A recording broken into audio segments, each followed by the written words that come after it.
Hey everybody, we got a two-part series for you coming this one. This is the first one ever. This one's about my friend, call sign Ninja. He was a former Delta operator, did an entire career over at the U.S. Army, most of which was in Special Operations, and then he did another career at CIA where I met Ninja. Ninja was my boss over there.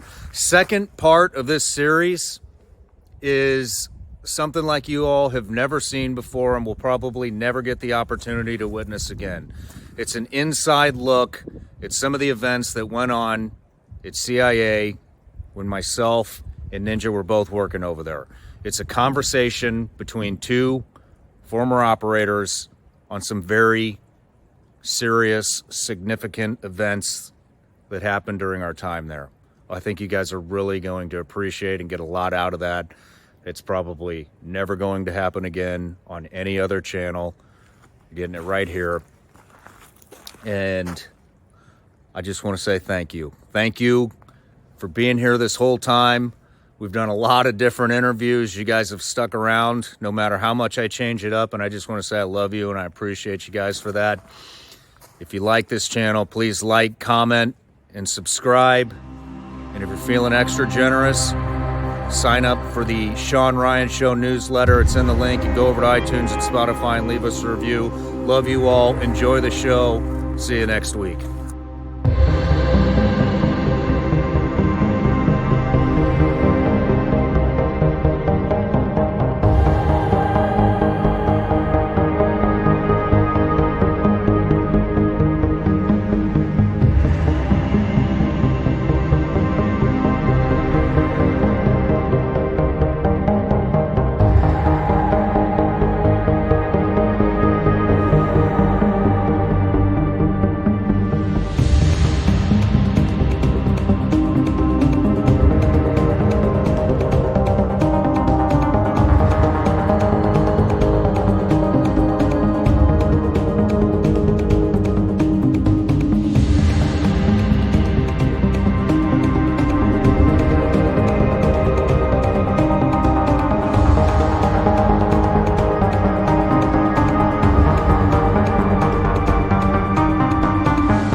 Ninja, welcome to the show, man. Thank you. Thanks for having me. We've been trying to get this one going for a minute. Yeah. And finally got your retirement out of the agency. Congratulations. Yeah, thank you. How's it feel being a dirty civilian? Great. Yeah. Yeah. Fucking amazing. Yeah, absolutely. Yeah. But so retired from Army, primarily Special Forces, Special Operations, all the way up to the Tier 1 unit, transitioned over to contracting, then another full career over at CIA, freshly retired. Congratulations. Yeah. Now you're getting into the training game, and you have a new affiliation with Glock, right? Yep, that's pending. Should be coming up in another month or so, in October timeframe. We'll see how that works out. But that's looking great right now. Yeah, I love Glock, man. Yeah. You know, all these other companies, they spend all this money and they buy all the influencers and fucking Glock, they just don't need it. Yeah. Their shit just works. It just works, yeah. All the time. About as reliable as it can get, right? And yeah. That's the claim to fame, and that's what they're sticking to. That's Stick with the basics, right? Yeah. That's cool, man. I love that company. Yeah. I'm glad you found a way to weasel you're not alone with that company, because there's a lot of Glocks on the street now. Yeah, that's very true. So getting into the training game, what do you have anything specific that you're wanting to train people in? There's so many different aspects of the training world. There is. So everything from, law enforcement, military tactics, those kind of things as well. But also for the rest of the population that has guns wants to know how to use it more effectively. Going to the market, just shopping, just living their lives with the gun. How do you do that without being conspicuous or those kind of things? Just concealed carry stuff, but being comfortable with it and how do you do it? On body carry, off body carry, in handbags for women, in backpacks. However they want to do it. Women with kids or youngins who have other bags, right? Those kind of things. How do I do this? If that's what they want to do, if that's their situation, tailor that training to however their situation is. Woman with a child in a diaper bag. What do you do, right? If that person wants to carry a gun for self-defense. What do you do if you're carrying groceries, going to the grocery store, in a mall, any number of places? How do you do that effectively? So a lot of situational. Yep. Type stuff, like real world situational stuff. So everybody not in the world where we came from, it's all tactical and you're geared out from head to toe, and it's a direct action kind of thing. But now everyday life, and I think that's they need some education as well, and then confidence in using their weapons, whatever they plan on bringing. Yeah, I mean, I think you're the perfect guy for that, especially coming from CIA. A lot of that job, that we did is not full-on assault, kicking indoors, doing DAs. A lot of it is permissive environments, blending in, having a head on a swivel, that kind of stuff. Do you have like a certain client do you have like a picture-perfect client that you're trying to hit, or whoever? No, yeah, not really. That's probably one of the things on marketing kind of stuff, right? Who would I target? But really, it's how do you appeal to anyone who wants to use their weapon effectively? Pistol size, different, whatever they have. How to carry it effectively, how to be more efficient with whatever it is they have, which gives them more confidence to do whatever it is they're doing, just to live their daily lives. Yeah. Because that is a transition for some folks. Cumbersome. They don't have to wear special clothing, so that's what I want to do, like dispel a lot of the myths that everybody has, and that might have them reluctant to carry right now. They have a gun, but they don't want to carry it because they think they have to get different clothing or anything like that. Maybe not. So that's kind of whoever wants to do that. The younger folks, the older folks, if they want to carry a gun and be effective with it for their personal self-defense, how to do that. Women with kids, a baby in one hand, a toddler in another hand, what are they going to do if that's their situation? And that person wants to carry a gun for self-defense. All those other folks, no camouflage, no, multicam stuff, no helmets with nods, none of that stuff. Yeah. But also, some of that too, because I know all about that as well. But now for the everyday citizen who carries a firearm, how can it be done more effectively? Yeah. Where do you think the biggest demand is on the training market? You think it's LE, nods, helmets? Well, there's always that. Or do you think it's everyday people? Because crime it's skyrocketing right now. And that's what I think. That's where I think a market is, but they don't tend to reach out because they're seeing all the stuff when they start looking at things on websites. It's all tactical gear. It's all law enforcement, military. No open enrollment courses unless it's a basic NRA course or a basic firearms course or something like that. And I get it. There's a lot of safety concerns with, pulling a gun from a purse, pulling a gun from a handbag, pulling a gun from undergarments and all that kind of stuff. But that's the trick, right? Set up an environment where it's going to be safe for them to do that. So it's not a big bulk. It's not everybody online, shooting a drill at a unidirectional range. But the best, set them up for success, right? This is the environment you're going to be in, so set them up for that environment they're going to be in. And it's going to be safe for them. It's going to be safe for everybody else on the range. So it's not a lot of people. Might be a smaller, even an individual that wants to know how to do that more effectively. And then open up to the best that you can, or the best that I can, a 360-degree scenario for them, so they can do it effectively, efficiently, 360-degree threat, situational awareness, and then present them, a threat target in their particular environment. Something they can do it safely, so that build confidence in their ability to do that. Just like any other firearms training and a lot of things, it's repetitions. Get the reps in, practice, practice, practice. And the more you do it, the better you get. And the more you do it, the less you want to do it, right? Yeah. It's a firearm is a last resort thing. So what are the things also leading up to that point? That's the other thing. Yeah, that conversation we had downstairs earlier where you were talking about you went to, I don't want to mention any names or locations, but you went to a major metropolitan area, you had a private client, and you were talking about mindset training. You Yep. brought them into a rough neighborhood. We'll just call it a rough neighborhood. Yeah. And you want to talk? I mean, I don't know anybody that's doing that. And that's probably the single, most informative reality check that you can give somebody is to put them in a situation like that and be like, what are you going to do? Yeah.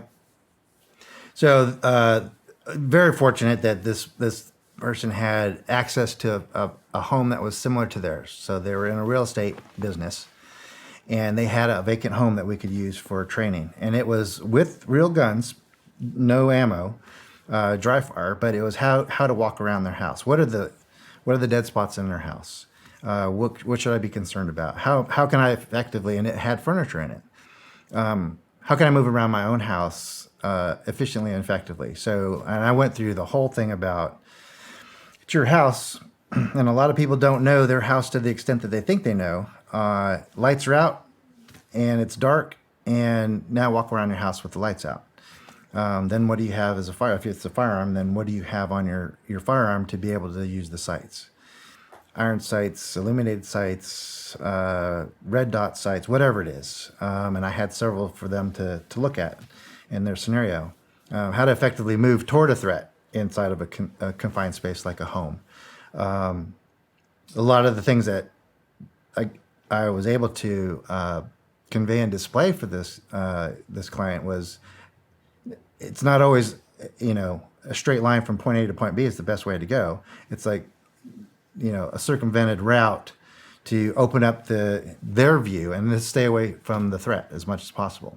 Yeah. You don't have to always close a threat. That was the main thing that person thought, is they have to close the threat with that person. It's like, well, you have a sidearm, it's plenty distance. That sidearm can reach that distance, so that's the distance you're working with. And that's what I was able to convey to that person, which then kept them a little bit more calm, because I was a little bit of anxiety to think about, I got to close the threat, or close the distance with the threat that somebody's in my house, I don't know who it is, and now I have to close the distance with that person. So that was another thing they initially thought. And I gave them another avenue to stay away, keep distance, and still move through the house and clear it, make sure it was safe. Can we paint a scenario to that real quick? Because I don't think a lot of people listening are going to understand what you're saying. So let's bring it into like a hallway scenario where maybe you're peering out of a room, and I'll let you explain it. But you don't when it comes to closing the distance, you don't always have to do that. And I'd like you to explain a little bit more on why. Yeah. So this person had a 2-story home. All the bedrooms were upstairs, and this scenario was late at night. Everybody's in bed asleep, and this person, they have a home invasion situation. He wanted to know, one, should he carry a gun? What are the processes he needs to go through? So initially it was planning and describing to his family members. He had 3 children, I believe, and his wife. And he just telling them, so I how to convey to them that if this happens, if somebody comes to the house at night and it's not one of us, and this is what we're faced with, this is what I want you to do. Whether it's stay in a room. He had a room that he was consolidated. 2 of the kids were in one room. one kid goes, the older kid was going to go with the other two kids, hunker down there. Wife is going to go over there and then get accountability. So that was the first thing, right? Tell the family what to do. And that was freeing his mind of, okay, now I got to deal with the threat. My family knows what to do. They've rehearsed it. They've gone through it over and over. And that was the first step. And then so if they're on the second floor, does he even have to go downstairs? And what should he do first, right? Well, 911. He's in the States, so that's the first thing you do, 911. And then he said, well, that ties up my hand with the phone now. I said, well, just turn it on. Just make the call, put it on speaker. And if you have a pocket, put it in a pocket and just leave it there. Leave your phone on and talk through the speaker. Or don't even worry about the speaker if it's too much. Just leave it on. They can hear you, and somebody's rolling. That was the big thing. Get somebody rolling, law enforcement, to your location. And then speak openly. Like you're speaking into the phone. You don't have to have it up to your head or have earbuds in or anything like that. Just speak normal language. Or speak softly into it if you don't want to conceal or disclose your location. But accountability of your folks. 911, accountability of your family. They're okay, and now what? So I went from top of the stairway. This could be your limit of advance. This could be as far as you go, and you make the decision whether you need to go downstairs or not. What are the things that you need to be concerned about if you want to go downstairs or not? You can stay there and defend your second floor because they have to come up. If there's a threat, they have to come up, and if that's what they want to do, you're there to meet them, right, and take care of the threat. But why go downstairs to begin with? Yep. So that was the first. That was like one major decision point, and because he originally thought I got to go down there and address the threat. It's like, no, if they're down there and you already know your family's safe, then what else do you need to do? The cops are coming whenever they come, and this particular place, it was a fairly lengthy response time because of where they were at and the police department in the area and all that stuff. And then all the other things that are going on now. So what's the priority? You don't know their priority on the call out, on who they're sending, when they're sending them, but you made the call, somebody's coming. So you could just hold your ground right there. Then we went through, okay, now if he has to go downstairs, how would he move downstairs? So best case, hold your ground right there. The police are coming, my family's safe, that's all I need to do. Let whoever it is downstairs do whatever they're doing and leave, if that's the case. Your family's safe, that's all you're concerned about. Stuff is stuff. And if you're concerned about something downstairs, if somebody's downstairs, one of your family members, or you have guests that are in a guest bedroom downstairs, which he had, then okay, that's a reason to go check on your guests. But also knowing their sleep habits. Did they get up in the middle of the night and go get a drink of water or have to go to the bathroom at night? Know if you have guests in your home, know that. Yeah. Know their sleep habits. Because that could be all it is. And if their decision was to go downstairs, then how do you go downstairs at night when the lights are out without turning all the lights on? Or turn the lights on? That's another decision they have to make. It's really common sense stuff, but unless you go through it, step by step, and then have them ask questions. And I posed all the questions that he asked back on him, right? I was like, oh yeah, well, what would you do? You're in the situation right now. With that situation you just described to me, what would you logically do? You don't have to be difficult. You don't have to refer to any movies that you've seen. What would you do? What makes sense to you? And then just act on it. Trust your instincts. All those things. He could be scared. There could be a little fear going on. All right, well, that's normal. Yeah. That was one thing I told him. It's like, well, that's going to be normal. Your kid might be yelling, how they're going to be concerned about your safety. So consider that. Maybe you're still within eyesight of your family and your concerned family members for you. And if you disappear downstairs, then now they're more concerned. Now you have other issues to worry about. So it's not always go to guns and direct action, commando raid your house and clear it. Maybe, probably not. If you have the house to enable those kind of things, accountability of your people, and then that's it. Wait for the police to arrive. I'm glad you're saying that. A lot of people, a lot of trainers don't talk about that enough, I don't think. And But yeah, probably not. And I haven't heard a whole lot of that. Because it's usually on a flat range and they're discussing these things without being in an actual facility that makes sense to people. A real kitchen counter that they have to walk around that creates dead space for them, or it's on a range where they create these false floor plans, right? It's not their floor plan, but and that's really it. Most of the stuff I was describing to this guy is know your house, make your house negotiable in the dark, and then do it. Have your kids do it. In case you have to run out, even in emergencies. That's the one thing I described to him. It's not always a physical threat or a home invasion kind of thing, but this applies to natural disaster stuff. Fires, if they're in hurricane places, tornado alley, or any of these other places. If your family has to get out and maneuver around your house, know your house so you could do that without the lights. That was another thing that kind of calmed him down to the scenario that he was describing. It was a threat scenario that I have to get my sidearm and maybe use it. But I said, well, this scenario, this plan can go across the board for any emergency. So you don't have to tell your kids in case somebody comes in here with a gun and there's gunfire, then this is what we're going to do. It's if you have a fire, hurricane, tornado, natural disaster, floods, this is what we're going to do. And it's not, I've heard from folks, it's like they don't want to live in fear and go through these contingencies with fear in mind. Like, I'm afraid of something and I'm going to have a contingency for that. But it's just preparedness. yeah, And that was another thing he was, I think his wife mentioned that. Like, I don't want to live my life in fear, waiting for this to happen. It's like, well, it's preparedness. If you do this enough times, repetition, practice and practice and practice, it's going to come to you in any emergency that happens. It's not always a firefight. Yeah. It's not always a gunfight. It's not always a bad guy with a gun. It's all these other things. And then that made sense to them. Calmed down. Okay. Then it was easier for them to take it all in and say, okay, this means something more than just that one incident, this one scenario.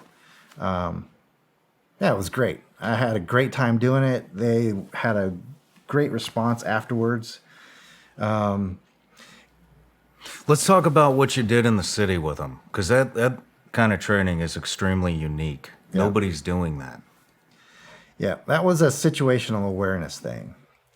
So from operational activity, in either the agency or my previous life in the military, it's situational awareness. How to become aware without being paranoid and afraid of things, but just being aware of things that happen in the area. Read the news articles, listen to the crime reports and all that stuff, and be aware of those things. First of all, that's your homework. That's just living in anywhere. It's worse in some places than others. But be aware of those, whether it's a home invasion or on the street crime, pickpocketers, whatever it is. There's a lot of that stuff going on now, so they just have to do their homework and then not deny that it's happening. That's the mindset thing. Yeah. Be aware that it is happening. And another thing is, well, it'll never happen to me. Right. So then changing their minds, like, okay, well, just put yourself in a mindset of, okay, well, what if it does? Then what would you do? Common sense things. So that's regular situational awareness. Looking in like storefront glass to look behind you so you don't make it weird for themselves or you to look around like you're paranoid, like, is somebody following me? Yeah. But just to do those simple little things. Look in a storefront window and use the glass as a mirror behind you to see if anybody's following you and has picked you out as a target. And it's those kind of things. Walk into a store, see who comes into the store with you. If they look like they need to be in that store, then fine. But if they look like they don't need to be in the store that you're in, it doesn't look like they're kind of storefront that they usually frequent, then okay, maybe that's something you need to be concerned about. Yeah.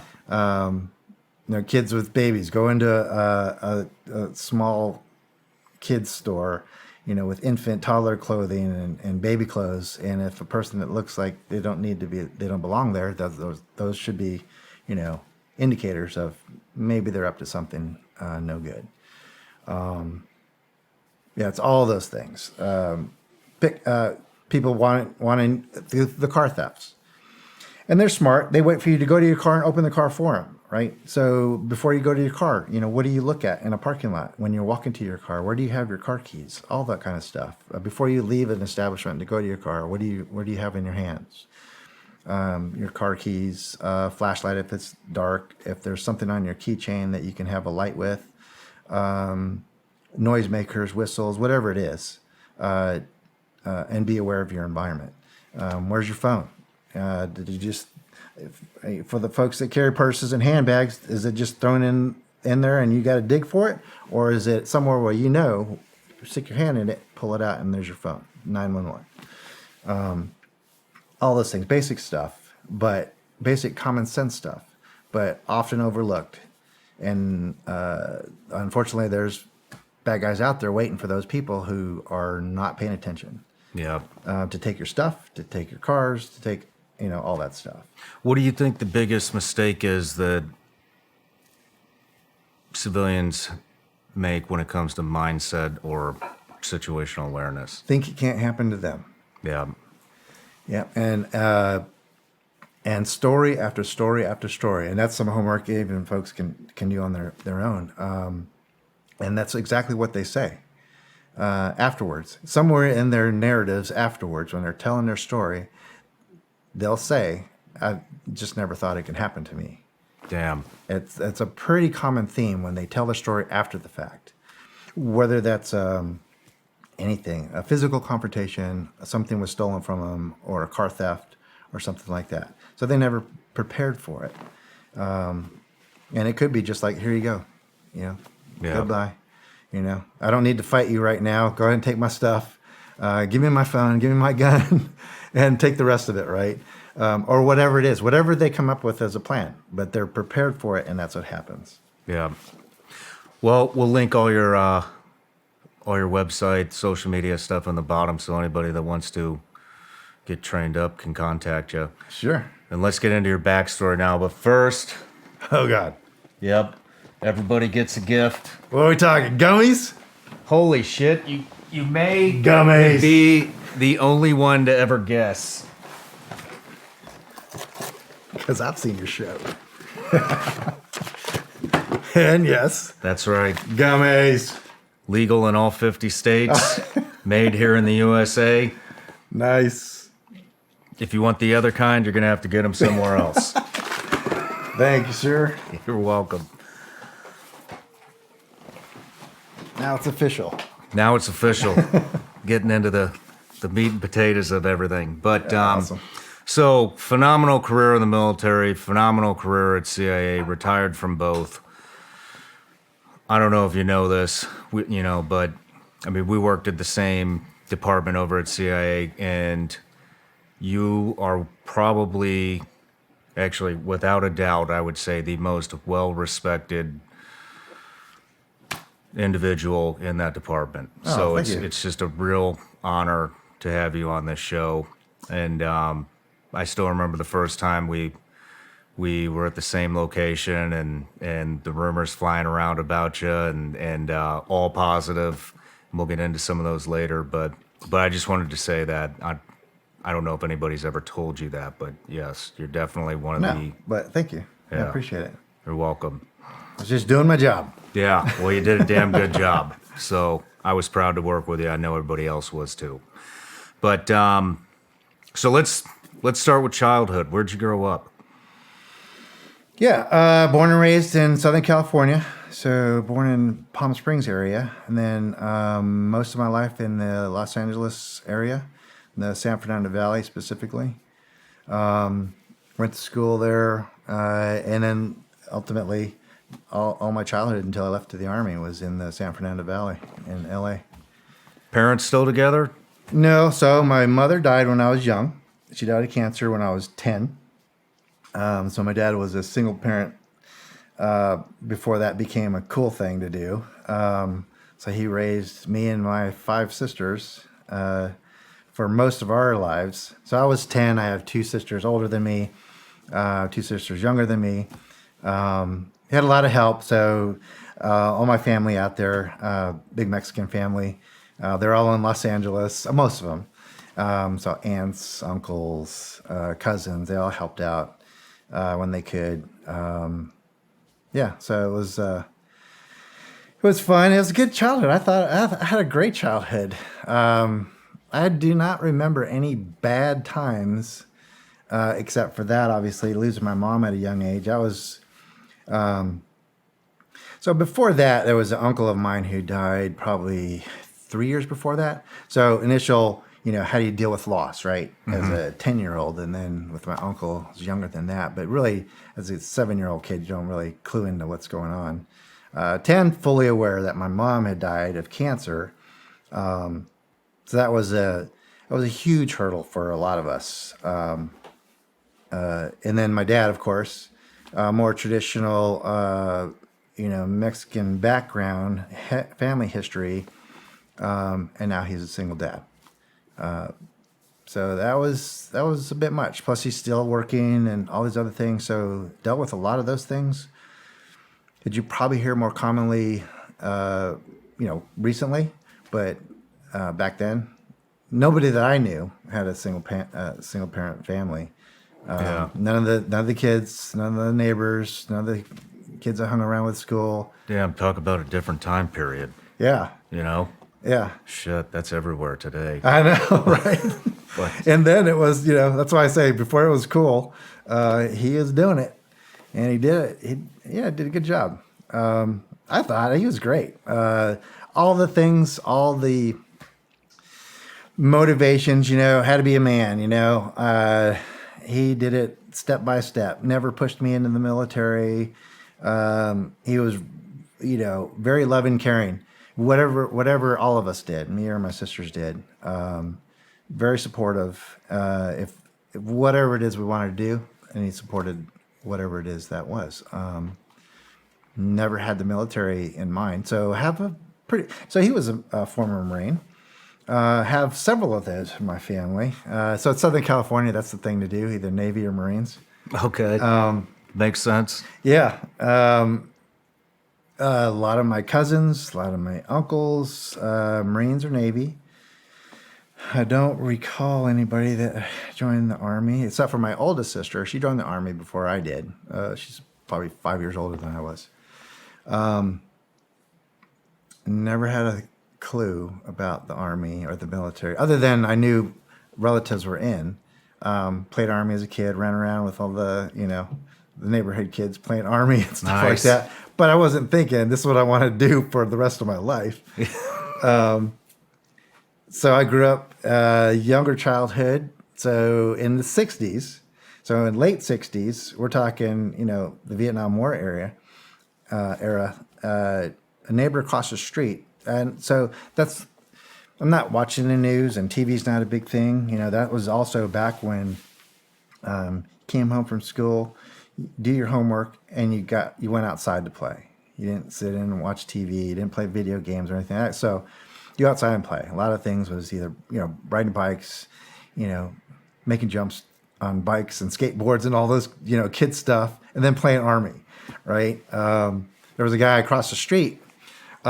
He's a Vietnam vet, and I didn't know anything about that, but I guess in his attempt to get rid of that out of his life, he was always throwing away his uniforms, his helmets, and stuff like that. We thought it was cool. We'd go rummage through the trash and grab his camo uniforms and his helmets and stuff like that, and run around the neighborhood. And he threw away everything. I wish I would have kept it, because all of his medals, all that stuff. At one point, he was flushed his whole life full of that stuff. Because I do remember him before he went. So he was probably 18, 19, like all of them were at the time when he went to Vietnam. I remember him before that. I never saw him after he came back, other than his throwing away his stuff. We took his stuff and, ran around the neighborhood like we were Army guys. Yeah. Yeah, that was just fun stuff. We even dug tunnels in my backyard because we heard there was tunnels in Vietnam, right? Dug in the ground. Wasn't a big favorite of my dad's and the neighbors that we were digging tunnels in the backyard, but we did it, Yeah, it was all just for fun, just kids having fun. That's awesome. Yeah. So what got you interested in the Army? Other than digging tunnels in the backyard. Well, yeah.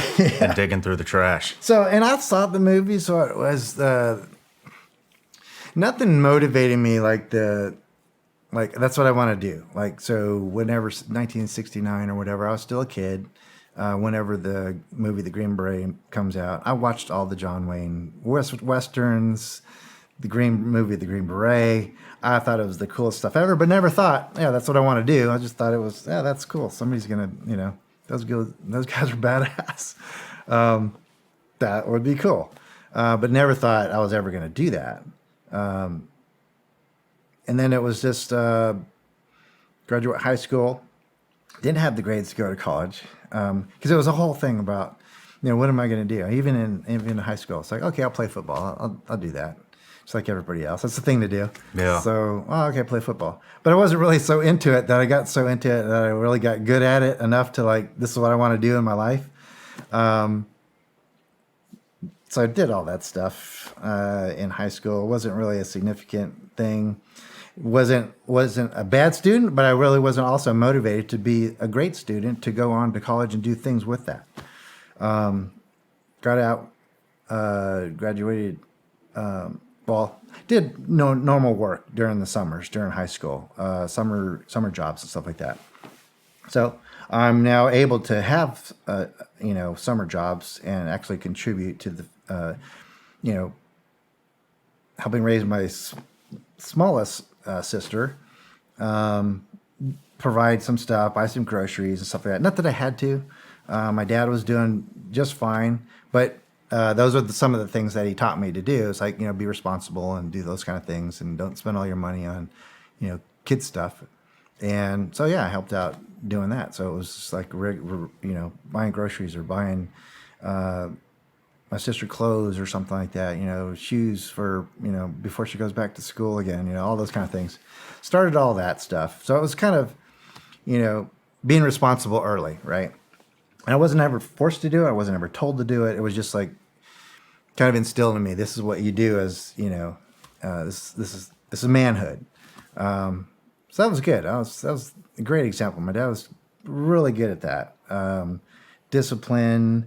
And it wasn't like a heavy-handed discipline thing. If you screwed up, you were accountable for it. He held you accountable for things that you did wrong and right? Reward you if you did good things, and then applicable punishment, or just taking things away, really, is all they did, if you did things bad. So, accountability, be responsible for yourself. And for me, it was be responsible for my younger sisters, but it was also, since I had two older sisters, and I had one that was old enough to be in the same middle school and senior high school at the same time. And so his thing was, don't ever let anything happen to your sisters, right? So that, for me, okay, it's easy for my little sisters, my younger sisters, because I'm bigger than all the boys that are harassing them. But for the boys that were older than me, so they're huge. And they're jocks, so they're bigger than me, and they're 2 or 3 years older than me, and so it was one of those things like, I'm standing up to these big guys, like, don't mess with my sister. I'm looking up at him like, yeah, tough guy, giving him the stink eye, right? And here's this guy's like, oh, that's so cute. But I was like, that's what my dad told me to do, right? I'm responsible for him, so bow up on these big guys, right? Never had to do anything because that was enough. They got it. And my older sister, would always like, build me up. Like, don't make me get my brother, right? And I'm a little guy, right? Yeah. I'm a freshman in high school and talking to these seniors, right? And they're like, okay, yeah, whatever, bring your brother on. Here comes little Bobby, bowing up on him. Like, oh my God,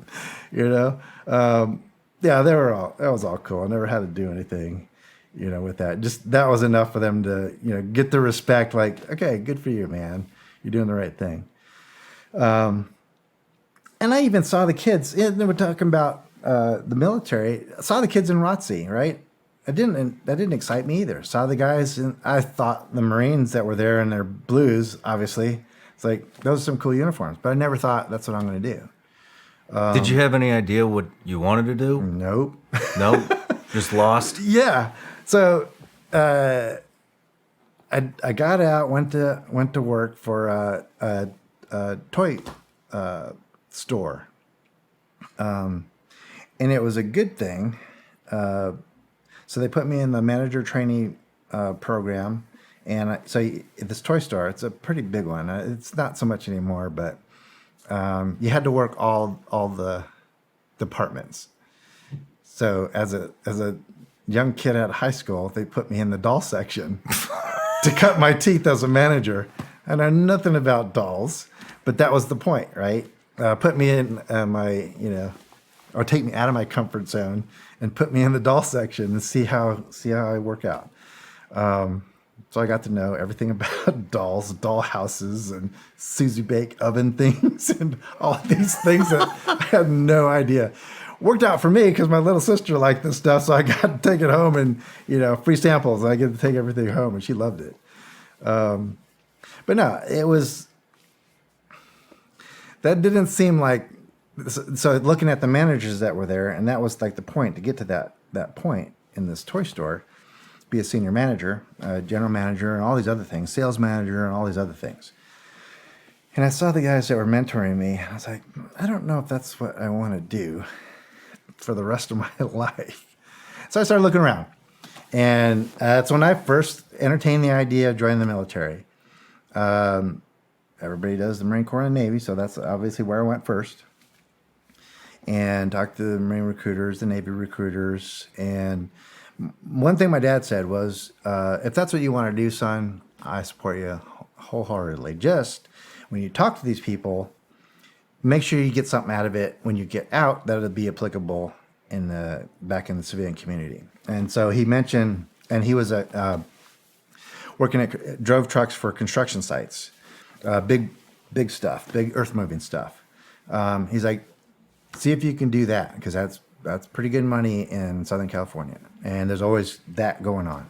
And so I asked him that.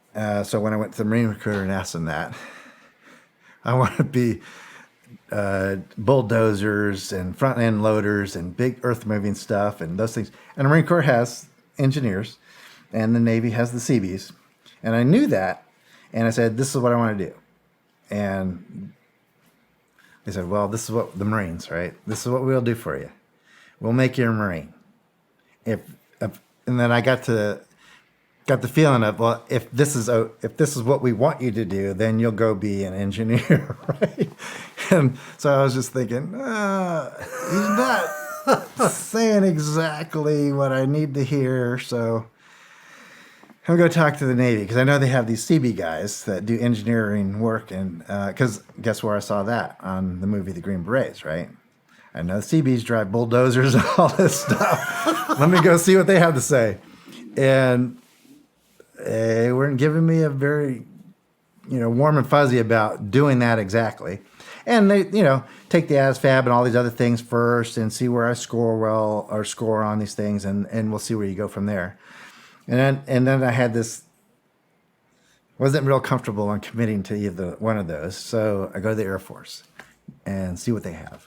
And they didn't have anything. They do have that, but something about the Air Force wasn't tripping my trigger. Wasn't connecting, huh? Yeah. And so let's go look at the Army. And go talk to the Army guy, talk to the engineering stuff. And he's like, absolutely. Because we have these engineers, and he's getting this video. And back then, it's VHS videos. Yeah. He's like, he gets this video. He's going to let me watch it in this room. And I'm looking around the walls, and I see all these this Green Beret. Back then, they had this recruiting poster for Special Forces, and it was a guy waist deep in the swamp with a rucksack and a 120 rope on his shoulders, and Green Beret, and it looks cool going through the swamp. And I was like, what's that? I was like, I want to do that. I was like, that's that Green Beret stuff, like from the movie. Yeah. I was like, that sounds cool. And then I saw, these paratrooper recruiting posters, 8-second airborne stuff, and they're jumping out of planes. And it's like, how about that? I was like, that looks cool. I was like, that's what I want to do. And these dudes in this tank, I was like, I want to shoot tanks too. I want to drive tanks, right? He's like, well, cool your jets. So I'll give you some videos to watch and see what interests you best. And I'll set you up for take the test, the ASVAB, and all this other stuff, and see where you fall. And a bunch of infantry stuff, posters. Then it was "BL You Can Be" was the slogan at the time. I remember that. Yeah. And one of the commercials, the only commercial I ever remember seeing about that, well, there's two of them. One was the 82nd Airborne. They're on a drop zone, and they have a cup of coffee, and it's "Good morning, First Sergeant," right? And I saw that one. And then there's a Ranger who's coming off a plane on leave. He's got his dress greens on and his black beret, because that was the only people wearing black berets at the time. And he's getting off the plane, and he's just happy to be home. He meets what looks like his parents and all that stuff. I was like, that's cool. I want to do that. So there was all these things that I wanted to do in the Army. I was like, this is it. This is going to be for me. And then I said about this engineer stuff. He gives me that. I was like, that's exactly what my dad's talking about. It's driving earth-moving equipment. And in the Army, you do roads and airfields and stuff like that. And that's what I had in mind. And they said, well, we'll take the test and see where you fall. I was like, yeah, but if I could do that and all this stuff too, drive tanks, jump out of planes, Green Beret stuff, range of this, that, all that. Do you guys have a sampler platter? Right. Yeah. And so eventually I go take the test, and he's like, well, forget all this, like all the stuff that I thought was cool. Forget all this.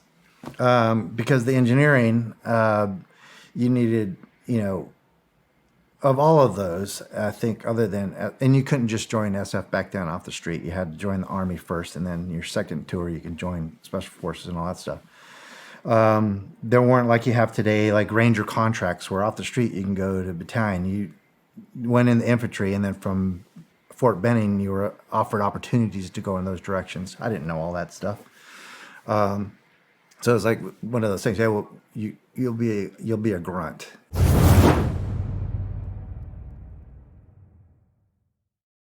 New year, new you. Except, not much has changed, right? You have a ton of energy. You're all about getting healthy and getting more energy, but a lot of you are still tied to a desk. And that makes it hard and/or inconvenient to get to the gym.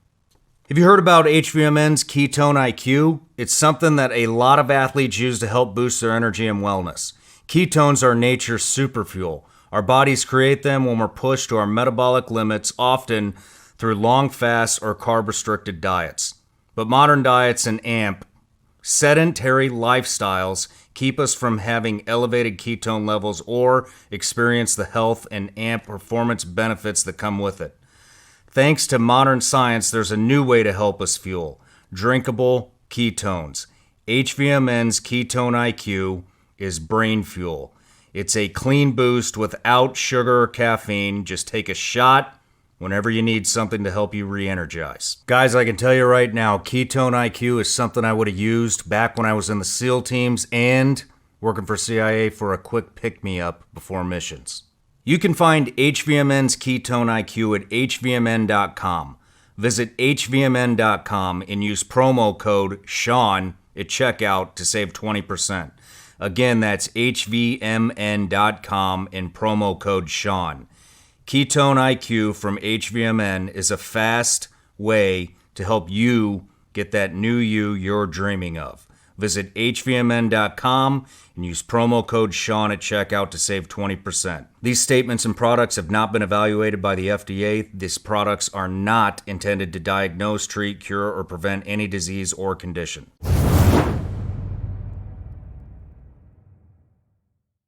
And then at one point that I'm not aware of, you'll get opportunities to do those kind of things. So that wasn't what it is today. You get a specific contract to go specific places. You just sign a contract, generally speaking, and then you get offered opportunities in this mystical magical 4187, this DA form 4187, to apply for other things that doesn't hardly ever work. I come to find that out when I joined.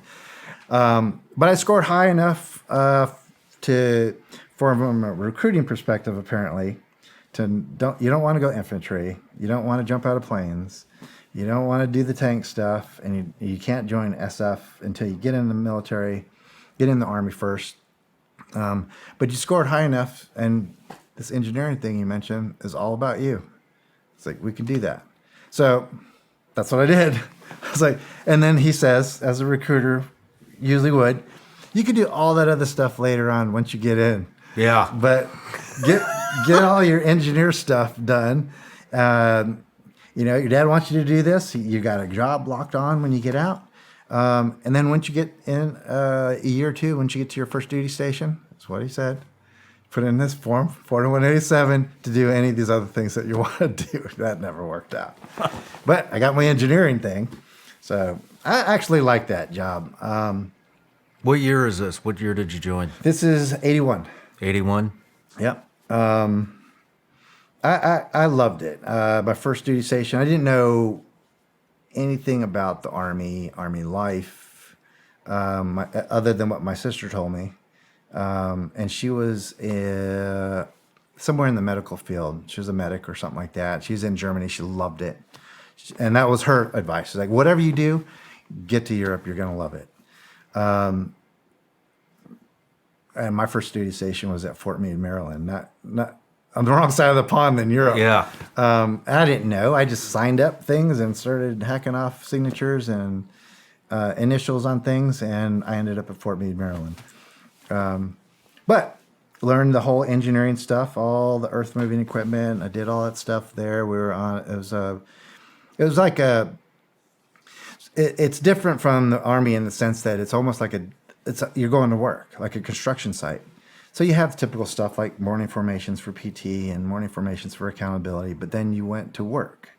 We had a road crew, Fort Meade, snows every once in a while, so road clearing teams, stuff like that.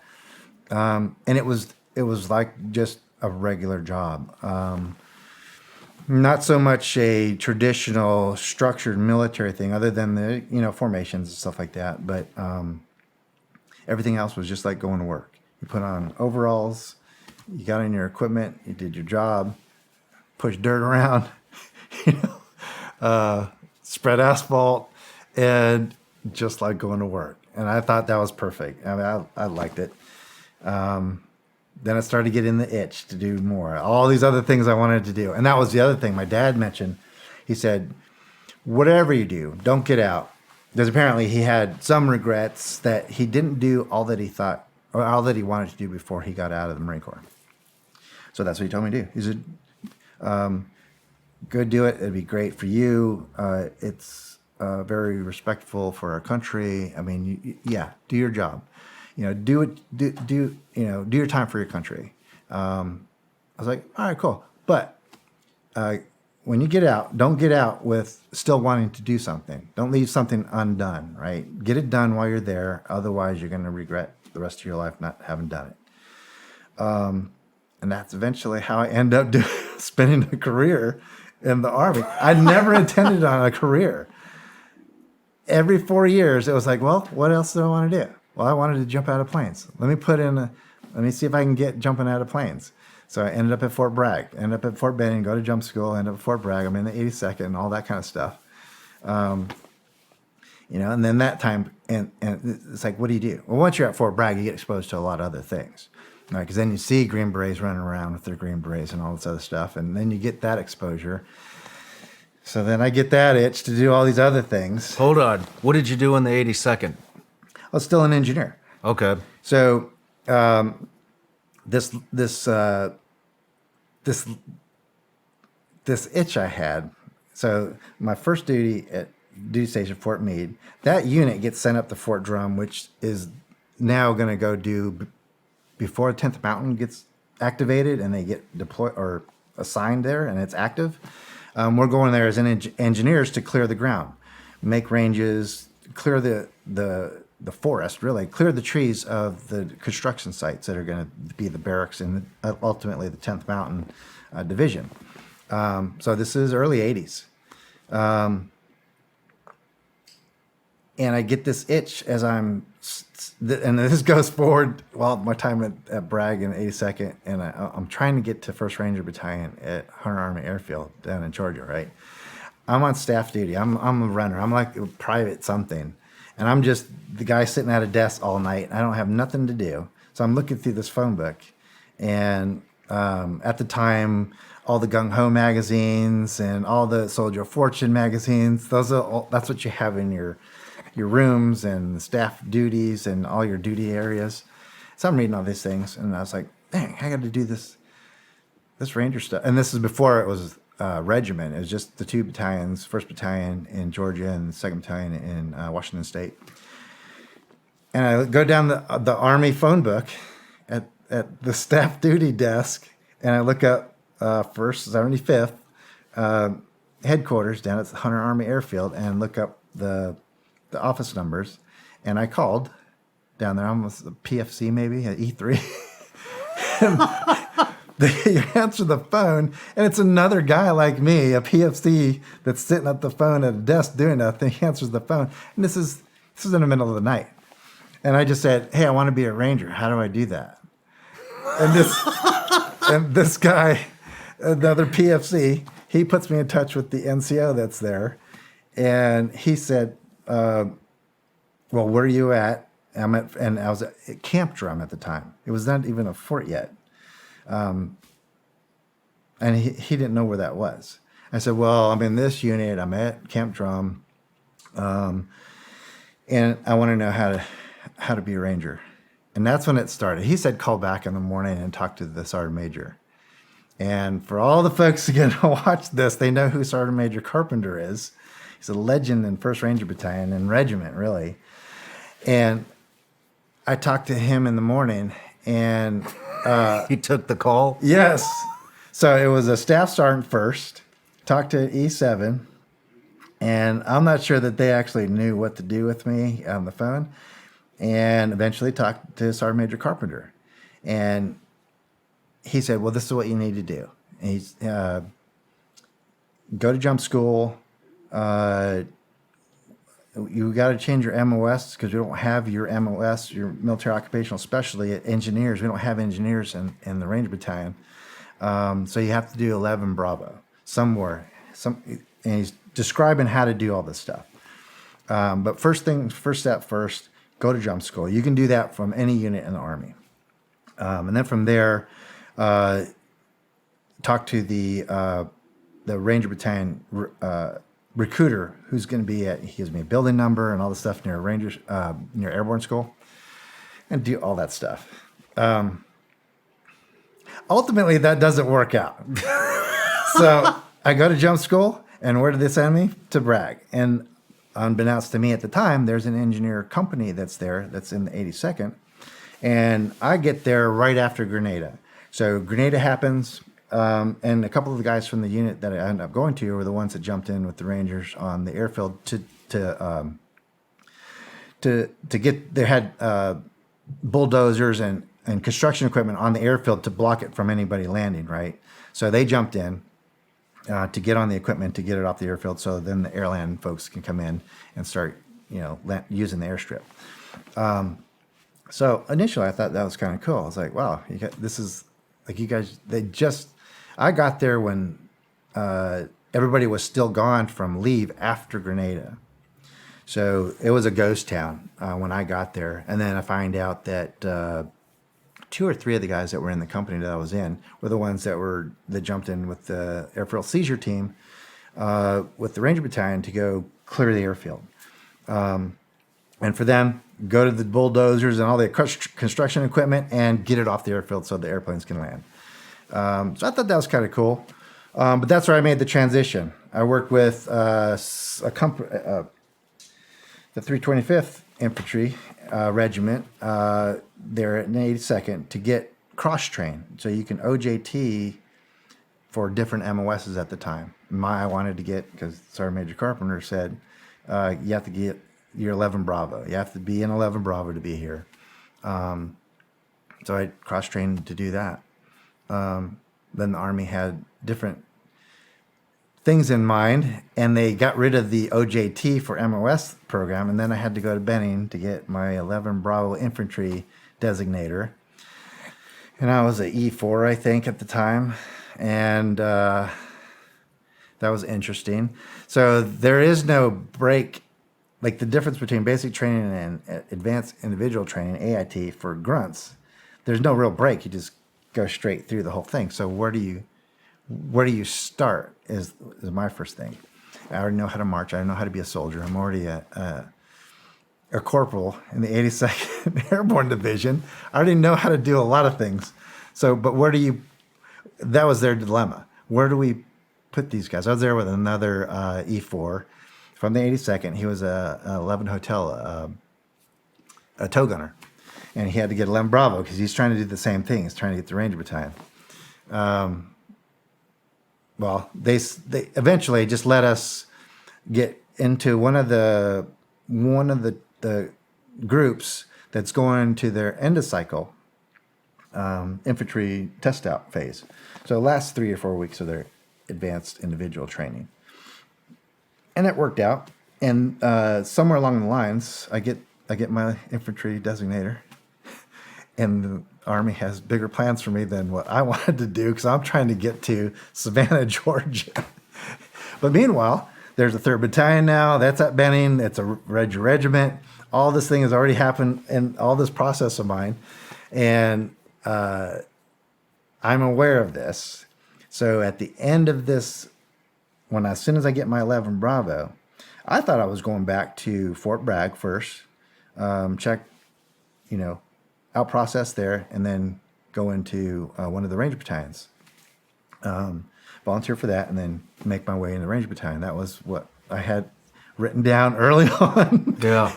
In midnight, 1 o'clock in the morning, whatever that was. And then Sergeant Major Carpenter's telling me all these things to do.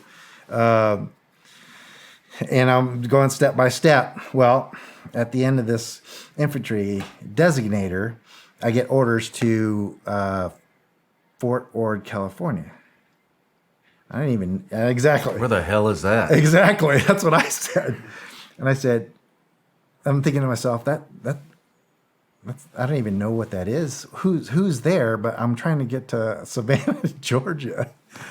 And they started this whole 7th Infantry Division is reactivated.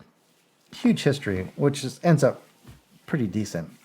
A decent assignment for me, but it's this new cohort thing, and as a new E4 promotable, they needed all the younger infantry guys to go staff this new division there that's being reactivated in Fort Ord. It's in Monterey, California.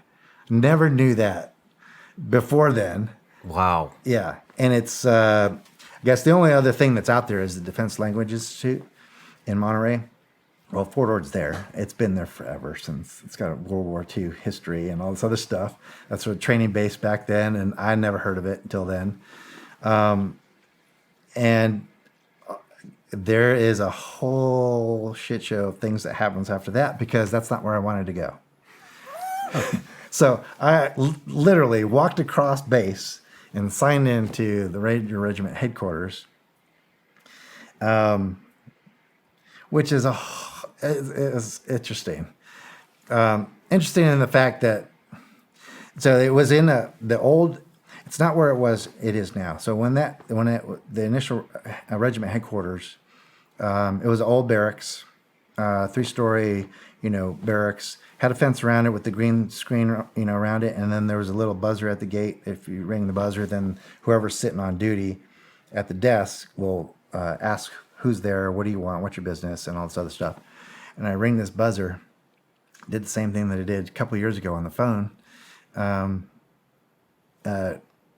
Ring the buzzer, they come back and say, what is your business? And I said, I want to be a Ranger. Then I hear the short pause, and then I hear the electromagnetic things release, and I open the gate and come in, and a specialist comes out and they're still wearing the black berets at the time. So he comes out, puts his black beret on, and he halts me at the bottom. So there's steps to go up to the building. He halts me at the bottom of the steps, and I come to stop and go to parade rest. And he's like, "What did you say you wanted?" And I said, "I want to be a ranger. I just came from this training company over here. They got me orders to go here, but this is where I want to be." And he said, "Hold on a minute." He goes back in, and he gets the staff sergeant to come out. And staff sergeant comes out, and as he's fixing his beret, he said, "What is it you want?" I said, "I want to be a ranger." And I'm at parade rest, And he's like, I said, "I want to be a ranger." He's like, "You sure about that? You sure you're in the right place?" I said, "Roger that, Sergeant." And he immediately told me to do push-ups. And then I was doing the wrong push-ups because my feet weren't on the stairs, or I wasn't elevated push-ups. So I was willing to do anything at that point. So I get my feet up on the steps. I'm doing elevated push-ups. I'm starting my smoke session. And he disappears. I hear the doors close behind him. Out comes the sergeant first class, and E7 comes out, and he said, "Get up here." So I'm in the front leaning rest, facing down these steps, doing push-ups, and I'm already smoked. I'm starting the shakes already. He says, "Get up here." And so I start to stand up and get up here. He's like, "No, stand and lean and rest. And you walk up here on your hands and feet." So I'm walking up. It's like, so this is apparently, I asked for it. This is what I'm getting. I was just like super motivated. I start walking up backwards. I'm smoked. And I finally get up to the top of the steps. And he said, who have you talked to? And I mentioned Sergeant Major Carpenter, who had since moved on to, I think, the 2nd Infantry Division in another Sergeant Major capacity in Schofield Barracks in Hawaii. So he wasn't in the regiment anymore. He had left to do more bigger division Sergeant Major stuff, or I'm not sure of his position, probably division at 2nd Infantry Division. But everybody knows Sergeant Major Carpenter. And so you got this E7 who's smoking me. He's like, "You talk to Sergeant Major Carpenter, and this is what he told you to do." I said, "Roger that, Sergeant." As I'm just still smoked, I'm in the front leaning rest. He gives me a break. I'm in the dying cockroach position now, talking to him. My legs and arms are shaking. The dying cockroach position. Yeah. I haven't heard that one in a minute. Yeah. And that was me for a minute, longer than a minute. And it's just a smoke session. He goes to talk to, I don't remember now the names of the Sergeant Major he talked to. Everybody will know the name, Sergeant Major Guerrero. He was there. I'm pretty sure that's who he talked to. I ran into him eventually. But they're just having me low crawling in the barracks, up and down the hallways, and doing just ungodly, just torture tests, muscle failure, anything. Pull-up bar was already done. I couldn't do any more pull-ups. I couldn't do any more push-ups. Dying cockroach. My legs and arms were already smoked. But I was just doing anything and everything. I was low crawling everywhere. And people are walking around me. All these Rangers are walking around me, stepping over me as I'm low crawling in the hallways because they know the deal. They've been there, done it, and they eventually signed me in. So I'm signed in to Ranger Regiment. I was the happiest person I could ever be. I was like, yes, I finally made it. I get to go to at the time it's the Ranger Indoctrination Program that now Regiment's hosting and doing there at headquarters at Benning. I'm an E4. I'm a corporal, so I have to go through the RIP and rope, which Ranger Orientation Program, Ranger Indoctrination Program. One of them is for junior leaders. Okay. Going into Ranger Battalion. The other one is for everybody's RIPpies. That's what I call RIPpies, Ranger Indoctrination Program. That's a smoke session. So I go through the whole smoke session. I go through the rope course. It's more of a junior leadership course, not so much smoke sessions, because everybody that's returning to Ranger Battalion also goes there. So NCOs and officers that have gone to do their, platoon time, first sergeant time, sergeant major time, commander time, whatever they had to do as an officer or an enlisted guy, NCOs. And now they're coming back. So they go through the rope course, get back into the Ranger program and mentality and all that stuff. SOPs, policies, the whole thing. So I go through both of those, and probably the happiest I could have ever been. I made it, right? Sergeant Major that call that one midnight. I can't right? even believe I was that. there. Then we're wearing jungle fatigues at the time. So starch jungle fatigues, got my jungle boots on, got my black beret. I was happy. I was just like, this is what I wanted this whole time, right? But I can't go to battalion because I'm a corporal until I go to Ranger School. So they start putting me as a standby into Ranger School. And so they had the Morgan team at the time in Ranger School. So that's like a week of just smoke session. That's like, you're just getting smoked for the whole week. You do the whole Ranger Creed and anything that you fail at, and there's a lot of that, you get smoked. There's a lot of running, a lot of push-ups, a lot of pull-ups, the Darby Queen obstacle course until you die. Have you ever heard the term Koalafying? A little bit of that. This is my favorite hazing story of all time. Rangers are so fucking creative. But do you want to explain Koalafying? This shit's hilarious. Grabbing the trunk of a tree upside down. So, hold on. The old warmies, the old army warmies were just like these brown, what do you call them? Warmy pants Yep. and a brown sweatshirt.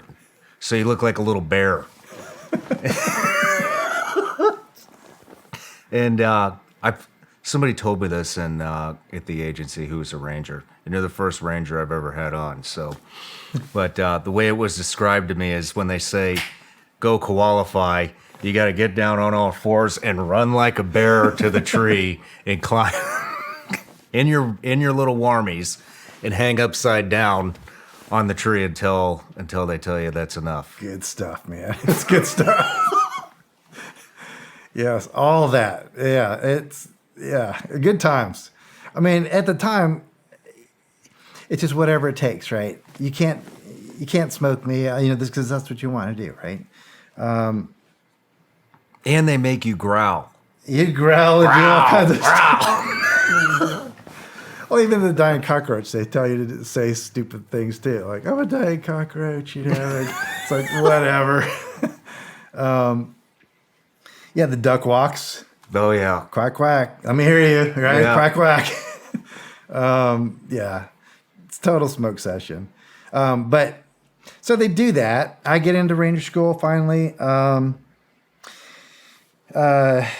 mean, this is what I wanted. This is exactly what I wanted. There is nothing they could do to me that would like dissuade me. I can qualify it. I don't care. You can't kill me. And if I die, then okay. Then I'm dead. I won't know any difference. Yeah. So it was just what I wanted to do. There was nothing they could do. I did everything they wanted me to do and then some. Never complained about it. And I went through, so from the different phases then in Ranger School, you go to you're at Fort Benning for a while. So you did the city week. Well, at the time you did the Morgan team, the harassing week. Then you did the city week. And What's the city week? it's less harassment, but you're starting to get into the training. So you're learning communications, patrolling, small unit tactics, and those kind of things. A lot more of the obstacle course. And then then at the time there was a desert phase, a Florida phase, and a mountain phase. And each one is, I don't know I don't know about it, but they're TDYs.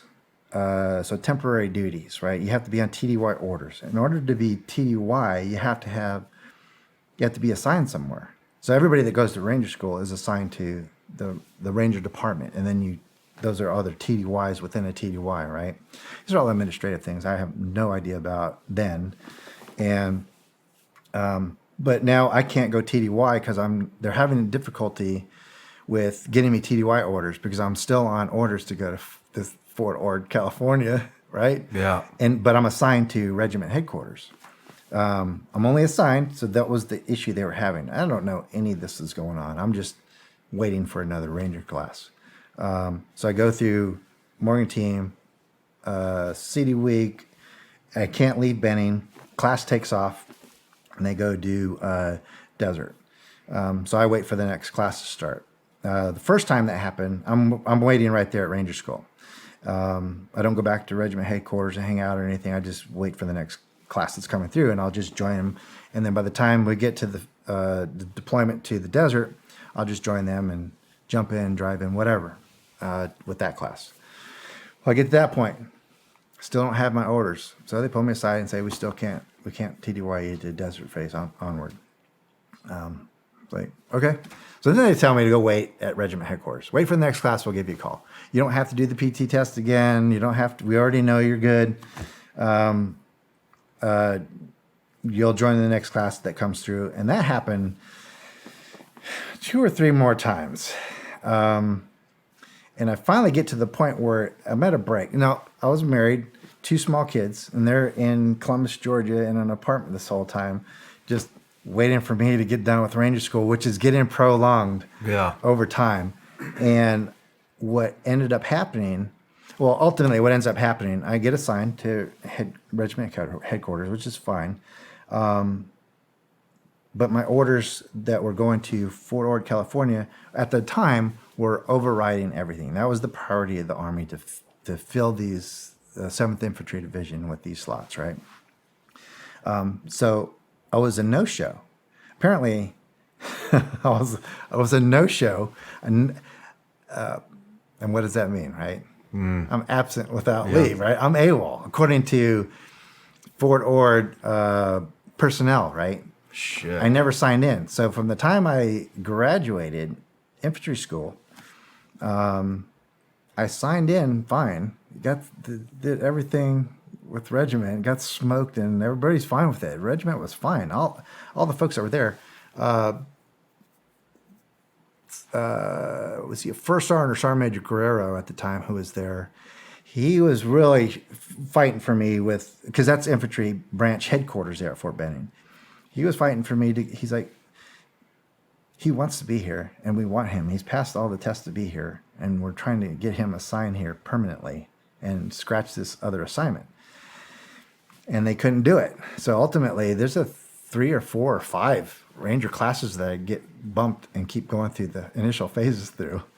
And ultimately, we get to a point where I am almost, well, as far as they know, I'm ready to go. I can go through the first phase again, and then deploy with this class and start going to the desert, go to Florida, go to the mountains, all that other stuff. It's been hashed out at infantry headquarters. Well, I get to that point. Now there's a Christmas break. Now I get to a point where there's a Christmas break in Ranger School. So I go back. I go home for the first time in a while. And then my wife at the time says that they haven't had a paycheck in a while. So I put in this thing. Shit. I put in this thing for a pay inquiry.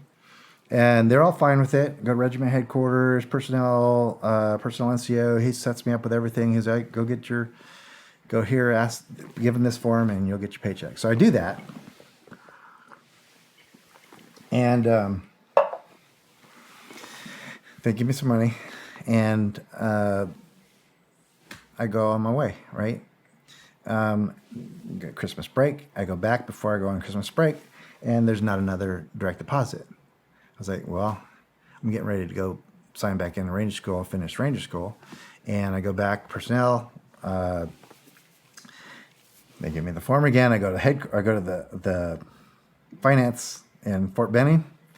And I'm sitting at this pay cage, just like I did before, having this form. And the specialist is sitting behind the counter said, she looks at my stuff and she looked at something and she said, hold on a minute. And she leaves, goes back, and there's this captain that comes out and looks at me. And I'm in starched jungle fatigues.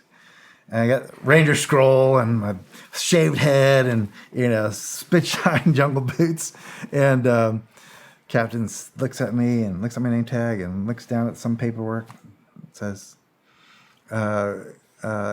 Corporal Poras, is that how you say your name? I was like, roger that, sir. He's like, hold on a minute. So he goes to get a major. And meanwhile, while they're going to get this major, there's people in the finance building that are behind me, and I recognize a lot of activity. It's just a pay cage. It's a finance section. It's personnel just going. There's MPs that come in, and and I noticed the MPs. I was like, okay, I mean, that makes sense. It's a finance place, and I guess they do finance stuff, whatever. And they're standing behind me. I was doing one of these things, like, what's that all about? The major comes in. Comes back to the cage and said, Corporal Poras, you're going to have to go with these gentlemen. And I was like, what just happened? What happened? And he explains to me as the MPs are behind me, and one of the guys grabs my, behind my arm, right? And he's like, and one hand on my shoulder, and, he's getting custody of me. And I was like, what's going on? And the major explains to me, he's like, well, according to this, you're AWOL. And I looked at him. I looked at the MP. I was like, do I look like an AWOL soldier? Holy shit. Does this look like an AWOL soldier? I was like, he is. And he looked at my, shoulder, and he's like, and he sees the regiment scroll, and he's like, and he said, sarcastically, smart ass, he's like, is that where you're saying you're assigned? I was like, that's where I am assigned. All I need to do is get my money, put it in the bank for my wife and kids to live on while I go back to Ranger School and do my thing, right? And it wasn't that simple apparently. MPs, I go with the MPs to the MP station, and regiment headquarters, sergeant major, 2 NCOs that were with me and rip rope, who know who I am and vouch for me. They said, nope. He's with us. He's assigned to us. He's not AWOL. He's assigned to us. We have him on our rolls. And so eventually they get me out, break me out of jail. But it was never resolved. So then I get into the admin nightmare of trying to correct the admin paperwork stuff, and they couldn't. Regiment at the time didn't have the pull to do that for me. And probably wasn't worth doing it just for, Corporal Poras anyway. So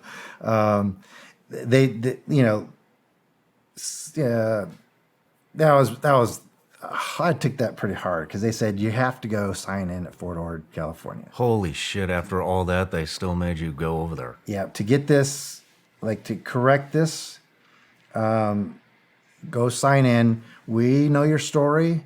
Just when you get there and sign in, we'll take you back. You're going to have to do your time, 18 months or whatever it is. But, come back when you want to. Just put in the paperwork. But we can't correct it. Yeah, that was disappointing. Then go to Fort Ord and sign in, start getting paychecks. Damn. Yeah. No shit. Yeah. Oh, that really. I mean, I was part of the community for a little bit, but I think bad time. So I was AWOL for I think over a year, is what they had me. So all this whole time I'm doing Ranger stuff, right? I'm just living the dream. I'm jumping out of planes with everybody. I'm going on these exercises that are there. I'm benning. Yeah, I was having a blast. It's like I made it, right? I got here, right? And then that happened. I was like pretty disappointed in the Army and everything at that point. I was like, wow, that was one of the times oh, this is it then. If I can't do that, then this is it. Yeah, I can't even imagine. Yeah, that kind of sucked. But it's a minor setback. I ended up, taking troops. That was my thing. I mean, E5, E6 I made while I was there. I ended up going to Panama with the 7th Infantry Division in Just Cause. I was, What were you guys doing down there? 7th Infantry, we did, we infilled for Operation Just Cause into downtown Panama City. So we shared the city with the 82nd Airborne and normal patrolling, direct action stuff, raids, and cool infantry stuff, which is a lot of. So as a leader, in an infantry squad as a corporal, then a sergeant, and then a staff sergeant. I have a squad. I just love the lifestyle, the infantry grunt stuff, and being a leader of grunts, right? Just doing grunt stuff. Plus my experience in the 82nd at that point, my experience with the Ranger Regiment at the time. So I just did the same thing right there, which is not traditional because it's regular infantry stuff. You don't jump out of planes. You're not sexy. It's just straight leg infantry stuff. But I was always grabbing my guys, hitting the woods, get your rucksack, let's go. Individual movement technique training, smoke sessions with sandbags. Used to get SAM. I learned that in RIP. do IMTs with sandbags. Pick up sandbags, run 1, 2, 3. I'm down. I'm up. They see me. I'm down. So everybody thought I was crazy for doing that, but eventually, of course, they whined and complained. We're going on why isn't anybody else out on a road march today? And I was like, well, because they're not with me, right? I'm not in charge of them.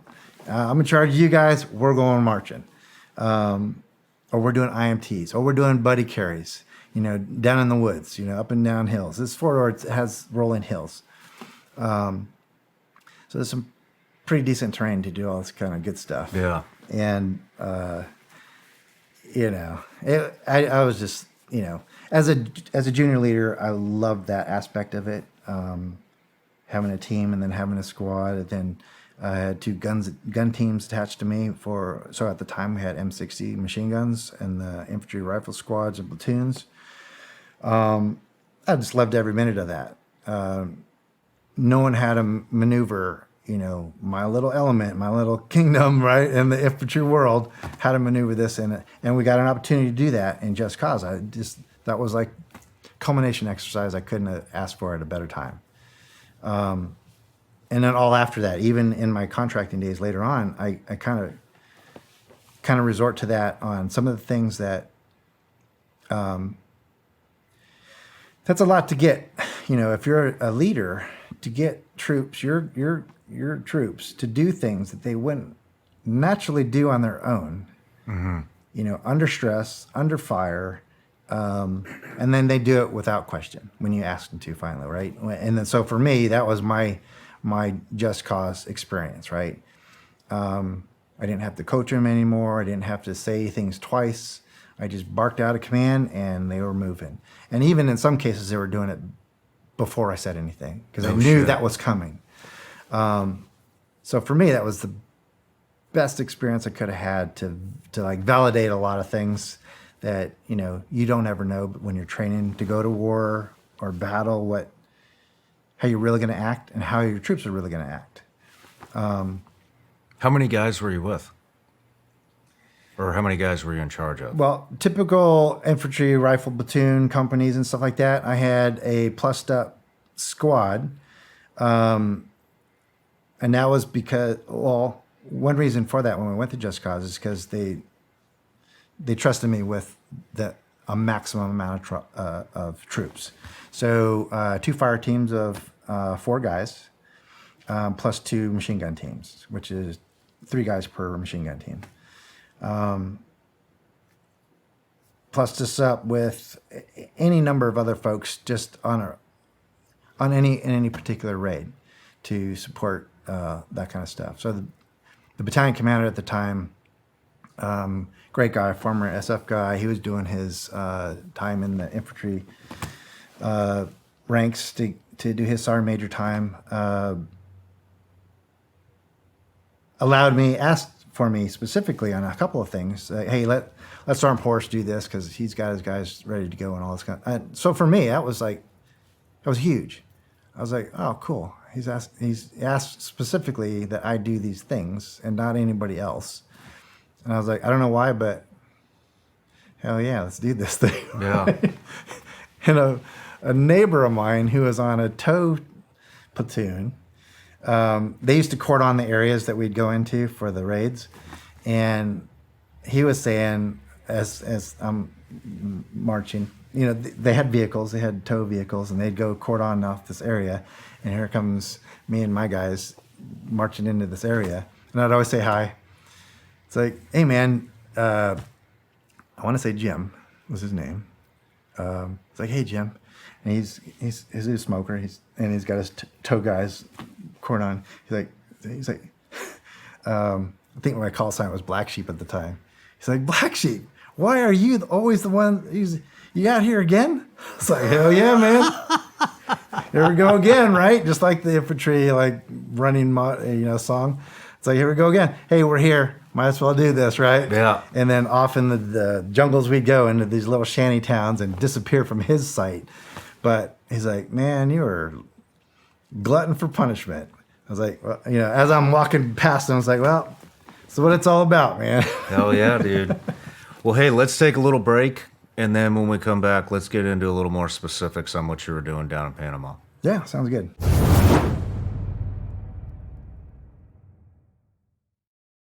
I want to give a big thank you out right now to all the Vigilance Elite patrons out there that are watching the show right now. Just want to say thank you guys. You are our top supporters and you're what makes this show actually happen. If you're not on Vigilance Elite Patreon, I want to tell you a little bit about what's going on in there. So, we do a little bit of everything. There's plenty of behind-the-scenes content from the actual Shawn Ryan show. On top of that, basically what I do is I take a lot of the questions that I get from you guys, or the patrons, and then I turn them into videos. So right now, there's a lot of concern about self-defense, home defense, crimes on the rise, all throughout the country, actually all throughout the world. And so we talk about everything from how to prep your home, how to clear your home, how to get familiar with a firearm, both rifle and pistol, for beginners and advanced. We talk about mindset, we talk about defensive driving. We have an end of the month live chat that I'm on at the end of every month where we can talk about whatever topics you guys have. It's actually done on Zoom. You might enjoy it. Check it out. And if Zoom's not your thing, or you don't like live chats, like I said, there's a library of well over 100 videos on where to start with prepping, all the firearm stuff, pretty much anything you can think of, it's on there. So anyways, go to www.patreon.com/vigilanceelite, or just go in the link in the description. It'll take you right there. And if you don't want to, and you just want to continue to watch the show, that's fine too. I appreciate it either way. Love you all. Let's get back to the show. Thank you. This was totally different. This was like I was dying, but I didn't care about anything. Nothing. I saw my head split into two from the top down. I saw our waterfall several times, and I said, okay, I'm ready to do it again. Were you nervous again?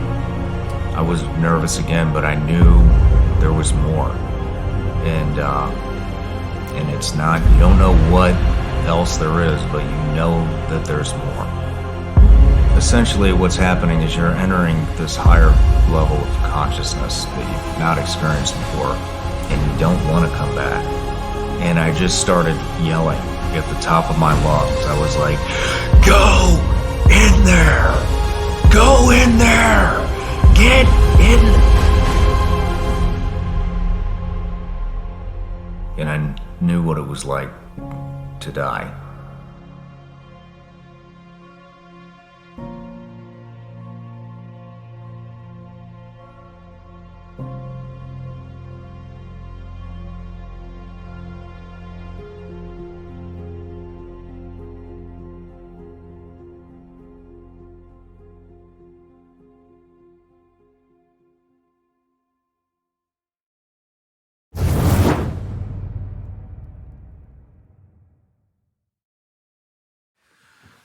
All right, so we're back from the break. You're down in Panama, Operation Just Cause. This is when we pulled Noriega out, correct? Yep. So let's talk about some of the day-to-day operations you were doing down there, Yeah. running grunts. Oh man, it was awesome. It's like the culmination exercise, live fire exercise you'd ever ask for, right? With live fire coming back. And my first experience with that, and as well my guys, a lot of good stuff, a lot of good lessons learned for me personally. And now there's this, it was an incredible experience, I thought. Did you funny stories, understand? too. Did you understand the mission that was going on down there before you went? I did. Yeah. So we were down there as an organization that summer prior to that. Okay. So we were escorting the convoys up and down the canal, doing a lot of stuff. And this is as things are deteriorating down there. We're down there to when that's happening, doing all the convoy escorts up and down the Panama Canal. Training with 7th SF group that was down there. We're doing a lot of that stuff. And I actually left that summer in May and June to go to SFAS, to the SF selection course.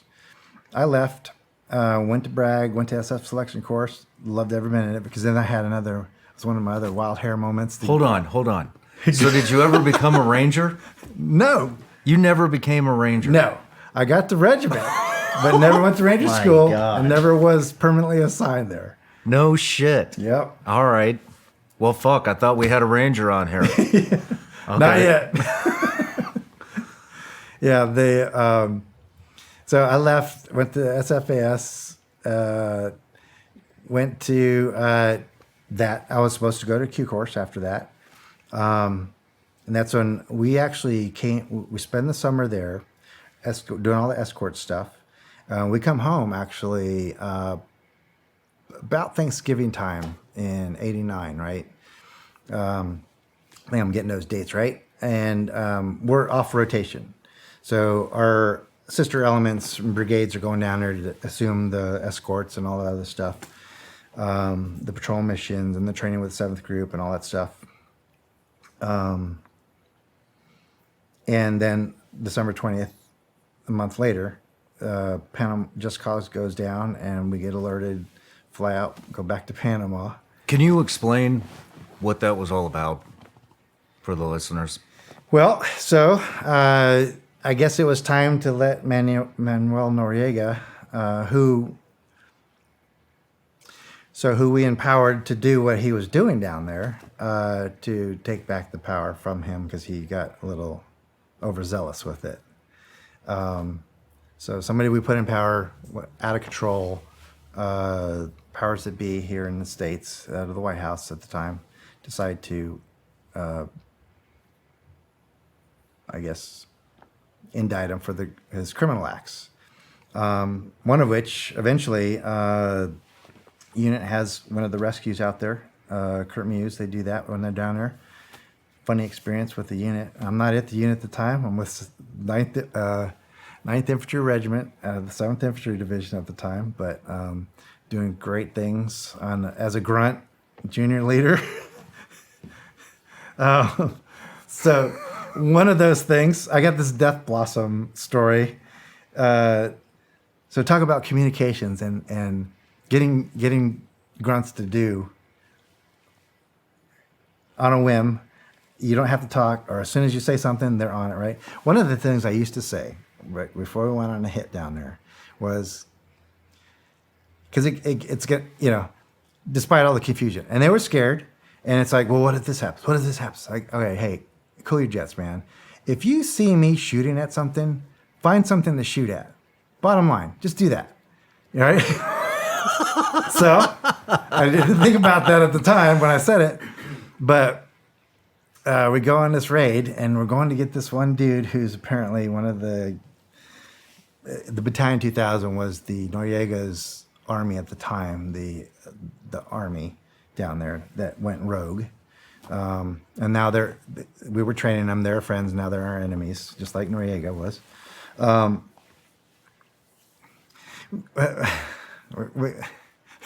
We go, well, first of all, it's down this narrow, like, it used to be storage units, just one row, an alleyway, let's just call it an alleyway. It's Panama City, so it's just a narrow street, and with these little storage units, which they turned into homes. So now they're occupied by people, and one of these units was the guy we were after. And I have the traditional infantry guys with me, the infantry tables of organization and equipment, right? My 2 or 3 gunner. So as we're going down this narrow passageway, I'm leading on the left. I have a 2 or 3 gunner on my right side across the street, and we're leading both down both ends of the street. And I told Smitty, was my 2 or 3 gunner, I say, hey, when I stop, you stop, right? So if we don't hear each other or you don't hear me, when I stop, you stop. If I'm shooting something, find something to shoot. And he's got the old school grenadier vest on, and they're stacked with all these HE 40 mic rounds and a couple of smokes, and it was a daytime raid.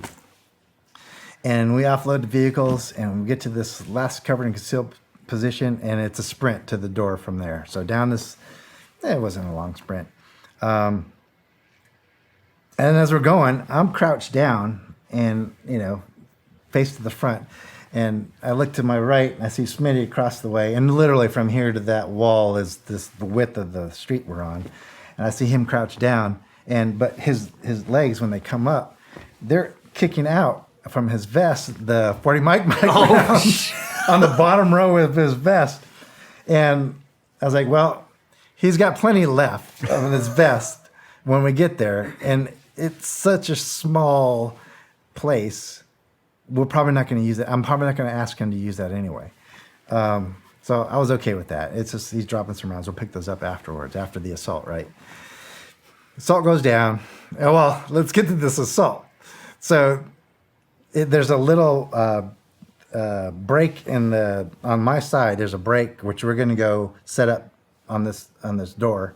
There's a break in the row of storage units, homes. And it goes out to the jungle, right? And that was just where the kids played and everything. It was just a break in the facility, the structure. And that's where I was going to go, set up right around the door. So you're around the corner, and there's the door. So I set up, and we were going to tell him in Spanish. I had one of my guys spoke fluent Spanish. We're going to tell him to come out, kind of thing, something to that effect, or we're coming in after you, right? You're wanted by this, that, and the other thing, and we're coming in after you if you don't come out. So he said he has his wife and kid in there, and we said, okay, we'll send them out so they don't get hurt, and sent them out. We grabbed them up, scooped them up, took them off, and as soon as they went, a couple of our supporting elements that came to pick up the wife and kid, they take them out of the way. As soon as they came, as soon as they disappeared and they were safe, I rounded the corner, right? Doors, I'm looking through the window in the door, and I'm waiting for this guy to come out or do something. And my guy's talking to him. It's like, come out now or we're coming in. And he wanted to put up a fight. Oh, no shit. Yeah. So I backed up a little bit. So I'm on a knee. I'm looking inside the door and looking at this window, and I have this support by fire position. Now I'm talking the width of this room is the width of this lane. Support by fire position had 2 machine guns. They're M60 machine guns back to old school days. They're that close to this building. Holy shit. And I said, come out or we're coming in. And I wasn't planning on doing that. Just that, I don't know, it's like, the guns are going to open up first, and then we're going in afterwards. Typical infantry raid, right? Mm-hmm. Support by fire opens up. They do their job. Okay, cease fire on the guns, and then we'll go in. Clean up the mess. Well, he says he's not coming out. So, decision time for me. I was like, well, I didn't expect him to say that, right? But he sent his family out. Family's safe. Now he's going to fight. So I backed up a little bit. I'm on a knee, so I just sit on my foot. And I looked back behind me to my rifleman, but he's my speaker, my linguist. I said, tell him we're coming in. I took a frag out of my kit. And I said, tell him we're leading with this and coming in afterwards. And so he told him, come out or, yada, yada, yada. And we're coming in. And he said something about fragmentation. So my Spanish wasn't so good at the time. And he said he's not coming out.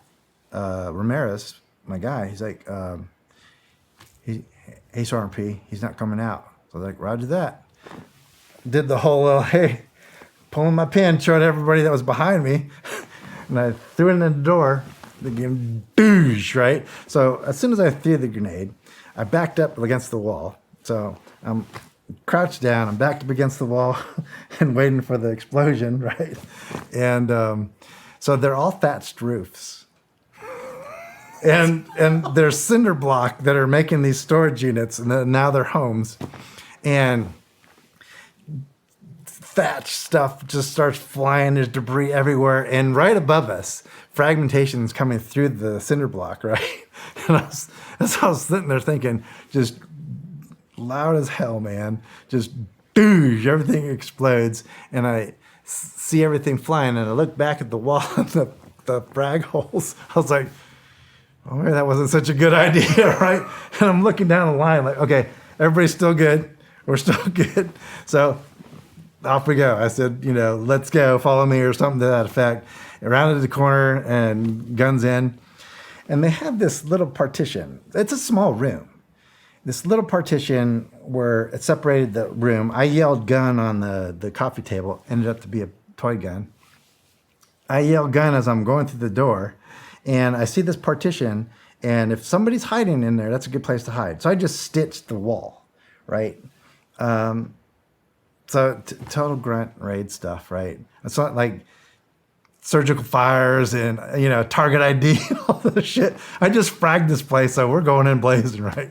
I go in and yell gun on the table and start stitching this wall. And what did I tell my guys? If you see me shooting, find something to shoot at. Oh, shit. So the two guys that were coming in with me, there was 4 guys that were on the entry team. One stayed at the door and took outside security, and the other 2 guys joined me as they're right behind me, and I'm just stitching this wall. What did Sergeant P do? What did he say last? Find something to shoot. And they're just stitching walls. I was like, and I hear them shooting, and it's loud as fuck. And it's like, okay, my side's clear. And they're like, I wait for the lull and fire. And they're like, clear. And they're yelling, clear, clear, and all this other shit.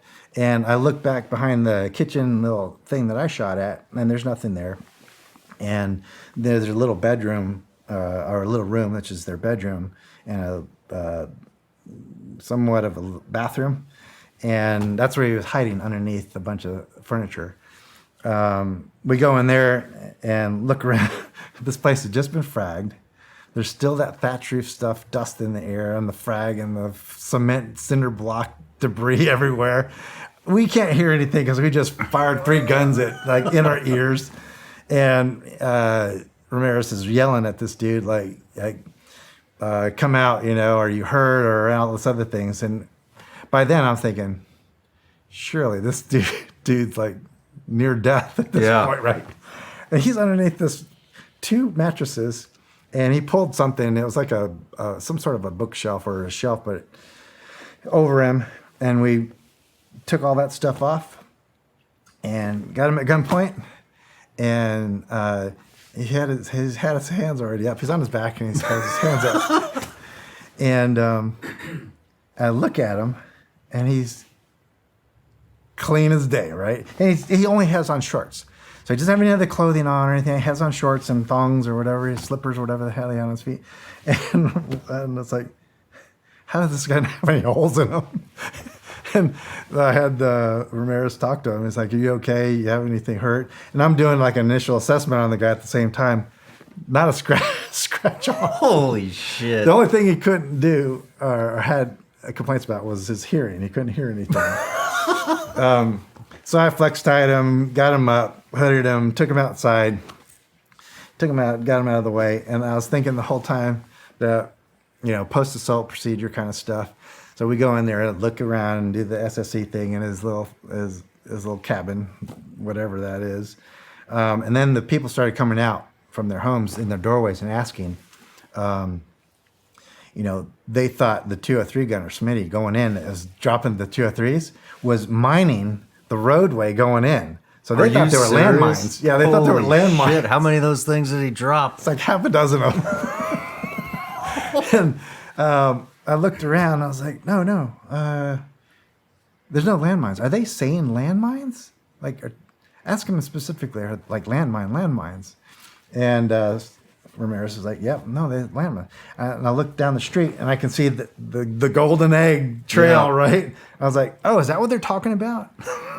And they said yes. And I was like, oh, hey, tell them we'll take them. We're going to pick them up on the way out. Get Smitty on the radio. Hey, come pick up your grenades. And that was it. That was the Death Blossom story, because we're back to back just shooting up this little room. But it was like, then I was thinking, well, okay, maybe I need to work on my communications a little bit with these guys. Not quite go. Just find something to shoot. Yeah. And they did exactly what I told them to do. Yeah. But a lot of things like that. Throughout Panama, raids, raid after raid after raid. We're going after, a lot. It turned into a lot of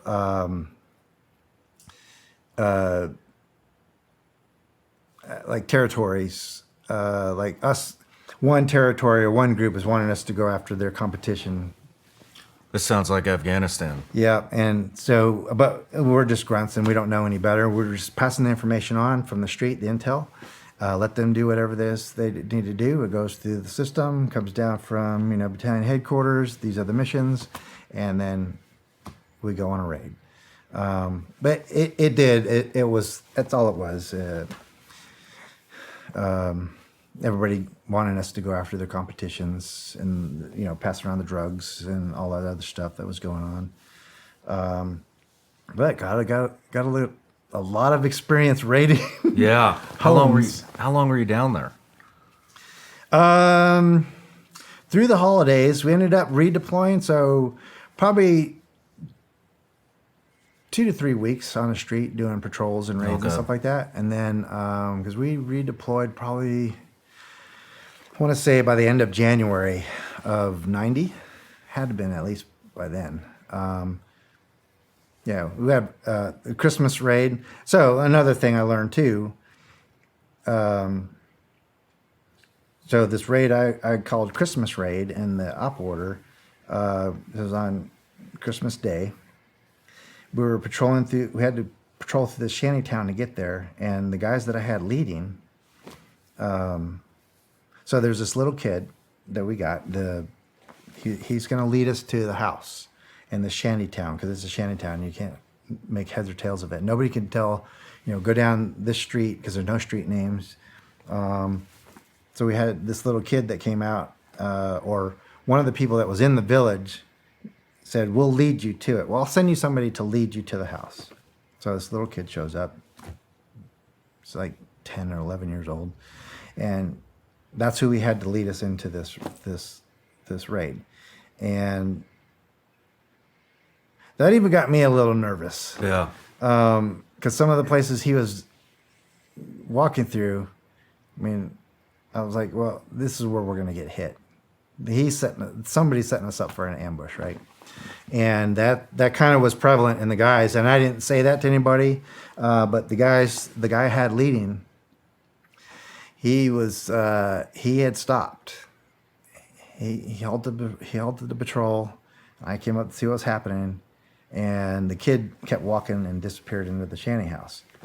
And where we stopped wasn't a good place to stop, because it was like everybody, including myself, was thinking, like, woodline jungle, can't see anything. It's at night, and then shanty town. This is where we're going to get hit. So I was just like, hey, keep moving, keep going. And he was literally frozen. He said, I can't go any further. He's like, hey, Sergeant Perry, I can't do it. And I said, can't do what? He goes, oh, I can't go forward. I think I'm going to lead everybody into an ambush. I can't do this. And I was like, all right. leadership decision going on right here in my head, going, what do I do now? We're already going to this target. Support elements are in position. So I said, all right, follow me. Let's go. And then found this kid. The kid, is doing this whole thing. I was like, all right, this little kid, if he steers in the wrong direction, that's another thing I got going on in my head. Like, what am I going to do with that kid, right? But he led us to this house, past the support positions, and finally American Faces in the Shanty Village is like, whoa, who's that? It's like our support position. Finally get to this place, raid the place. All the things you ever talk about in breaching, like bad happen, right? Sledge through the door that goes through the door and gets stuck, all these things. And it's it's a shanty village, and it's in a bad part of it's Panama. So yeah. it's wet ground, and so the house is on stilts. So this is raised. She's like out in the fucking jungle. Yeah, it's raised about waist level. So there's rickety steps that go in through the front door, and they're just steps. It's not like something you can stack on and all these other things, right? And then it's just a plywood shack, and with a plywood door, and the door's locked. It had a padlock on it. So the guy I had up there first with the bolt cutters, he was going to cut the lock and then open the door. I said, just hit it with the sledgehammer. That whole door and the wall is going to go down when you hit it with a sledgehammer, and then we're in position to cover everything by fire, right? So it's elevated about waist level, and so he has to swing this sledge at this knob, or the attaching point. It wasn't really a doorknob, but he has to swing the hammer over his head. So as he's swinging it over his head, sticks in the door and gets stuck. And then it's like, oh God, worst nightmare. It's like, and go, right? Stuck. Oh my God. And everybody's bumping into each other because we're getting ready to run into this place and assault this building, this room. And then it was just like, stepping over our guys to get in because the steps gave away. They under the weight of the first two guys that got on these wood steps. They're wet, they're dilapidated, they're rickety, and to get into the front door, stepping over our guys, just to crawl into the threshold of this door, and then from a kneeling, laying position, starting to clear this room. It was just the worst thing imaginable. But it's like, everything doesn't always work out perfectly. Yeah. You get to go in, all cool and sexy and shit. Did you get him? Yeah. Yep, rolled up the guy. He was rolled up. He squirted out the back, which we had guys back there and a support team that was watching the back. They wrapped him up out back when he came out. Cuffed him, hooded him, took him back. Detained him and all that good stuff. And he did have a bunch of stuff in there that I guess was used against him in his the drug wars down there. Okay. Yeah, so that ended up to be a pretty good deal, despite the clown jackassery going on to get in this place. Nice. But it's like, I was like always ingrained in my head, like, okay, well, it isn't always cool. It doesn't always look sexy. Yeah. But as long as you get the job done, mission success. Yeah. And nobody got hurt either. So. Well, 9 times out of 10, you don't look as stupid as you think you do. Yes. But, so you guys were doing stuff like that just about every day down there. Yeah, it was pretty busy there for a while. One of the first nights there, my potential, so unit guys are down there, right? And my task as a grunt on the ground the first night, we get to this one position, and it's a blocking position. And apparently the Battalion 2000, the group, fled out of the city into the jungle, and they're coming back on a counter assault the night that we get there. And so that's what they tell me. We're going to plus you up with extra guns and all this other stuff, and I'm going to be the first one they run into. I was like, oh, well, all right. All right, good on me, man. Be careful what you ask for kind of stuff, right? A lot of funny things happened that night. Spanish, not such my strong point. As we're waiting for this new counteroffensive, there's one of my guys on the perimeter, and it's thick. It's a neighborhood, but it's thick jungle still. Here's a guy walking down the street. He has a gun, and he's making his way down the street. And I hear these whisperings going on, and they're calling for me. And Sergeant P, and they're calling me Sergeant P the whole time. Sergeant P, Sergeant P. It's like I finally get there. I'm fucking low crawling into this position. It's like he does the enemy that way. He's like, "How do you say get down in English?" I was like, or in Spanish. And I was like, and we'd been there down the whole summer. We'd worked on our Spanish on all of those terms, and total brain fart, right? It's like, oh my God, here's our time to shine, right? And I couldn't think of it. I was like, and I jump out of the bush, out of the jungle, point my gun at him, and I said, "Get on the ground, motherfucker." And he stops, he drops his gun and gets on the ground. And I was like, that's how you say get on the ground in Spanish. And then get him wrapped up and send him back and all this other stuff. But then next morning, we have this corner, my corner, tastic. So, well, before I get to the daylight, that night we're putting up stuff, blocking stuff, anything we can find. So we're taking apart walls. They have these little cinder blocks that they make their decorative walls out of, right? So we're relocating all this stuff to make, speed bumps, hurdles, something for cars that can't get through behind us on a residential street. We're carrying things from homes, whatever we can put on the street to make some sort of obstacle. And normal, traditional, like danger area crossing, right? I'm going across, set up a support position. I'm going to go across, set up support, and they follow me over. As I'm running across, I hear this little, noticeable noise, overhead fire. So I hit the snapping. I was like, oh shit. I run back. I was like, motherfucker. I was like, did anybody see that? And they're like, no, we're looking. I was like, oh man, now we don't know exactly where it came from. Pitch black outside. And there's a street light at this intersection that we're trying to put this, some sort of obstacle in. And we're just totally fabricating this whole thing, whatever we can get. Trash cans, anything to put in the street and anchor them down so nobody would go down that street behind us. Because our position was facing the other direction. And I was like, all right, we got to get this done. All right, get in position, look. If you hear anything, light them up. So I grab my stuff, put it on my shoulder, start running across the street. Fucking snap. I'm running. It's like, and I don't hear any gunshots from my guys. And I get to the far side. I was like, what the fuck? You guys see anything? And it's like, we didn't see anything. I was like, oh, son of a bitch. Because now I have to go back across, right? So I throw things on the street really quick just to throw it out there. And I was like, all right, you guys ready? It's like, eyes up, man, guns up. And on three, I'm running back across. And 1, 2, 3, I start running back across. And snap. I was like, that son of a bitch. I was like, why aren't you guys shooting? What's going on? We can't see where it is. I was like, what now, right? So yeah. I put 2 guys. I was like, hey, I need one of you guys come across with me. Maybe you can see him from the other side. And then there's a small hesitation there. I was like, come on, you're going across with me.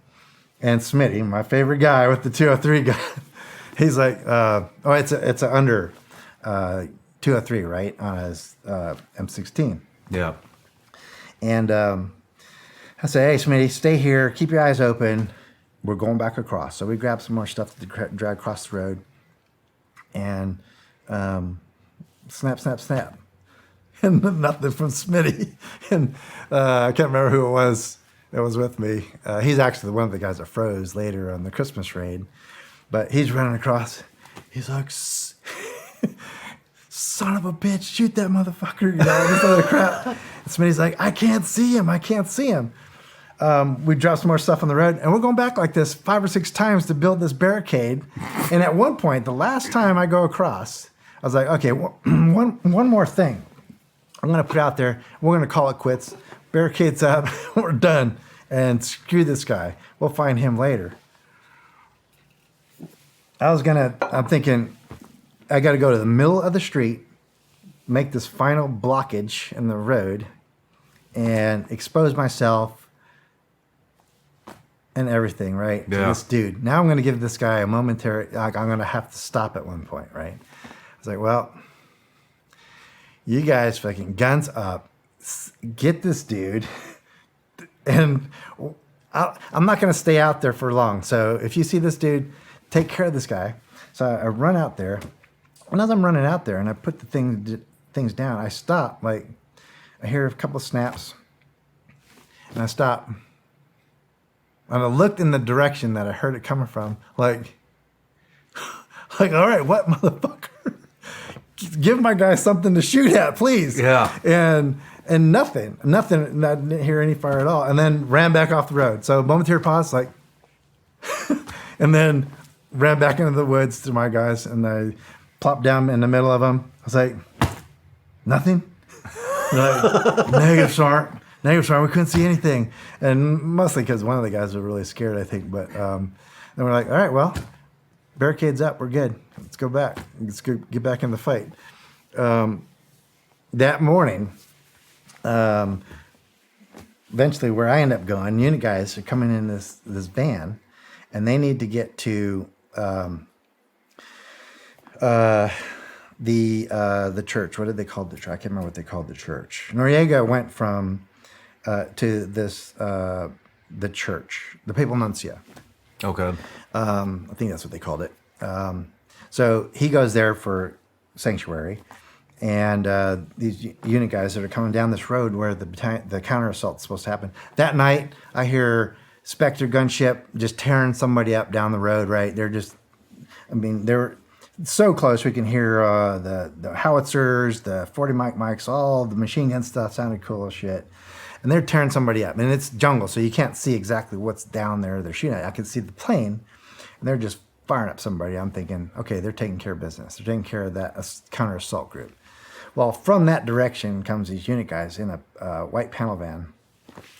And I got this street locked down with my guys, right? And there's cars now starting to try to get out of that part of the city.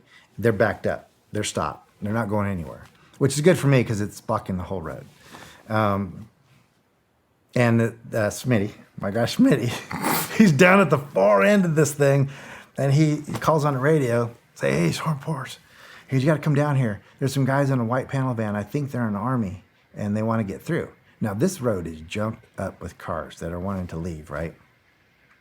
And plus our shit that we have in the road. And I was like, all right, hey, I'll be there in a minute. I go make my way down through this traffic of cars and get to this panel van. Hispanic male is in the passenger seat up front. It's a panel van. You can't see in the back. Driver looks like, he could be Panamanian, Hispanic of some sort. And I said, who are you guys? And he said, Army. Had an ID card, and they're in regular clothes. Had an ID card, and I looked at it, and I was like, looks legit, but I'm not used to Army guys dressed like this. I was like, what do you got in the back? You got anything in the back? And he said, yes. He's like, or something to the effect like, Roger, Sergeant, I have guys in the back, and they have guns, and we're trying to get to the Papal Nuncio, to where Noriega's being held, or he went for sanctuary. And I was like, well, I'm going to have to look in the back, and just to be safe. And he's like, all right, well, give me a minute. And he says something over his shoulder. And so I told Smitty, all right, typical clearing thing. You get the handle, I'll go guns up, look in the back, clear it, right? Smitty grabs the handle, he's got his gun up, and he grabs the handle. He's like, on 3, 1, 2, slides up. It's a slider, panel van. And there's these dudes in woodland camouflage, BDUs, Protex, and car 15s and all that shit. There's one guy sitting in the doorway like this, facing right at me, and he's got his U.S. flag, red, white, and blue. It's not subdued, and I can see that. Another guy I can see has one on his chest, and he's over his shoulder like this, pointing at me. And there's several. All I can remember is like this wall of guns looking at me. Yeah. And I recognize the red, white, and blue in this black Protex, the darkness of all the other colors, the white background of the panel van, because it was a white panel van. Red, white, and blue flags definitely stood out for me. And these dudes sitting there like this. And I'm looking at this like, oh, lowering my gun. It's like, Smitty, close the door. It's like, sir, you're good to go. And he's like, we need to get through here. I was like, no worries. And I said, part the waters. I said, make room for this van. It's coming through. And my guys just started telling everybody to get away. They went through. Come to find out later on when I go to selection, just the next year, it's the unit guys, and it's the squadron that I'm actually going to eventually too. No shit. Yeah. Real quick for the viewers. So unit guys are Special Forces Operation Group Detachment Delta. Yep. That's what you're talking about. Yeah. And I heard about that when I went to selection. So I go through twice. And they were like, hey, were you in Panama?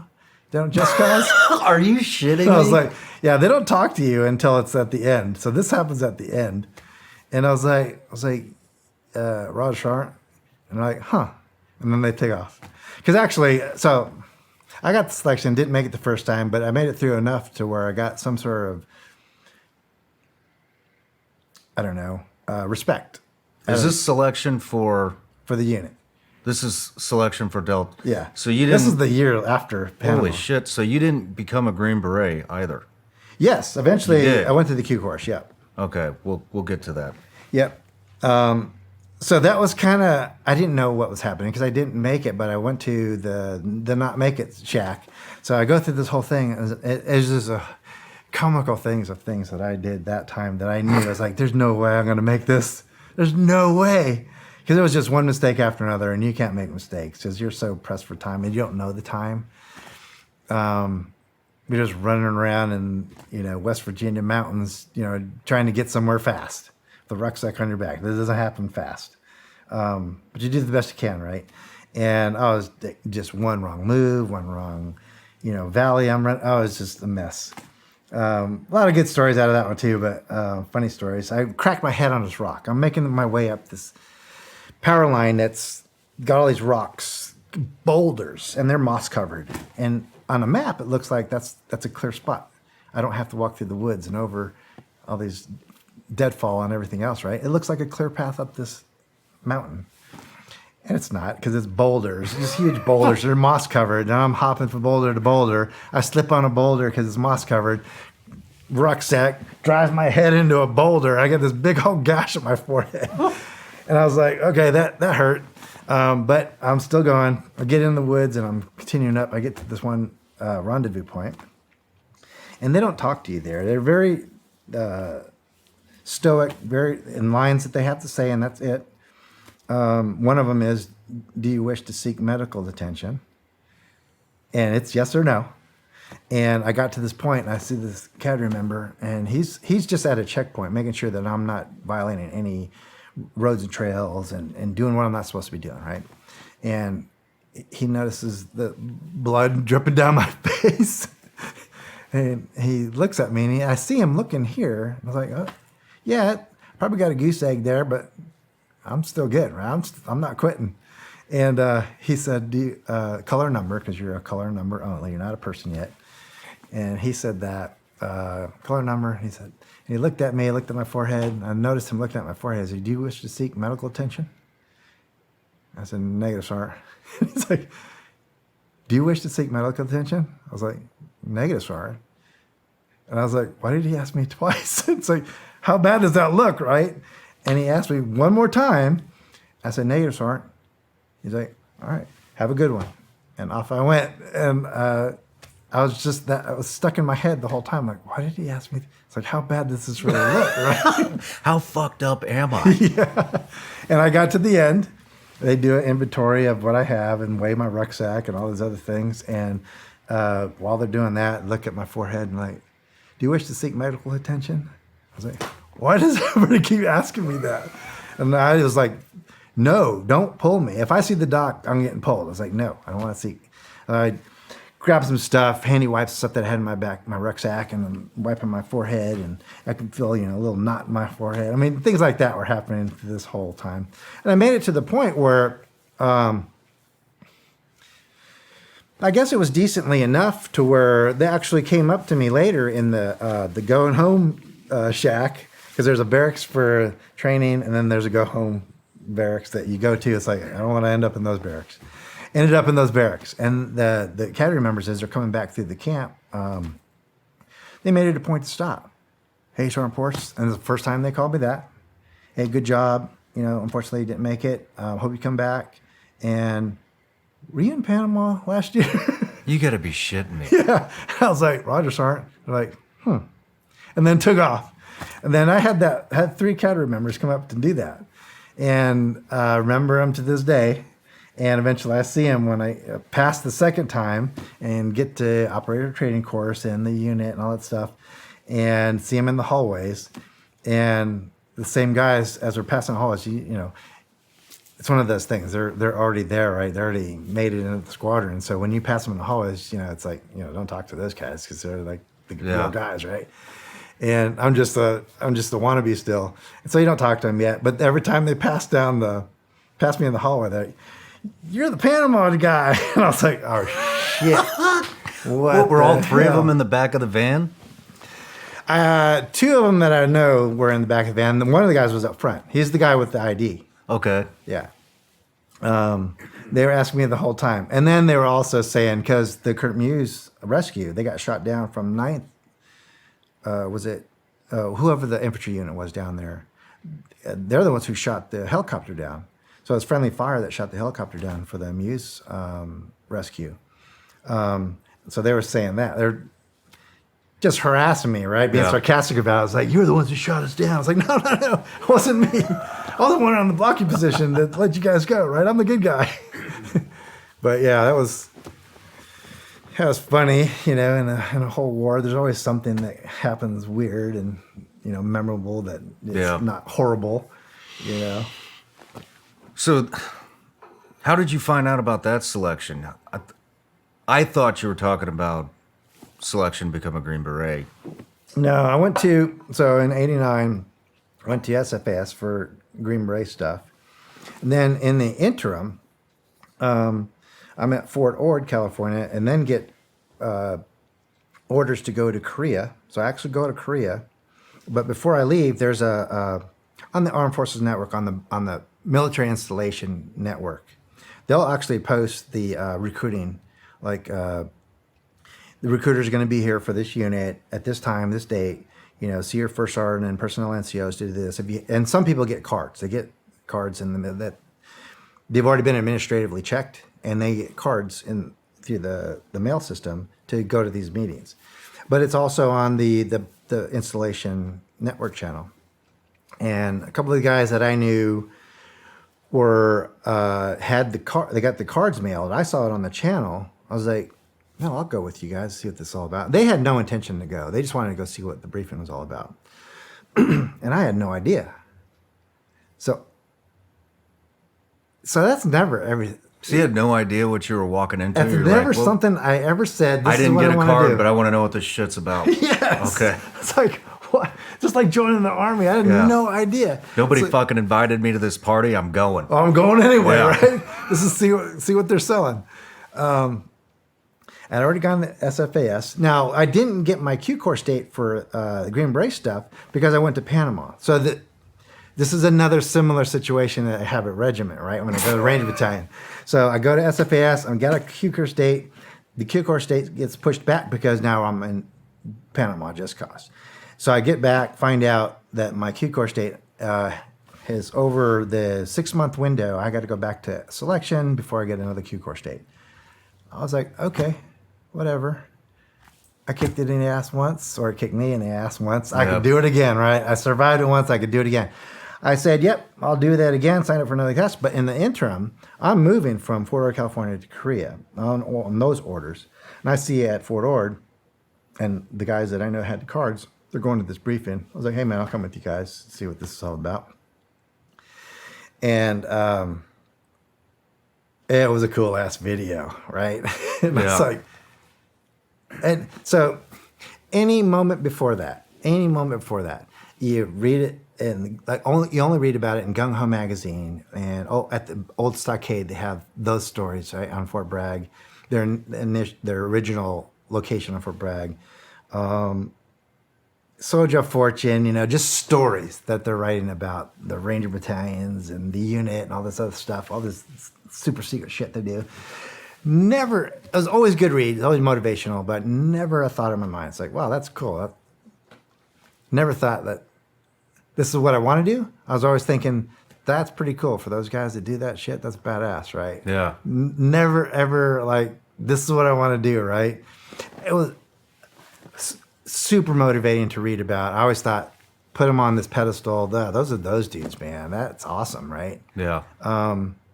Never a clue that when I finally go to this briefing, and I'm still thinking. And so one of the things they do say at this briefing is, your only failure is your failure to try. I was like, that's what got me. I was like, cool videos. It's all the cool stuff. It's all the direct action stuff, and helicopters and little birds flying everywhere and fast rope, and it's all neat stuff. Guys in black stuff running through, doing CQB shit. I was like, that's badass, right? Yeah. Like, that'd be cool, So if that was something, if I knew somebody, yeah, that's fucking badass. And then that's the thing they said. A bunch of people asked questions. How long do you deploy and all this other stuff? And they said, well, we can't, disclose all this other stuff, but you'll be gone. This is your primary mission in life and all this other stuff. And they don't hold anything back. It's like, you're going to be deployed. You have to have, if you're married, yes, your spouse has to buy into this whole thing too, else you're not going to make it. Past all the selection stuff. I mean, it's a whole family thing or not at all. If it's not right, it's not right. And they'll tell you up front. It's good for some people, it's not for others. It's not for everybody. If this is what you want to do and you're married, have kids and all that stuff, that's a discussion between you guys, and you need to be 100% in, So they let everybody know that. So those are some things I was listening to. I was like, wow, that's pretty cool. And then the last thing it says, what's the harm in trying? Your only failure is your failure to try. I was like, oh, that's badass. Yeah. I was like, I'm going to do this. How many people showed up to this meeting? Oh, it was huge. It was in a post theater, right? So easily half of those seats were filled. Wow. Yeah. And that's just one base. Yep.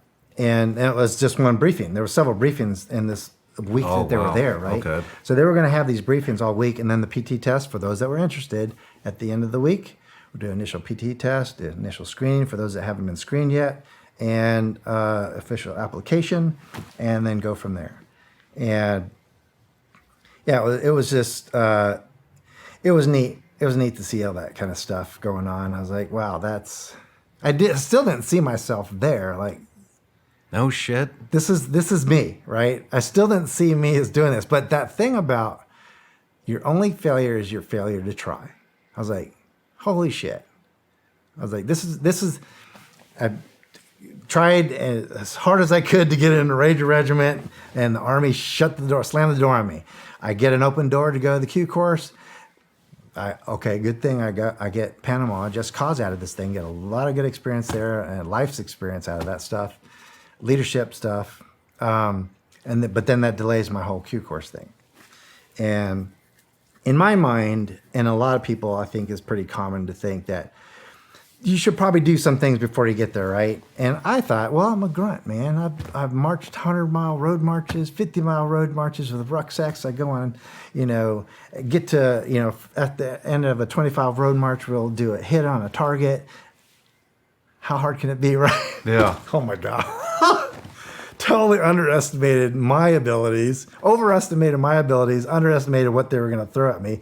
But my mentality was, my whole mindset was, well, I'm not going to quit. I don't care what you throw at me. I'm going to do it the best I can. And then during the briefing, and when you get there in the initial briefings, it's like, just do the best you can.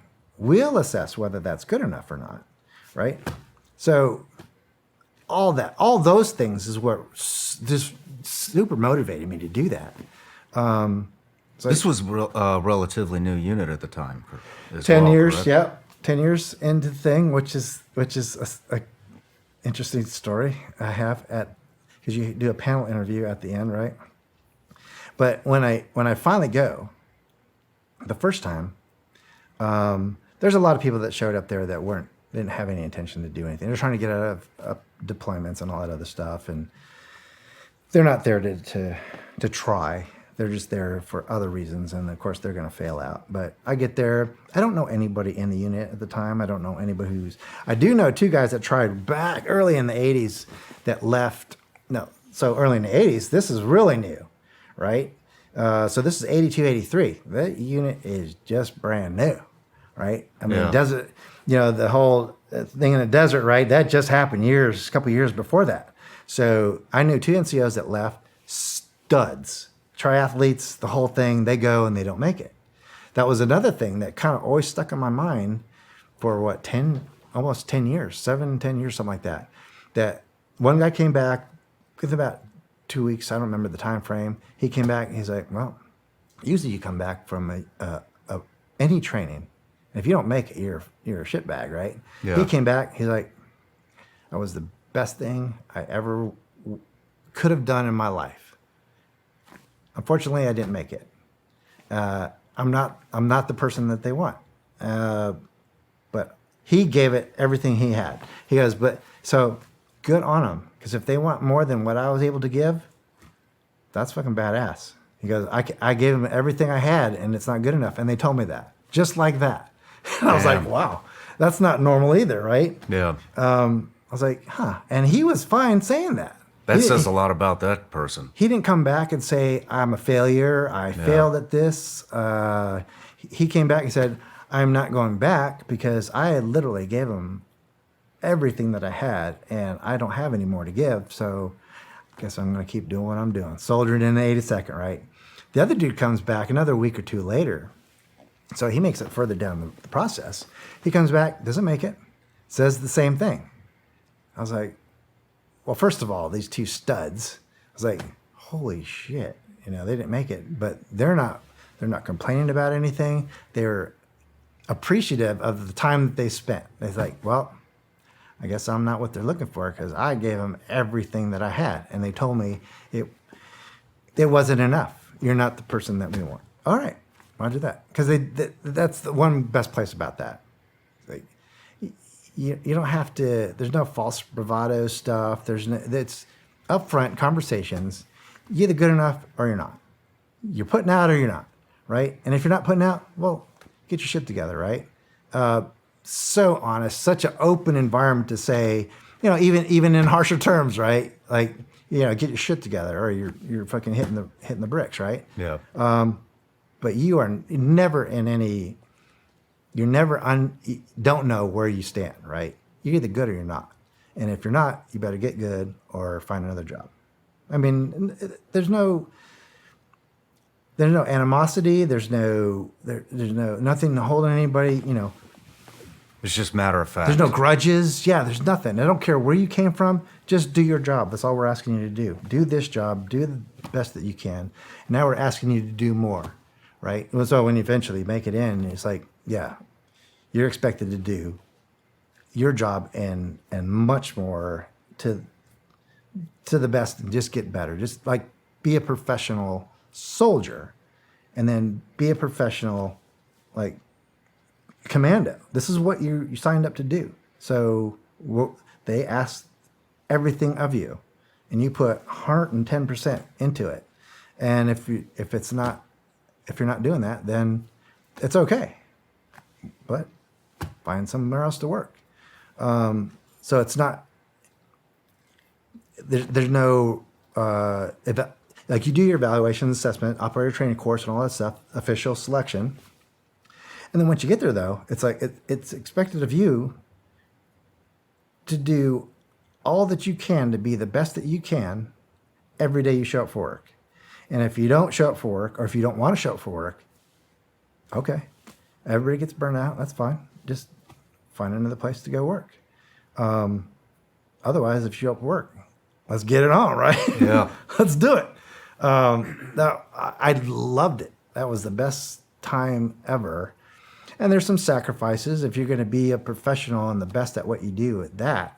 There's some sacrifices that have to be made with family and free time and everything else. And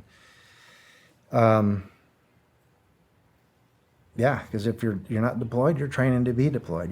You're constantly training to do your job. Then you do your job. Then you're training to do the next job. Then it's constant. And I can't imagine what it was like over the last 20 years with these guys, but I mean, it's just balls to the walls. And it was the most enjoyable time, though.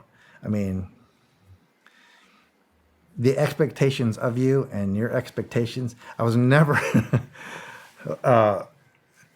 all they wanted was the best out of you. Yeah. The whole time there. No matter what you did. It could have been shooting, moving, CQB, could have been breaching. That was my thing. It could have been anything. Could have been an R&D project. Do the best at it that you can. We want the best out of you, whatever you do. I mean, whatever it is. There was no need for a PT test or anything like that because that was part of your daily life. Yeah. Just the job itself. You could take a PT test any time of the day, any day of the week, and it'd be nothing to you. The running an obstacle course in the pool, right? I mean, that was like a daily thing. Hey, let's do a at the end of every week, right? Somebody would come up. Hey, let's do some competition, right? It's going to involve running, shooting, moving, swimming, everything, right? Yeah. And every week, Thursday, right? Let's do it. Let's earn our weekend, and all week just training and running and gunning and motorcycles, ATVs, whatever it is, mobility training, whatever. CQB, let's hit homes and just go over and over and over, and then critique each other on everything, every like minor details. Very critical, and the best hot washes and after action, reports after anything that's done, right? Do a hit. Hey, what were you doing wrong here? Hey, where were you at during this time? What were you doing? Why did you do this? And then you just have to be accountable for yourself, right? And then hold your teammates accountable. It's like, hey, and it's sometimes a pretty harsh discussion to have. Say, hey, what the fuck? Yeah. Right? And they're like, what do you mean? It's like, well, what happened during this? And they're not taking it like, hey, man, don't say that to me. They're like, why? What'd you see? Right? And then you tell them what you saw, and they're like, oh, shit. Yeah, man. And they explain it. And it's like, all right, well, sorry about that, man. I thought you were out of it for a minute.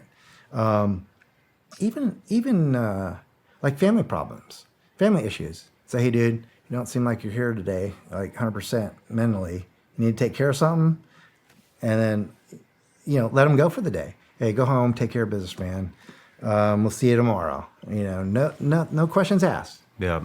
We need you here 100%. If you're not here today, then fine. Just go take care of business. Make sure everything's right, and we'll re-engage tomorrow. Nothing. I mean, it was just the best environment to be, like the best you can be. Yeah. I mean, you're there. I mean, the fact that you're there, like, that doesn't fall short on anybody that's there. It's like, and everybody is in that mindset. So, I mean, all-stars. It's all-stars competing against all-stars. Yeah. And it's not a angry competition. It's like a sarcastic, I got you this time, right? It's like, I'll get you next time, motherfucker. It's just always just, that competitive environment is just breeds the best. I mean, you can't do anything but get better at what you're doing, no matter what it is. Let's talk about OTC when you got through selection. How was that broken up? What was the toughest portion for you? I mean, let's back up a second. So you went to selection. Did you realize what you had gotten yourself into? So here's the deal when that came to me, right? So I didn't make it the first time. The dude, the Sergeant Major Fry, I'll say his name because he's since retired and all that stuff. Great dude, great guy. He was talking to me through the whole thing.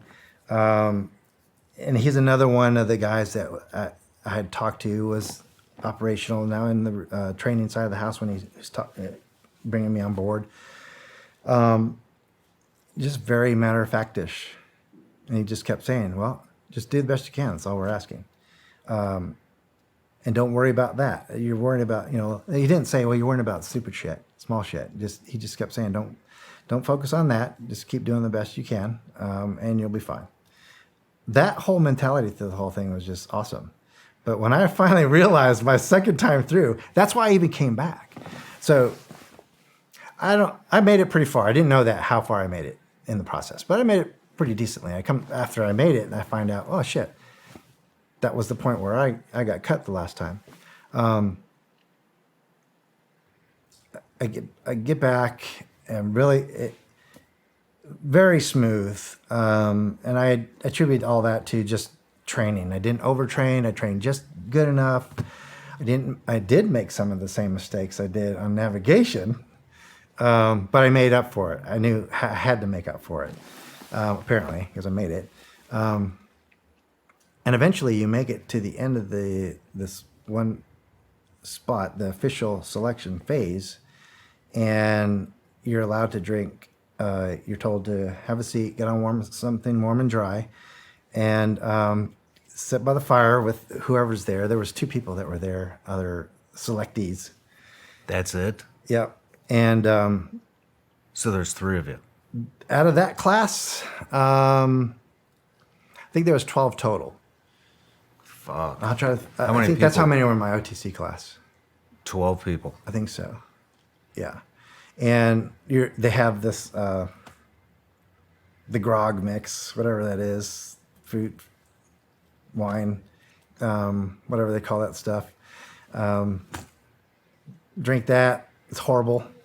Put on some warm socks, dry T-shirt, and all that shit. And then you're told you officially made it past the official selection phase of the process. It really didn't sink in. I mean, I was beat. I was just, I was just like ready to pass out. You're like, what the fuck are we trying out for? Yeah. Who are you guys? And then I've never heard of this place. there's nothing cool about what just happened. Where's all the helicopters and the cool stuff, right? And then there was the board. And when I realized the composition of the board members, they're all the squadron commanders, unit commanders, sergeant majors, and at the time, so this is 90.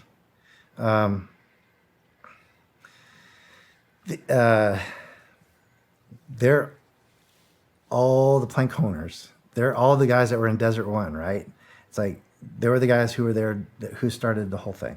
Damn. Other than Schumacher. Schumacher had gone on since then. Beckwith has long since been gone out of the unit stuff by then. But all these guys were the assaulters, the troop commanders, the troop sergeant majors, and the assaulters and the snipers that were there for Desert One. And so you're just like kind of like this, right? You're sitting in a seat in the middle of this like 3 or 4 rows. It just seemed like a whole wall of faces at me. In the first row, unit commander, sergeant major. Schumacher was the commander at the time, and Bobby Little was the sergeant major. Keith Perdue eventually was my sergeant major. He's sitting there. And a couple of them, it seemed like all of them had a cigar. So that's all I remember, and they're sitting there, with their cigars, and I was like looking at them, starstruck, like as I'm panning this crowd, I was like, and starstruck is the only thing I can think of as a what I was thinking at the time. And I remember Sergeant Major Fry, he's off on the side, and he's the only recognizable face because he's been talking to me this whole time. And the psychologists are there, and all this other stuff. And there's some questions there that they ask. I don't remember all of them, but the only thing I remember thinking, I just kept looking around. I'm doing my military scene, and they kept saying, relax. I was like, I am relaxed. What are you talking about? It's like, I am sitting here getting questioned by like the original guys. I was totally starstruck by the whole situation. I was like, what the hell am I doing here with these guys, right? And I was like, I was just a grunt, right? And that's one of the things they asked me. It's like, so we have guys that have done a lot of things in their careers, and they have a lot of experience and stuff like that. That was one of the things they asked me. It's like, what are you bringing to the table? And I'm looking at these guys, these Desert One dudes. I was like, I'm thinking, I got nothing. I was like, oh, well, so I'm an engineer. I know explosives. I started just rattling off. I was just nervously rattling off a bunch of stuff. And I'm willing to learn. I just want to do this, not only for myself, but for my country and all this other stuff. I was just randomly doing some other stuff. I don't even remember what I was saying exactly. And I was just thinking, what do I have to impress these guys with? Right? Yeah. I mean, I was like, oh my God. And the other one question I do remember them asking, that one. And then we see you've been to, I have to explain the whole regiment thing, that I'm AWOL, right? They bring that up. And so I explain that away. And they say, okay, I see you've gone to Special Forces Selection. Between the two, this course and that one, what do you think was the most difficult between the two? And I'm not thinking what is the right thing to say, right? Shit. I said, because two totally different night and day courses, right? Because you're all on your own for that course. You don't have anybody to pull you through. You don't have anybody to pull through, to motivate you. It's all you in your head. Am I good enough? And am I going fast enough? And all this other stuff. That's a whole nother animal. Just that was tough. Because you're the worst. You're your own worst enemy, right? And that's holds true there. You get totally psychological mind fuck yourself into I'm not going to make it. It's like son of a bitch, right? And then back to yes, I am going to make it. Back to oh, I'll never make it like this. I'm back and forth, just horrible thing to go through. It's just tough. And I said because selection, SF selection, you're with a group of guys the whole time, so you always have somebody like a leader that I was as a grunt. I can always like. Come on, move your ass and get up here. And guys who are falling out and stuff like that, you can yell at them, and that motivates yourself to do better, right? Yeah. You're rotating. You're doing a lot of team stuff, so there's always somebody there to either, motivate you or for you to motivate them, and that's kind of what you do there. It's kind of the whole point behind that. The whole course is teamwork and all that kind of stuff. Make shit happen. Do the Jeep poles and just the heavy man. That's just weird team stuff. But that's the point. And so for that point, I said, at that moment when they asked me that question, I said, because it's so hard to motivate people who are ready to quit like that, right? You can't just say, well, then quit then, It's your job to motivate them to keep going. So I said, for that, and that aspect of my head is where I was going from. I said, probably SF selection course. And as soon as I said that, I was looking around the crowd. I was like, what a dumbass. What a dumbass. But I didn't change my mind. I stayed with it. And so I got this.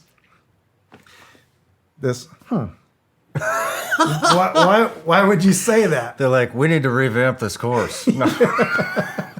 Why would you say that? And I explained it, and they understood it because most of them have been through it, at least the process. And then it was like the only other thing is like, okay, go leave the room so we can talk about you and determine your future. I was like, oh my God. So I'm getting up from the chair thinking, oh my God, I just screwed everything up saying that. I'm just back into my head again going, oh my God, you just screwed it up. You did all this for nothing. I go, and Sergeant Major Fry gets me into this.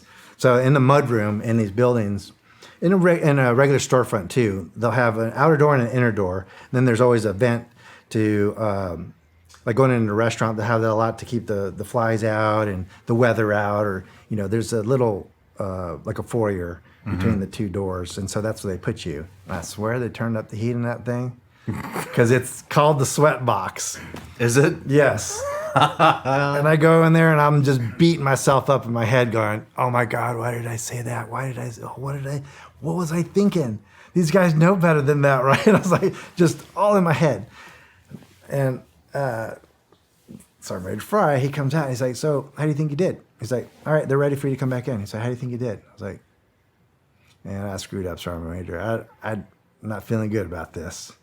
But thank you for allowing me to come back and try, right? And he's like, don't worry about it. They'll let you know what they decided. And yeah, let's go in and see. So went in, sat in the hot chair in front of these guys again. And I'm saying, so who are these guys? My heroes in life, like I've read about in all these books and magazines, gonna say about me. And totally hit me by surprise. So I'm sitting there and they said, something to the effect that we've decided to take you on as apprentice, which means you get to go to the operator training course and attend the operator training course. I'm sitting there thinking, oh my God. Oh my God. What did I just do? Right? Now the fun begins, right? And I was like, just sitting there. It's like, thanks, sir, because it's Colonel Schumacher at the time. It's like, thank you, sir. Bobby Little. He's like, congratulations. And then they all start saying, congratulations, we've decided to take you on as an apprentice and attend the operator training course.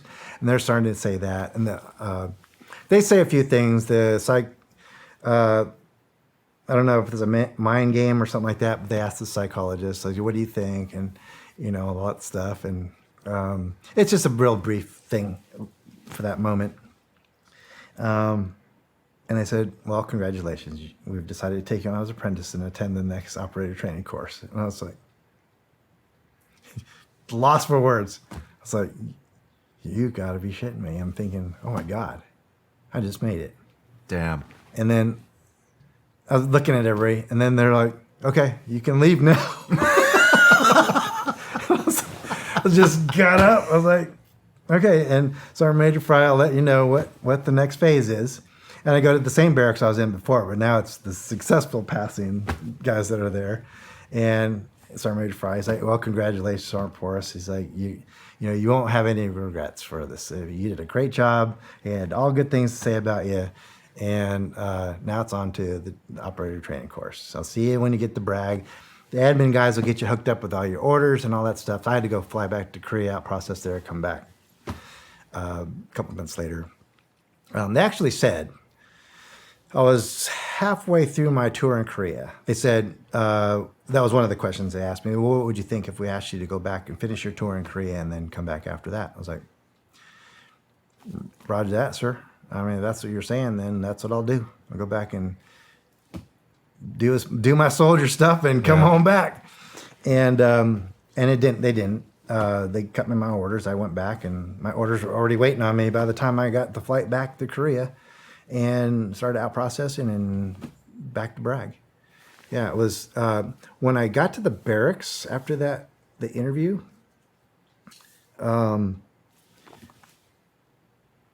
First of all, that's when you start feeling the pain because you're relaxed, you're showered, and now all your joints hurt and everything hurts. You start feeling all the pain that you put your body through the last, several weeks. And that's all I was just sitting there in this day room area, kitchen area, and the guys are starting to come back that are coming through the interview. And one guy, he says it out loud. He's like, we made it. And I was just ready to die. I was just like, oh my God, I hurt so bad. And I hear him say that. I was like, I'm sitting up in my, it was a lounge chair, and I sat up and was like, holy shit, dude, we made it. And then another guy from, I think he was a 2nd Ranger Battalion guy, he started saying the same thing. He's like, man, we made it. And everybody just started saying that. I was like, holy shit. Then it was like, oh my God, we made it. what? And literally, we don't know it really, but literally, I mean, OTC and everything else, that's like, and just even life there, it's like, you're getting ready, now it starts. Yeah. You're getting ready to put out, like, every day you're alive, you're putting out regardless. But it's all fun. And it's not like you're putting out, and I've heard some guys say that too. It's like, you go to work and hopefully you don't get fired that day, right? But I never had that. I was never around guys that thought that, and I didn't think that either. Like, man, I can go home today if I screw up today. It was just go to work. Go to work and do the best, go all out that day until it's time to quit. And when it's time to quit, crack a beer at the bar and, kind of make the transition before you go home, right? Yeah. Relax, get shit showered, shaved, change into your civvies, and sit at the bar, have a beer, relax, kind of change gears for a minute, and then go home. It was just awesome. It was an incredible experience. How was OTC? How long was it? It was good. So from 6 months. 6 months? Yeah. It's a very academic, training, from tradecraft to hard skills to psychological testing to eyesight, testing drills and you name it. You went through the ringer from head to toe, psychologically, physically, tactically, CQB. It's like, no matter where you came from, this is how we do CQB, right? And you have a lot of guys coming from different experiences, some out of the SF community, some out of the Ranger community, some out of the straight up infantry community. Were you the only one out of the infantry community? Well, no. So there were some other guys too. I want to say he was a crew chief, helicopter crew chief. He was in my OTC class. The majority of the guys, I'm guessing, come from Ranger Battalion. Ranger Battalion or SF. Okay. Yep. There's probably 2 or 3 of us in my OTC class out of 12. I don't want to say 12. Maybe it was a little lesser, 1 or 2 more than that, but not many. There's just two rows of us in our OTC photo. It wasn't much. So they actually do that. That's at the unit somewhere where it shows your selection course. It's like a whole battalion or company worth of platoons in formation, and then OTC class. Damn. Completion. It's pretty neat to see that. I mean, we didn't see that till we actually got there. We saw it going through there. It's like how many guys showed up, and you don't really see once the actual end of the selection process. You don't see everybody every day, so you don't really get a good sense on who's there and who's not. Because sometimes you won't run into people, and then you run into them a day after, and like, oh shit, I thought you were gone, man. And then so the whole time through, you don't know where you stand and who's left. You can't talk to anybody. You can't talk to each other about stuff like that. If you run into each other, you can't talk to anybody what you did that day, even though they did the same thing. But maybe No shit. So they were it's on individualized training. Yep. And if it was through the selection process, so in OTC now you're able to do all this collaborative stuff. So you're finally able to do that. You're able to talk about everything you do, like what. The best shooter in the class, right? You're pimping that guy out for what is he doing? What has he been doing to get better at shooting? But you do a lot of shooting in OTC. I mean, you are dumping some rounds in OTC to get good with a pistol and a rifle. You do all the other stuff too. Gustav training, heavy weapons training, CQB, all the cool stuff, familiarity with the helicopter, starting to fly in Little Birds and Black Hawks and all that stuff, fast roping, And then more. So for me, the difference from basic infantry stuff is just more specialized, right? Because as a grunt, you can do fast open, you can do CQB, you can do all those other things, but you have like squads and platoons and maneuver elements and all these other things. Now you're doing more with less. Do you think the course was more challenging for you coming from infantry versus guys coming from SF and Ranger Battalion? Nope. No. Yeah. The magical thing about this whole place is all the people that end up in OTC class, with some exception, very few exceptions,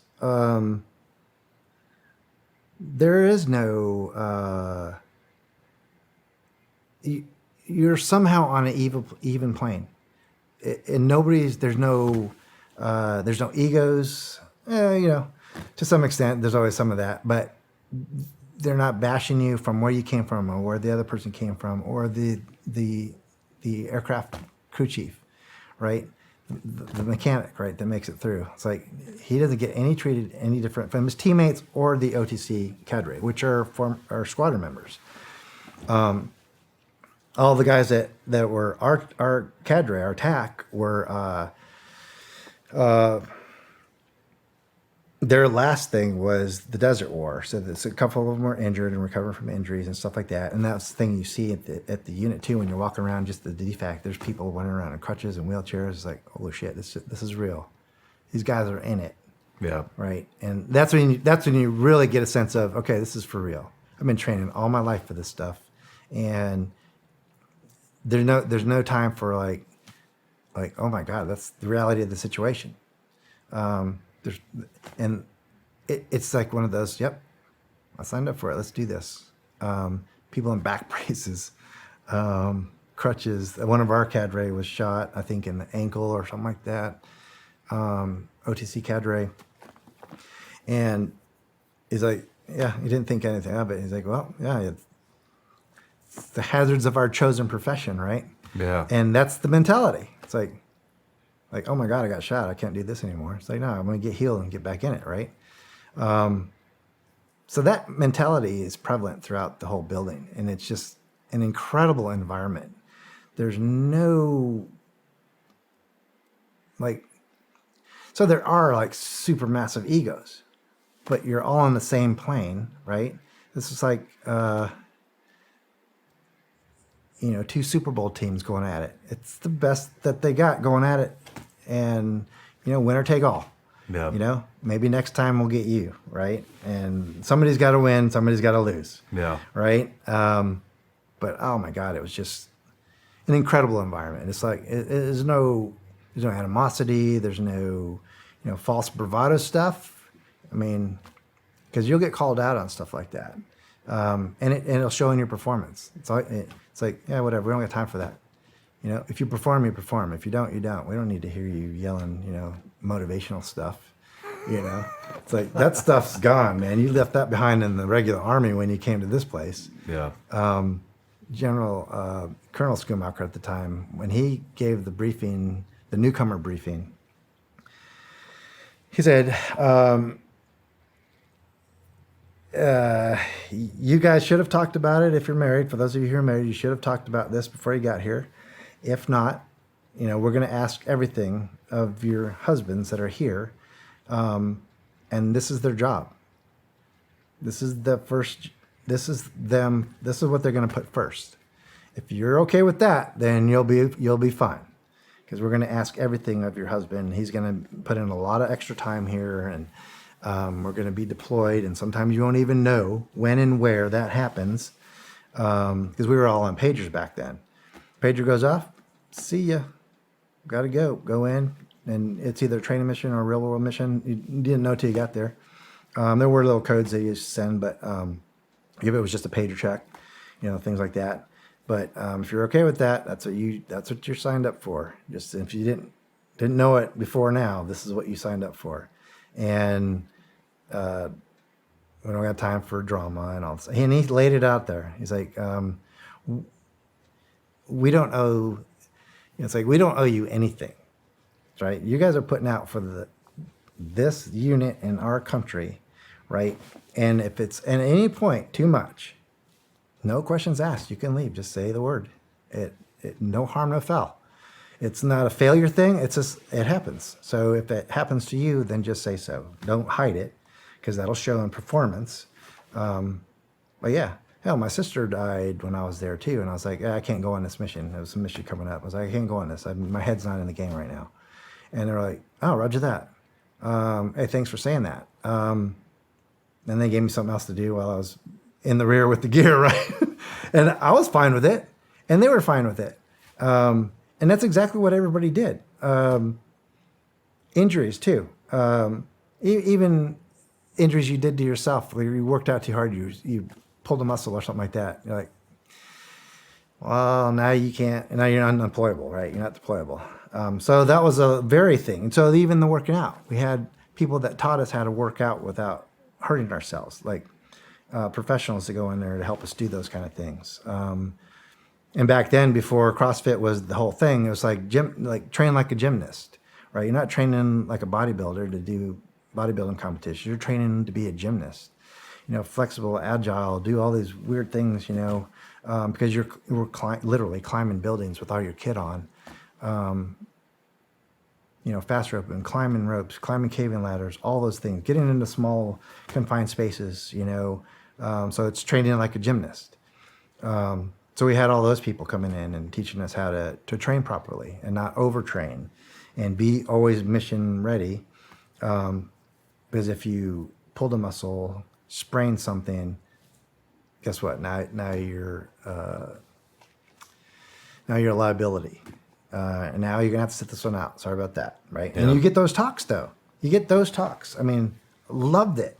It's like, it's interesting. I just interviewed this guy, Kyle Morgan, who was over there as well, and he had told me, I didn't realize how small Delta is, and he told me in his interview that when he graduated OTC, they gave him a number, an operator number, and I believe his operator number was 935. And this is, I believe he got there mid 2000s. Yeah. And I when he said that, I was like, holy shit. I mean, this unit's 50 years old ish? Right. Yep. Less. 1980. So 79, 80. Damn. To current. Yep. That's fucking incredible. Yeah. It's really fucking incredible. And I didn't know what my number was. I didn't know there was such a thing. They actually came up with that later. Like, we need to find out something. Because being around a lot of SEALs over the years, right? They always have a class date that they associate, right? What class are you in? That's the validation, right? What class are you in? So everybody knows. And there's a way to find out. I didn't know what class number I was. Or even my number, and I still can't remember it off the top of my head, to be honest with you. But it was like OTC 20-something, 24, 26, or something like that. And that was 10 years into it. So there wasn't really a system until they found out, well, it'd be nice to have some sort of way of finding out, checking or verifying, coin checking somebody like that, right? Well, what class were you in? Right? Yeah. I don't know what class I was in. What OTC class? I don't know. Just who was in your class with you? Then you can start mixing and matching names. Yeah. But that was it. Not until just recently. I was actually deployed in Afghanistan with GRS, and former unit guy was there working in another division for the agency, and he's like, "Hey, did you get your knife?" I was like, "What knife?" "Your unit knife." I was like, "I don't know we had a knife." And it has your OTC number and your number in it, your operator number. I was like, "I didn't even know we had such a thing." He's like, "Yeah, they had this thing and they gave everybody numbers and class dates and all this stuff, and now there's a knife." So the knife is pretty cool. It's a Bob Horrigan knife. I actually have, when I left and I retired, he was making knives, and he gave me a knife that he made, Bob Horrigan, for a going away retirement gift. And now he's obviously died in Iraq, I think. Died on a hit in Iraq. Iraq or Afghanistan, I'm not sure. But yeah, most of the guys will know that story. I don't know. I wasn't there, so I hear things, and I just know that he was one of the casualties in one of the hits in the GWAT time frame. But he gave me a knife. It wasn't, and it was a homemade knife. It was a great knife, and he wasn't, that market hadn't really caught on yet. He was just making him and his brother. His brother's still making them. Yeah, I have one of his original knives that he made, and then that's the one they modeled after to be the unit knife, and then it has your OTC class number and then your operator number and all kinds of stuff. And I can't remember what mine is. I'd have to look it up. Yeah. But yeah. So yeah, it's pretty cool. I mean, I didn't know about it then. I know about it now. Yeah, because it's like one of the nobody talks about it a lot, which is great. There's not a whole lot of stuff out there. I mean, you can still find out stuff on the internet and all that kind of stuff, but you got to look for it. Yeah. So I think it's a great thing. Let's take a quick break, and then when we come back, we'll talk about some of the operations that were going on.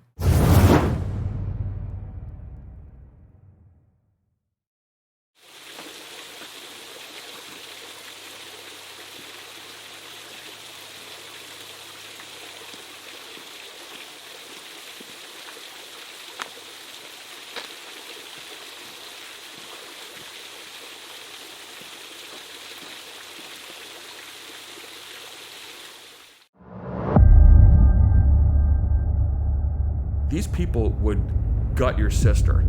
You put them on the streets of America, they would kill every American. Scary is the wrong word. They're just fucking evil. They would do it. They would. There's not a doubt in my mind that you're directly responsible for the deaths of several bad guys. And the night where a Hellfire missile, ended the life of a really bad guy, because it's not only responsible for killing two of our officers, but he was plotting additional attacks. I have the phone number back in Fort Bragg of the widow of one of these officers. We should call her. And we called her. And we said, we avenged the death of your husband. And she just said, thank you. Since 2016, U.S. government officials overseas and their families have reported sudden, unexplained brain injuries. These officials were injured by an unseen weapon.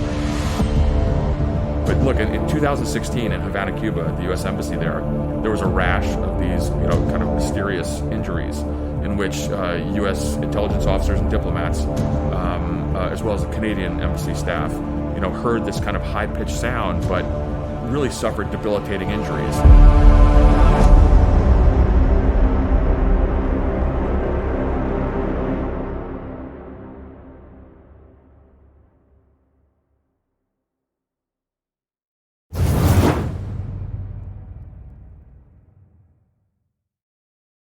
All right, so we got through OTC. You're showing up at Delta. Let's get into some of the missions you guys are doing over there. So we're talking early 90s. Presidential changeover has happened, so we have Clinton in the office, White House.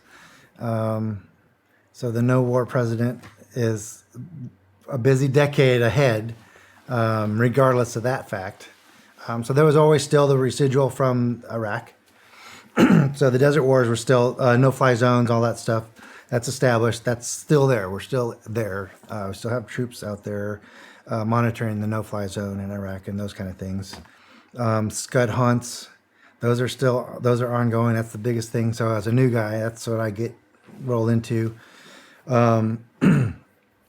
There's so many things going on. So daily life there at the unit, every morning, Intel brief, no update, or at the beginning of the week at least. Intel updates what's the hottest thing going on in the world, but what's the hottest thing on the ticket for us, right? And then the rest of the week kind of just mirrors training towards those objectives.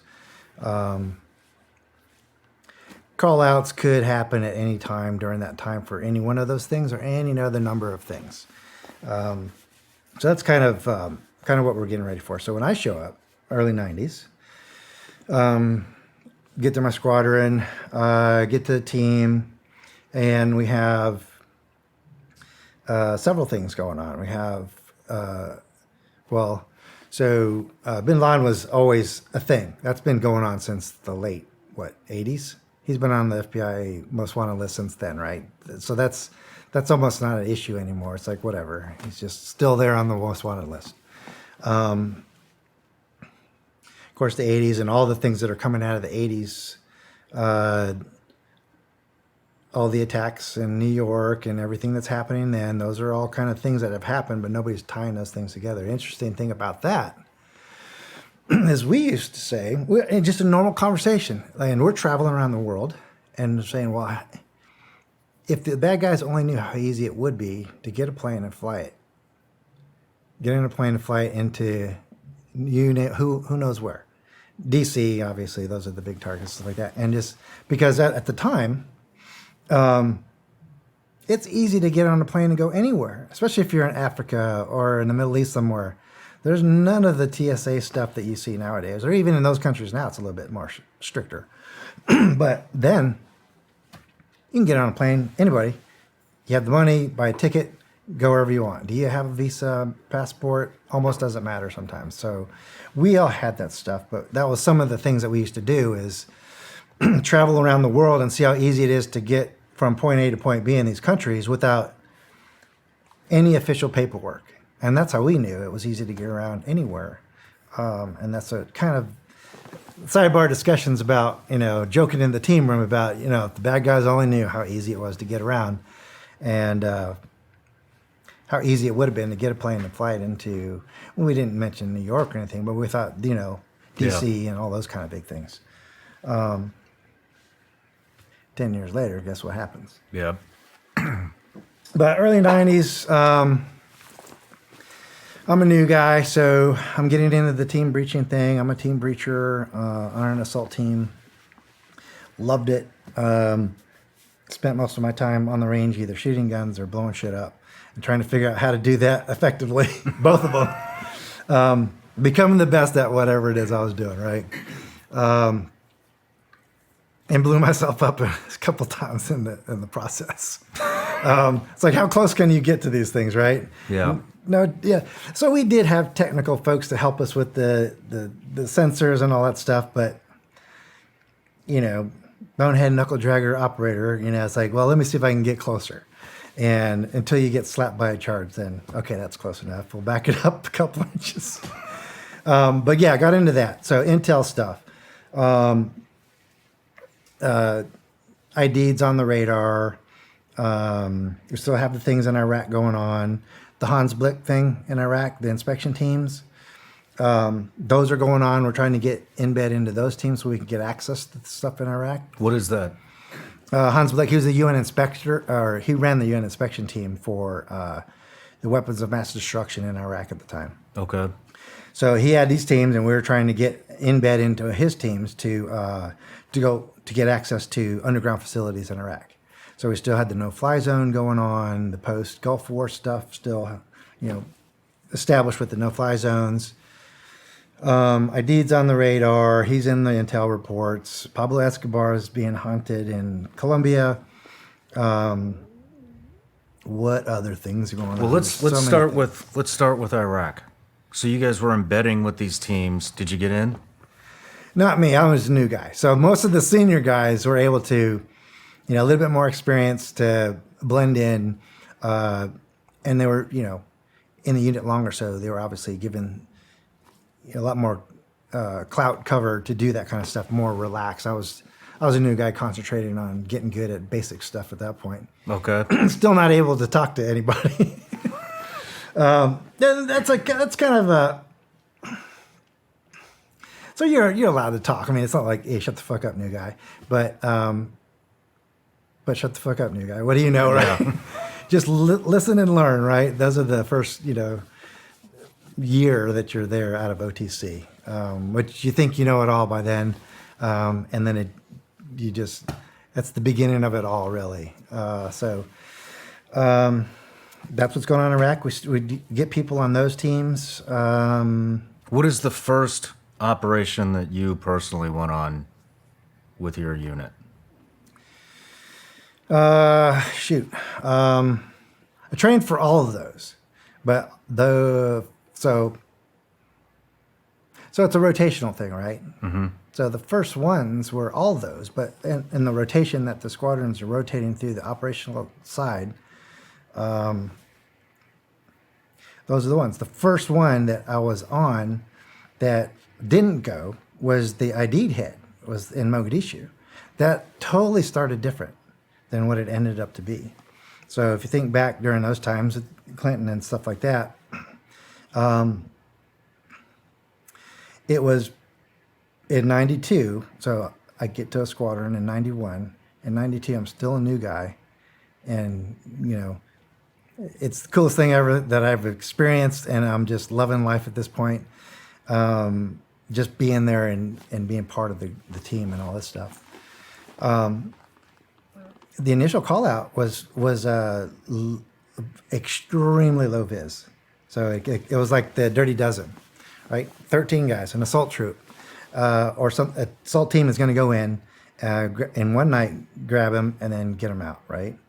Airland at Mogadishu International Airport, find them, fix them, grab them, take them, right? And then if we had the flex, then it was flex. That was all the rehearsals at that point. That's how that was going down. General Boykin, then Colonel Boykin, unit commander at the time.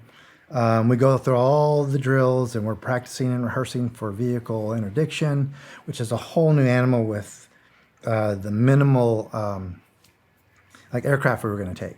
So the whole thing was initially minimum signature, 13 assaulters within the supporting package, air crews. I don't remember how many Little Birds we were taking in Blackhawks, but that's a part of the package. And then a support element to get everybody on the ground in and off. There was other options to go from a seaborne platform off the coast. That was discussed, and then really we kind of focused on air landing, and then offloading the Little Birds and the Blackhawks, go to a target, and then chase them until we found them. If we had a dry hole on the first or second or whatever, right? That was all what the training was all about. Shut down Bragg for all that training. It was the best time ever. I never would have, I mean, that's when you know you're in a place that has clout, right? Yeah. Shut down Fort Bragg training area. And we had free reign to do everything we needed to do. Vehicle interdiction, airborne interdiction from helos, live fire, all this stuff. And I remember at the time they had the new desert boots at the time, so we didn't have too much of a signature flying around the Fort Bragg area. Everybody stayed in their woodland camouflage BDUs at the time, and then because I wanted to break in my boots, I didn't want to save my boots till deployment. I wore my boots, the tan desert boots, because we were going to go in desert DCUs. And so that kind of set the whole stage for everybody wearing desert boots to break any boots. You don't want to go, on the mission, and that's the first time you put your new boots on and break in your boots. So that became like the style at the time. But we flew around, did all that stuff. I mean, in that kind of training, task force pilots are trying to do things that they didn't do yet. It's like, okay, let's try to figure this out.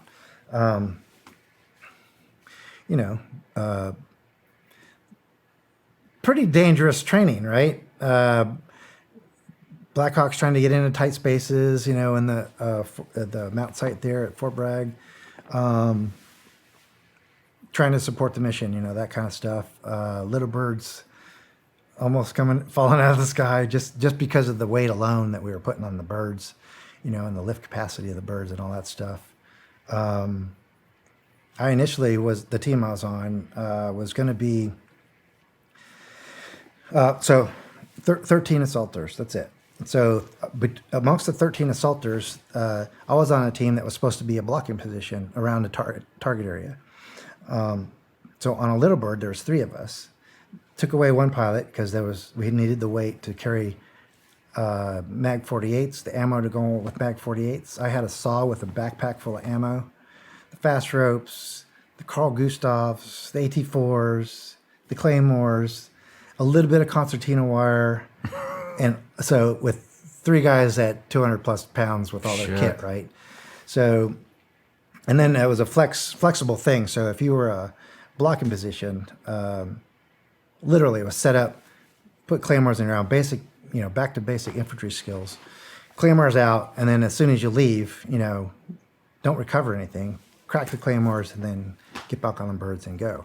So that was going to be, that's how it was rehearsed. That's how it was going down. The first mission planning went strictly that way. Minimal signature, I don't even know. So C-141 Starlifters were the airlift at the time. I don't even think they're in use anymore. Before my time. Yeah. Yeah. So it was 3 or 4 of those. I don't remember how many of those to get aircraft and the assaulters and the support elements on the ground for that one night. Just one night on the ground, find them, fix them, place them up, take them back. The best training ever. And unfortunately, we didn't get to go during our time frame. So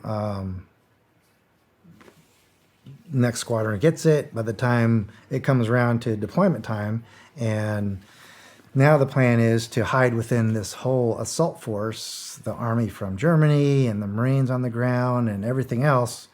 We're going to embed this, hide amongst the noise with the task force ranger that eventually went in, which is another squadron. And they were doing great things. I mean, the whole way through that whole thing. And I'm only getting the feedback because I'm a breacher, right? So I'm talking to the breachers on the ground, the senior breacher that was on the ground. He's saying, hey, what works, what doesn't work? Hey, this charge doesn't work on this door. And so I'm getting great stuff. Or he's sending back target information, and we're, trying to figure out a charge that works best on this thing back at Bragg. So that was kind of my whole interaction with that whole thing. So another squadron's there. I'm back in the rear with all the other breachers figuring out, what's going to work best for them based off of the information they're sending back. And then we had, by the time everything goes down in October, on the 3rd and 4th, I was already in West Virginia. We were on a support mission to run selection at that point. So that's where I was when that happened, which was, kind of hard to take, one, because we were on the it had evolved from the 13 guys to Task Force Ranger with, a slice from the 3rd Ranger Battalion.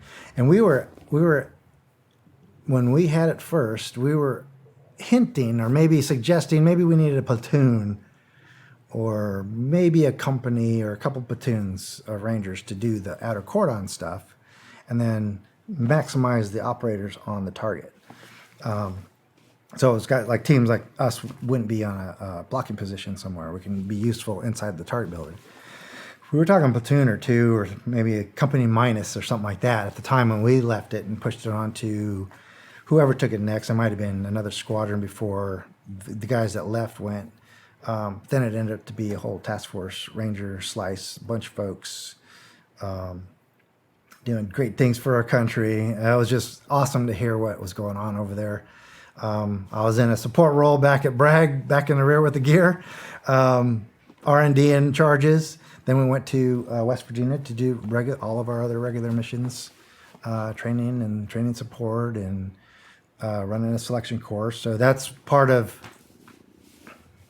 That's kind of neat. I mean, selection, if you're on the cadre side, you're all coming out of the squadrons to do that. You're not trainers that specifically do that. They're all coming out of the squadrons to do that. So you have some sort of impact on who's coming, right? You fill out critique sheets every night on people that you see, significant or non-significant. What are they doing? How are they doing?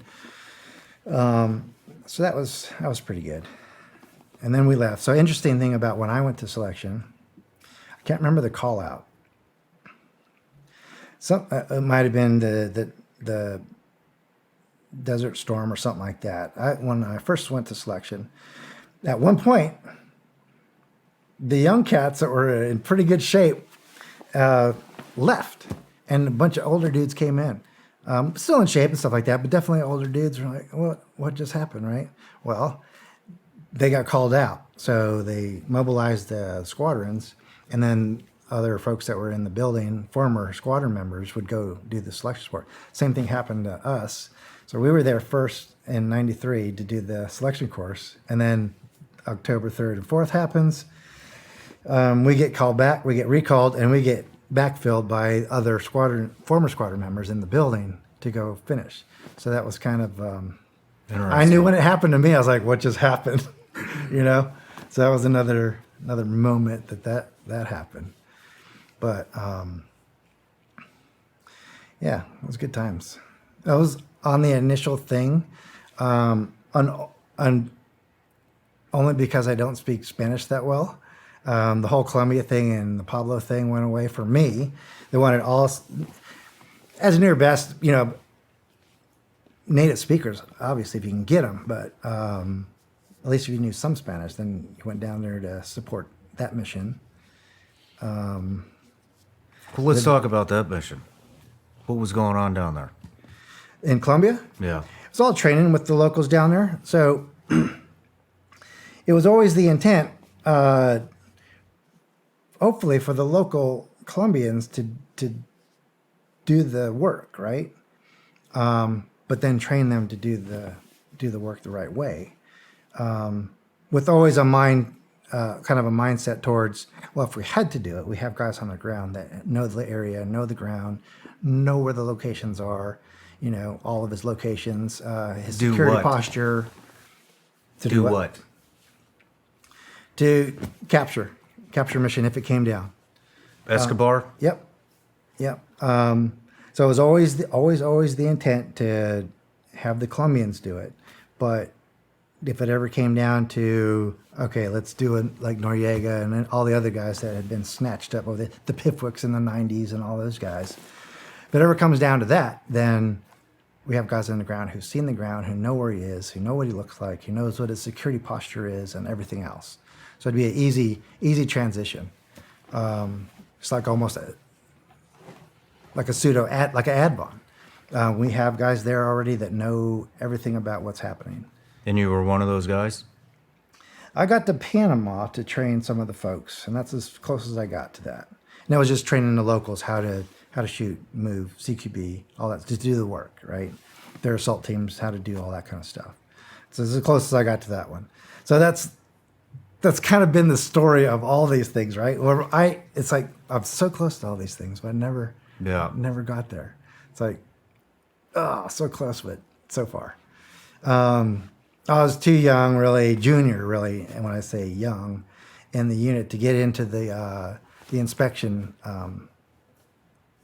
teams for the underground facilities in Iraq stuff.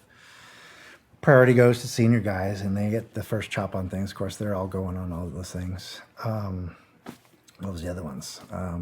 Pablo ID'd. The desert. What was it like when Pablo when he got killed over there? Yeah, well, I think the one book that is, I can't remember the name of the one. It's pretty accurate. He comes out of a second story balcony, gets on the rooftop, and that's where some guys that were on outer cordon security actually end up shooting him. And then the guys come out that were chasing him, shoot him again, and he's on the rooftop of his whatever villa or complex or whatever that's called. Pretty cut and dry. So the guys that were being trained to do that did exactly what they were trained to do. And it was an outer cordon guy that actually, Colombian, who got the guy. He was a Colombian? Yep. No shit. Yep. It was kind of like, hey, who's that, right? Like his advisor, right? Yeah. Hey, who's that? Should somebody shoot that guy? Do you know the advisor? No. No? No. It's and it's probably Pablo is the book, the name of the book. It's got an orange cover on it. It's pretty accurate. Like there's a DE agent in there involved. I think in the picture of the photo that they sent everywhere, there's a DE agent in there. That's a DE agent. Yeah, so they're able to take most of the credit for any of the stuff that's happened. So, you know, good on them for all the stuff that they were doing down there. I mean, they're running the cases and they're doing all the hard work and the investigation stuff and all that kind of stuff. So yeah, that was interesting to be just a part of all those things, right? Not quite so much hands-on and there on the spot, but just even the guys that went in squadron that went in Mogadishu and eventually just doing incredible things over there. The Rangers and our guys out there, just incredible things they were doing. And it's just like, I think it could have been a better story actually when it finally came out, but the original story that the historian wrote, very good in the Philadelphia Inquirer or something like that. Very good about, telling that story. A lot of good stuff came out in the movie that needed to come out, I think. Of course, they had to combine some characters and all that kind of stuff. And the funny thing about the whole, this is my safety story. Yeah. Right? When you think about it. So I do know that story, and I know that person who was there to tell that story or to actually do that. But it's actually not as, they got to tell the story in the movie, right? Of that. This is my safety, right? Well, the unit guys that are there are training the Rangers just, because that's what you do when you're not doing anything. Go to the range and shoot or CQB or whatever. You're teaching them these things, how to be better at what they do. And then the concept is, the safety thing was this, right? Your thought process. That's the best safety that you got. The joke amongst the unit members at the time, even at Bragg, was, this is my safety, right? So it was like, we had CAR 15s at the time, right? And so very safe weapons. So there was actually a discussion between me and all the guys that were that I interacted with in my squadron, my team, and all those things, other squadrons and other guys I went through OTC with and their squadrons. Like the big dilemma, and I've heard it now in training today, even the questions like, do you go back on safe every time you come off a target? Or you shoot and then go back on safe? Or, those kind of questions. And I hear that even today. And that was the question then. It's like, the dynamic environment that you're in, why waste that split second of a time to go for the safety and safety back on? Just keep it on. Yeah. Because there's nothing but bad guys to your front. So why go on safe? All right. Okay, well, that makes sense. I mean, if you're the lead guy, then sure, why not, right? Or those kind of discussions were happening. So that thing was like, this is my safety. Yeah. Those are the jokes and the sarcastic stuff we were saying amongst each other, and the banter is like, this is my safety, right? It's like, so when that happens, so when you think about it, CAR 15 AR platform, straight across the board, you clear it, and the last thing you do and clear it, safety barrel, if you got a safety barrel, something like that, point in safe direction, pull the trigger, hammer falls, it's cleared. Chamber's cleared, magazine, has been dropped, you're clear AR platform.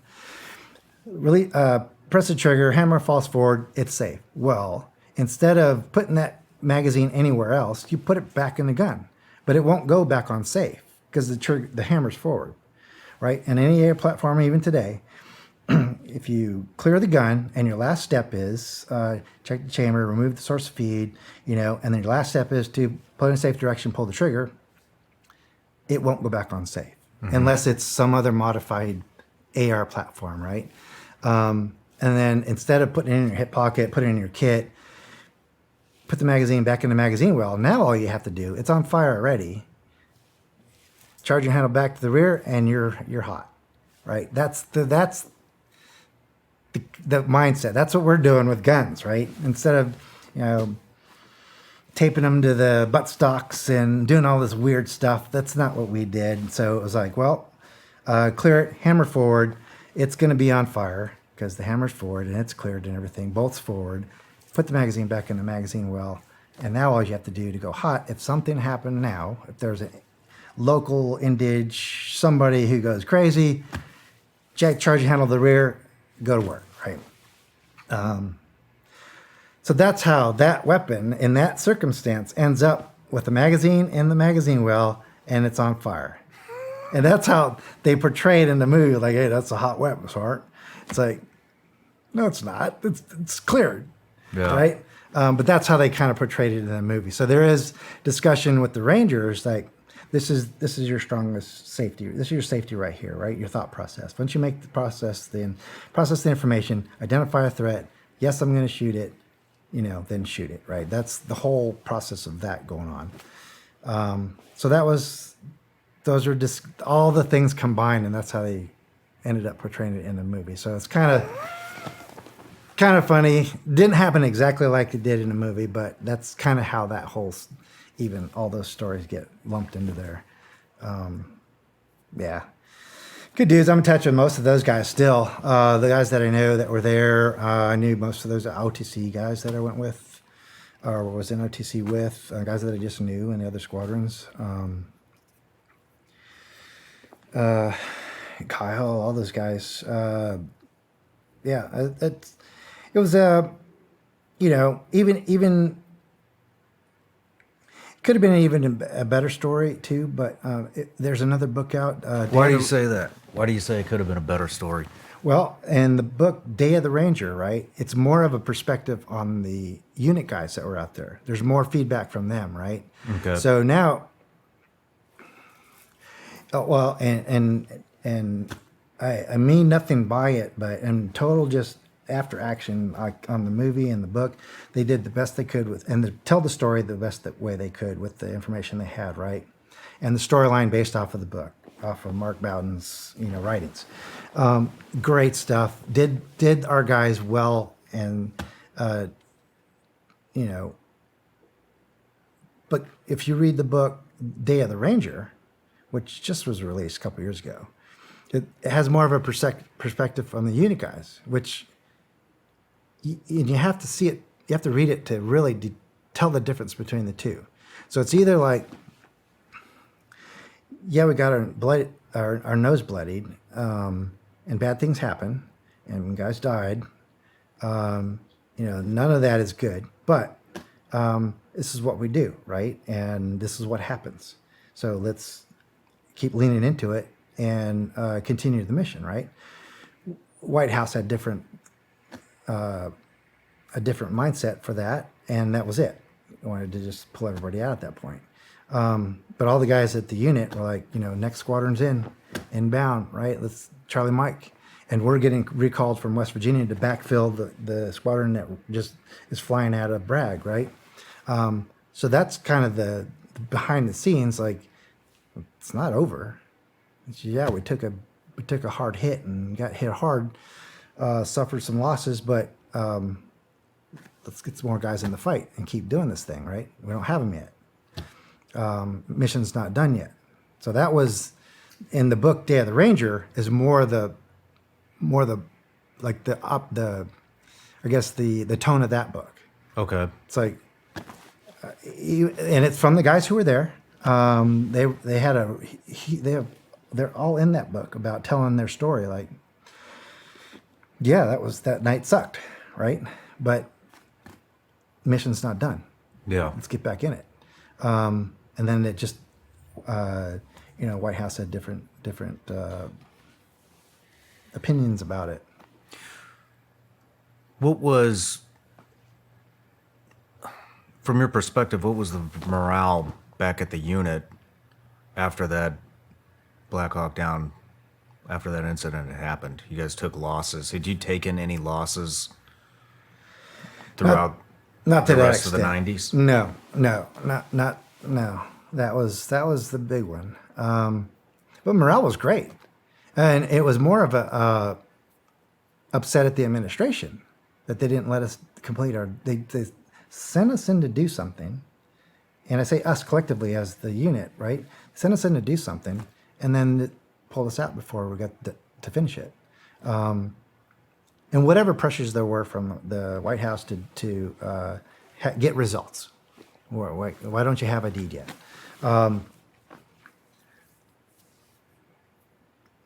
It wasn't always perceived as a pressure to do that, because all you're doing is doing your job. I'm going on another hit. This is where they say he is now, right? Or a lieutenant, and they're wrapping up. The guys that were there were wrapping up a bunch of dudes, and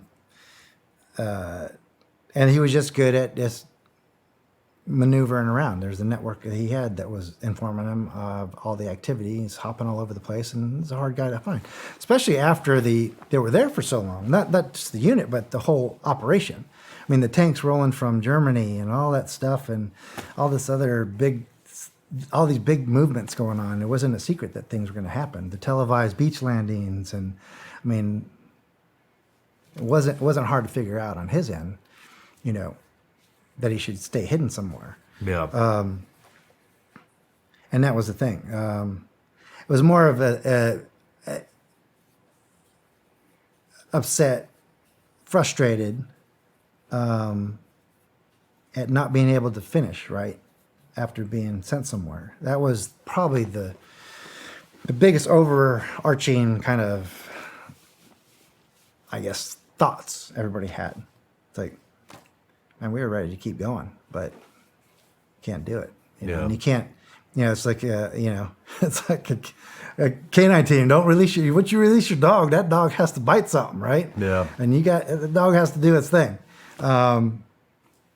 Same thing with the unit. Once you seek them on something, they got to finish the job. And that was kind of the frustration and the attitude. Morale was great. Yes, it sucks. Always sucks to lose guys and stuff like that. And it's not like you sign up for that. You never think of yourself or your buddies as fodder. Like, I'm here to die. And you're not here to, nobody says that or thinks that you're here to die. You're here to do a job. And you never even think about dying or something bad happening like that. When it does, you deal with it, right? That's part of that whole, like the training piece, right? So you train to those standards. Like, okay, we're not invincible. Somebody might get hit one day. And when it does, I'm going to be ready to help. And really, that's all it was. Totally different, talking about the medical piece, though. So TCCC comes as a result of that, right? Because we were packing out in our IFACs. We had our own IV bags. So we'd have IV bags, because first thing you do, stop the bleeding, obviously, but then start a line, because that's going to help any other medication going in for a medical person that's coming next, right? But everybody had one. Our IFACs weren't what they are today. IFACs today are much more stuff in them than we had then. But guys are, your cargo pockets has back then, an IV bag in it. Or if you had a bag to put it on somewhere, a backpack or something like that, that's where your IV bag was, right? Everybody does the same thing, so it's in the same spot for everybody. Curlex bandages, a cravat, and maybe one, and now you carry multiples of all of this stuff, but maybe one tourniquet. That's it? Yeah. So scissors if you can get it, the medical shears, very basic stuff, like nasal pharyngeal maybe that was in there. So you had a hyphen. I don't know if they had the hyphens, but you had the chest seals, the nasal pharyngeal things, whatever those things are called. So you had the basic stuff: airway, stop the bleeding, get an airway, and start a line. That was the biggest thing. Start a line. Well, that ended up to be one of the huge learning points in there in the medical side of things was, well, if you keep putting IV fluids in somebody, then it's gonna keep the wound open. It's not gonna coagulate. It's not gonna do its normal things, right? And then seal itself, maybe, hopefully. But you're gonna keep bleeding out, and that's unfortunately happened in some cases. But then that all went away. So no more IV fluids. That's not your first stick. We were sticking. That was part of our daily training. Do something. Stick somebody with an IV fluid. So in the heat of the summer days in North Carolina, though, it was, stick me because I'm dehydrated right after a day of training. And or drinking. Yeah, or that. And so that used to be the thing then. It's not what you're supposed to do at all these days. Yeah. I mean, that's the last thing you think about now. So a lot of good things come out of that. And then, like you said, I mean, like you're asking about the morale after that, it was more frustration over the administration not allowing things to, not allowing our guys to continue the fight, continue the mission. Yeah. I don't know the proper terminology, but maybe fell victim to that several times, and I know how fucking frustrating that shit can be. Yep. For me, it was demoralizing. I was so upset about when that would happen, but Yeah. but that's me. Yeah, and I felt it, and I wasn't even on a deployable squadron. So the two squadron, the one that was there when it happened, and the one that deployed after that, I'm sure they felt all of that. And I can't remember any of the interviews or books and anything, anybody that ever said anything about that afterwards. But for the most part, it was just the frustration of not being able to complete your mission. Like, but that was it was the administration at the time. They didn't understand how to use special operations, and when you use them, how you can't do that. You can't once you go all in, you can't pull back, right? Commitment. Once you commit, you're committed. I've been on all those things that were called back, like get to places, and then the mission gets canceled. And for me personally, I was on like a lot of those, where unfortunately I didn't get to go at all. So, like, from my perspective, in that one incident for Mogadishu, it's like I did the best training. I was like, wow, when we first got the 13, right? I was part of that 13. I was I was like, this is exactly what I signed up for. This is exactly what everybody here comes here for. This is the black ops of black ops, right? This is what movies and books are made of. Not that I was thinking of making one, but I was like, this is what you read about, and I'm a part of it, right? So for me, that whole incident that I wasn't able to even deploy was kind of, that was kind of a thing. I always kind of, say, well, I guess it wasn't meant to be, right? Guess all the people watching over me decided I wasn't going to go on this one, right? Yeah. So I kind of resolved myself to those kind of things every time I was, on a mission, then off a mission, on a mission, off a mission. I was like, well, okay, I guess I wasn't supposed to go on that one. So I guess the first one would be all the Bosnia stuff, all the PIFWIC stuff. Interesting. What was going on then in Bosnia? So we were on the wrong side of that one at first, from a country perspective, because it seemed like a traditional Christian Muslim fight going on. So we were obviously with the Christian side of things. Ended up flip-flopping because they're the ones who were doing all the killing and the atrocities out there and all the horrible things out there. So the first one I think we were on, I want to say we were on like a block leave, a time of the year we were able to take some leave, and I wasn't gone yet. I was there for another week. And there was only a handful of us there in the squadron I was in, and one of the troop commanders, there's only half a dozen of us, and we're not on mission cycle, we're not on training cycle, we're on leave cycle. We're just not, those of us there are just not gone yet. So we're working out, we're going to the range, we're just relaxing and doing the things that we do every day. One of the troop commanders comes in and asks, he's like, hey, I just came out of this meeting, we got to do this, get a course of action on this one hit. So he tells us about the, whatever the dude's name is over there. I always mess that one up. The main PIFWIC over there. Yeah. And he was on this compound. It's super secure, and he's got this army around him, and he always travels with a detail. His place is a fortress. The camp he is, it's impossible to get at him. And we got to figure out a way to get this guy for the take him to the Hague and try him and all that stuff. I was part of that initial conversation, and I was still kind of relatively new. And and so it was like, okay, he goes to this place, he travels here, and he travels here, and these are all like super secure places, and he's got an army at each one to protect him. So this is the ugliest of all situations. Right? We got to fight our way in and fight our way out against the army, right?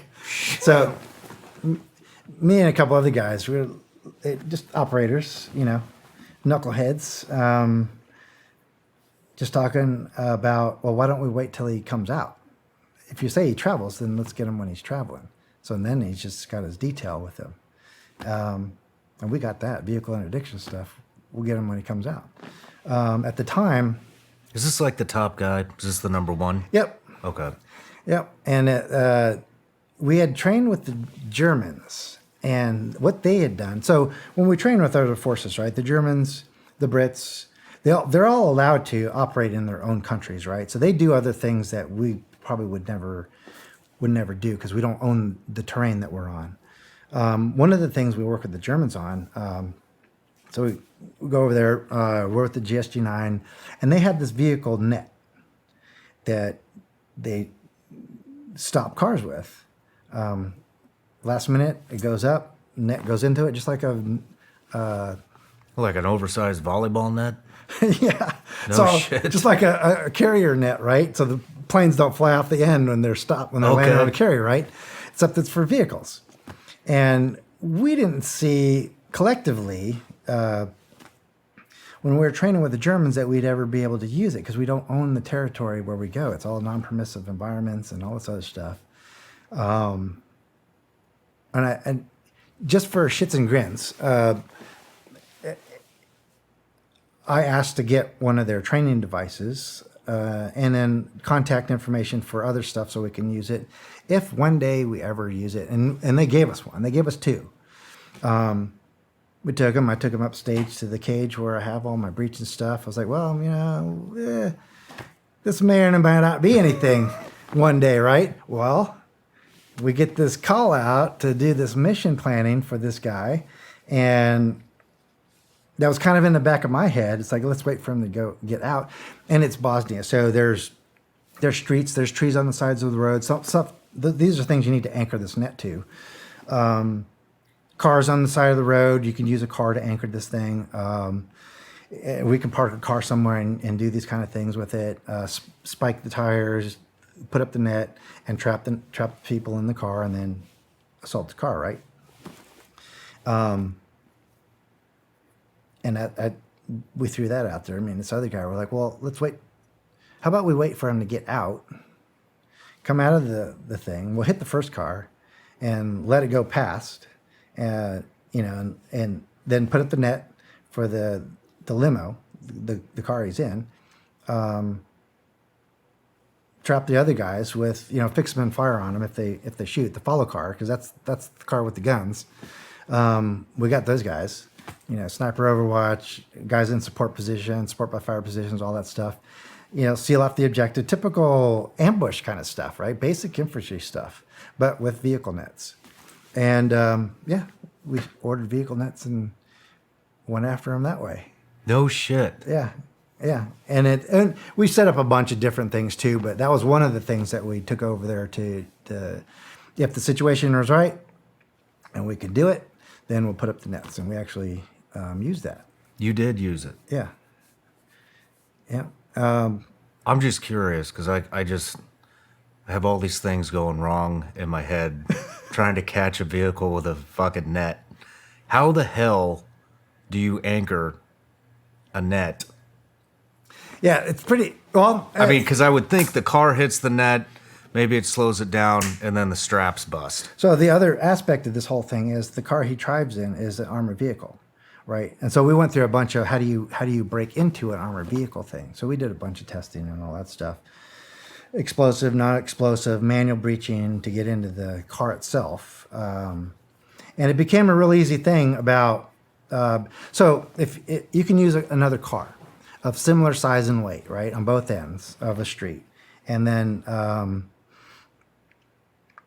the net lays on the ground, and then you can let other cars pass by, and then when your car comes, it's on like a locking device, like a one-way locking device, right? So you stretch it up, net comes up, and then car, just like a plane on an aircraft carrier, that does get, so it doesn't fly off the end and gets caught, drives into the net, and if your catch car weighs heavier than the two cars you got anchored to, it's gonna work.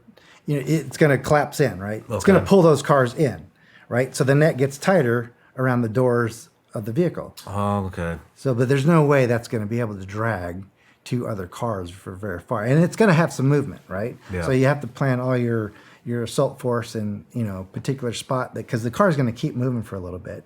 So all this momentum, comes to a halt, and then nets collapse around the car. They can't get out, and then so how do you get into an armored vehicle? Well, there's a bunch of ways to get into it, but what ended up happening was shotgun CS rounds, right, into the air ducts, and they just wait for them to want to get out, right? So if a douche, CS, shotgun shells into the air ducts, and they'll want to get out pretty quickly. Yeah, I'll bet. Yeah. And not a shot's fired at that point. And if they want to shoot their way out of it, then okay, roger that. There's guys with guns waiting for them, to answer that mail. So did you guys have an intel on his specific route? Oh yeah. Yeah, there's that was well known. And then there's only so many places in Bosnia, depending on where you go. Like if you were in a major metropolitan area, there's different routes you can take. But most of these were country roads. You pick your target, you pick your ambush site. Channelize them into an area, wait till he gets on a single road access. There's an obstacle on one side, could be a creek or a river on one side, so they can't avoid to the left. And there's a mountain or a slope on the right, so they're pretty much stuck, right, to go down this road. Park a couple cars if there's no cars on it, and you can use guardrails for anchors too, or trees. And that place was perfect for all that stuff. So we picked, specific places and times, typical basic infantry ambush 101 stuff. It wasn't that difficult. That's like one of those things that's like, mastering the basics kind of stuff, right? It's it's an ambush. I mean, at first, it sounds simple to me. Now I'm thinking about all the shit that can go wrong, and it sounds extremely fucking complicated with only, I think, what did you say, 13 operators? Well, for this, that's probably about the same, yeah. Plus sniper support. Because, if he takes a wrong turn, then that's worthless. If he's late, then you're hanging your ass out in the middle of the road with a fucking net out there, and I'm sure that's attracting attention, why there's a big net in the middle of the road with the locals, and then you guys got to be hidden. Yeah. And if you're in the country, what are you guys, ghillied up? And we're in civies. Okay. And they're the dress over there it was either Western or traditional Muslim or Western. Okay. Western wear, so dark jeans, not light jeans, but dark jeans, very European. Leather coats, leather jackets, or something to that effect. So it wasn't too hard to blend in? No. Okay. Yeah, that's pretty easy for a lot of guys over there to operate like that. I ended up, I was in squadron ops. Through this whole thing, I ended up in squadron ops. And so I'm now one of the drivers to infill teams to their ambush sites. So I was actually dressed like that with our other operations guys to help infill all the assault teams, all the ambush teams. So that was interesting, just driving around, doing whatever we wanted to do. Yeah. There was a couple of hairy moments doing that kind of stuff, but we got out of them fine. What kind of hairy moments? One specific, we're coming off of a target. We went in, nothing happened that night, so we infill these guys in, the assault team. We stay on target the whole night. Nothing's happening. Nothing happens all night. It's starting to get late. End of the window. All right, rolling things up. Everybody gets. So like a bread truck cargo van kind of thing. It's pretty big, like a moving van. And we're driving back. So I gotta drive to a spot, park it, and so that's like a cover stop that I have. I'm gonna stop, lift the hood, check my engine. This is all at night. Kick the tires, just like I have a reason to be outside of my truck. And the guys are jumping into the back at the same time, shutting the door, and then I just go back there and lock it up, make sure that they're concealed in the back of the truck. And my 18 Delta, our unit Doc, he's driving the truck in my truck, and there's two other operators and squadron ops that are driving the front truck, and another person. There's three people in the front truck, and we passed this checkpoint, and there's two delivery trucks, and I'm in the second delivery truck, and it's a mountainous road. And first truck goes by, and they do the whole wave. Hey, how's it going? We're just delivering food and water, whatever. They're just waving and smiling, and they could drive by. And so I have, just typical with our GRS moves too, I have my car 15. I got, from the window sill down, I have all my tactical stuff. And up here, I just have my regular shirt. And so we were driving past we're coming up to the checkpoint. And we're doing this, hello, how's it going? Hey, guys. Nothing to see here, And something happened to where it just alerted them to, maybe they were just going to say, let's go stop them anyway. Just whatever it is they were going through at the checkpoint. We both roll through there, and it's a mountain pass road. And I'm looking in the rear view or side view mirror, the driver's side view mirror, and I see that the car started rolling and disappears because it's a windy road, and then appears, reappears, and disappears. I was like, oh shit, he's coming. So the guys in the back have been up all night, right? So they're typical operator stuff, right? They get in the back and the back, all the gears off, and they're just crashing out, laid all over the place, right? So the car comes in, and then I see it turn on. I said, maybe it's just under the car that was on the road behind us, and they're just back there. Well, then I see the blue lights come on. I was like, oh shit, that was the checkpoint. So I get on the radio and I said, hey, there's a car behind us that's coming up quick. It's got his lights on, maybe going to somewhere in front of us. Who knows? But get on the radio and say that. And I knock on the back, and I said, hey guys, wake up. Get your shit on. There's a car coming. We might have an incident. And so when I say loose follow, we weren't following like nut to butt on the other truck, but it was enough within small arms range to cover them by fire if we had to. And they zipped past us. And I said, I get on the radio, and it's like, vehicle's all clear. It's still coming to you on the front vehicle. So, make some room. So I think it's going to keep on going. Well, they duck in behind that truck, which has got part of the assault team on it too. And they pulled over, and I was like, oh shit, here we go. I was like, hey, we're stopped. Continue to see whatever it was. Lead vehicle stopped. There's two people. One's on the left side of the truck. One's on the right side of the truck. Don't come out yet. And so I had our medic.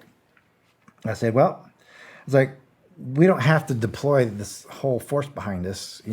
We can take care of this. I was like, hey, I got the guy on the right, so I put my car 15 in the V on my side of the car. It's like, I got this guy, and then open mic in the vehicle in front of us so we can hear what's going on. And one of the gals we had up there spoke the language, so she's talking to him and Serbo-Croatian and all this other stuff. And I told the medic, I was like, get the guy on the driver's side. If he does anything, it's like, take care of business on your side. As soon as, if you go back to if you hear me shoot, you shoot, right? Yep. And I'll do the same, right? And so it's dark, and they can't see anything because our headlights are blinding them if they're looking back at us. Plus, their car's in front of us, their police car with the blue lights going on. And I hear them, they're like, they said all the same things. What are you doing? Who are you working for? And they give them their story.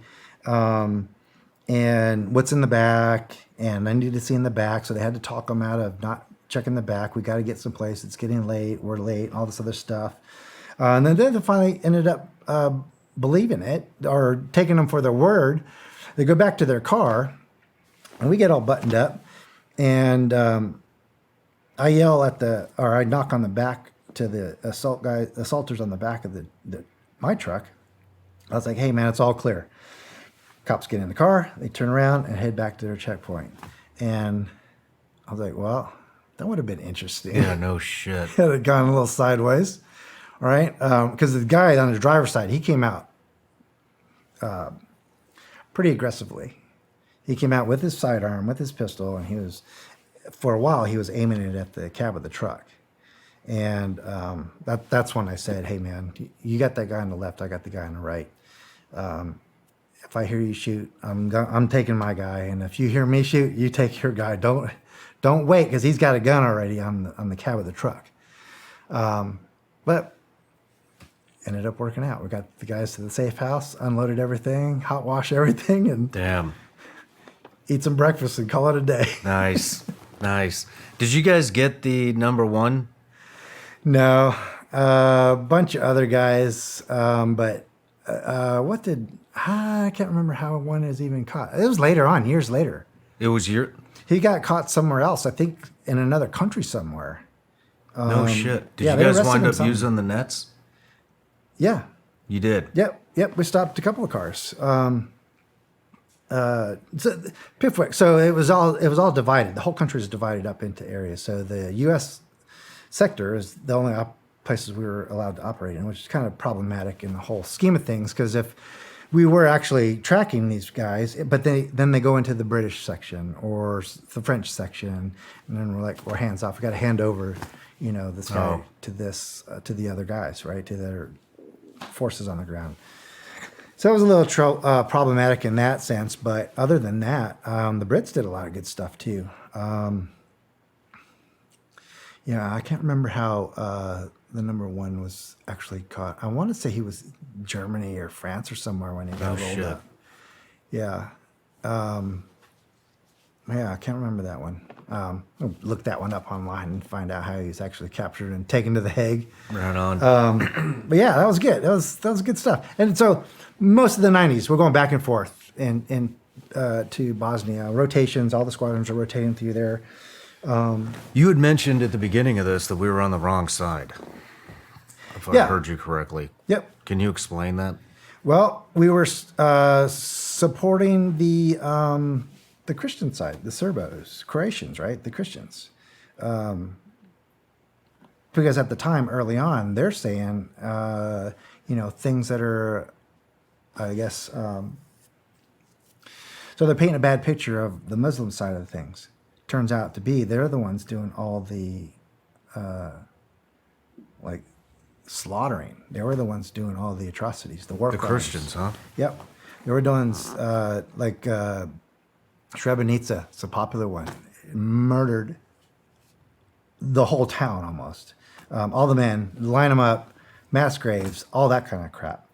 So then that's when it finally turned the tide. Now, we were out there supporting the embassy mission at the time. So at the time, early on in that whole thing, when you're hearing the news reports of the trenches, people have to dig trenches to walk on the streets because they can't go on the streets because you have the snipers there, right? And they're just schwacking anybody on the street, tunneling through buildings. So they knock down walls so they don't have to walk on the street. So it's like rat mazes all through all the major towns in Bosnia at the time. Damn. Sarajevo, all that stuff. It was an interesting environment. So to think that, like in this one, and like all the op orders and stuff like that, we're getting, like, where's a safe place to run if we have to run, like a safe house or a safe haven, safe place to go if things go sideways and I'm on foot, I got to get somewhere. Well, it's a mosque, right? That wouldn't be your normal thing anywhere else in any other conflict that we've been in, right? But those are the people that were helping us.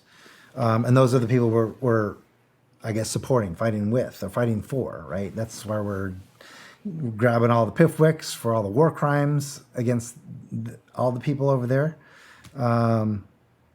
Yeah, and at one point I don't remember when that happened. We actually, so when we're doing the UN, not the UN mission, the embassy mission, we're supporting the embassy mission, just augmenting their security forces, right? This is when we're on the wrong side. We're on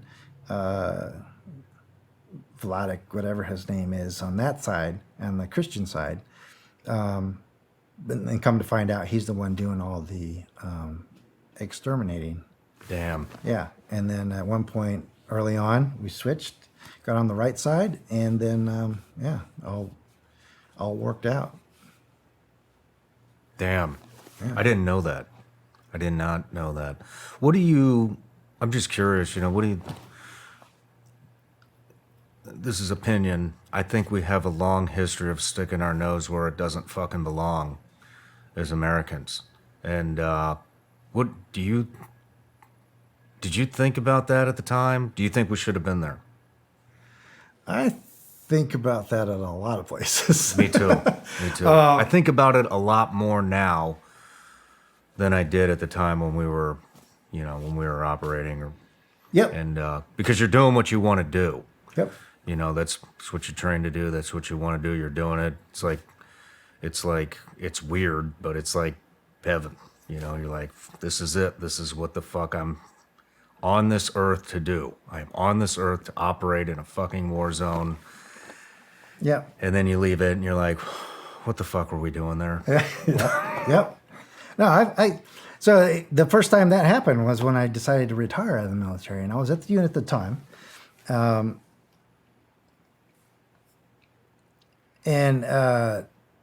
So when I started saying that to myself, like, well, what are we even doing? It's like, how hard is that, right? Somebody tells me that's a bad guy, go get him. Roger that. Get on the helicopter, let's go. Let's go. Let's go get this dude. Then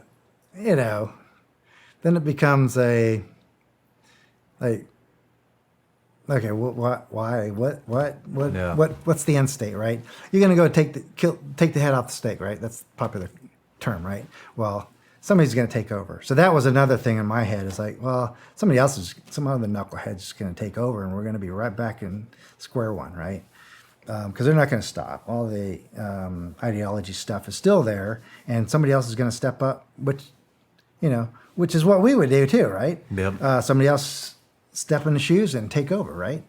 So that was going through my head too, and I decided to retire. I was like, well, I can keep doing this. Hey, go get that guy. Oh, roger that.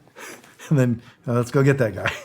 But then it became, well, I'm not in the right mindset. I'm not 100% in it anymore. So let me find something else to do, right? I was like, well, maybe it's time to retire. Maybe this is what it's like when it's time to retire. Like, whether it was burned out from op tempo, whether it was just done, right? I'm thinking of other things that I shouldn't be thinking about, because otherwise it's like, this is a bad guy. We're gonna go get him and do whatever. Like, and then it became, well, what is it? Kill capture? I don't know. It doesn't tell me which one it is. Let's go do it. It almost is nothing anymore, right? Yeah. It's like, all right, whatever, and that's when I said, well, maybe this is what it feels like when it's time to retire. Because I always heard that. You'll know when it's time to retire. You'll know when it's time to quit. And they told us at the unit the whole time when I was there that, hey, whenever you don't feel like I'm going to work, think about what you're doing, and either don't, that's fine, just tell us, and we'll help you find another place to go work. I mean, it's not a big deal, but you got to be there 110% every day that you show up. And when it got to the point where I wasn't, I was like, all right, well, maybe it's time to do other things. Yeah. Let's try this college life, which didn't work out. Did you leave the unit at all? Just that when I retired. That's it. So you got in. I was there for 10 years. So you weren't a Green Beret either. Yeah. So when I was there, I actually went to the Q course when I was at the unit. You went to why did you do that? I'm curious. Well, I was headed that direction, and I already done SFAS, and that's where I wanted to go do. And I got to a point.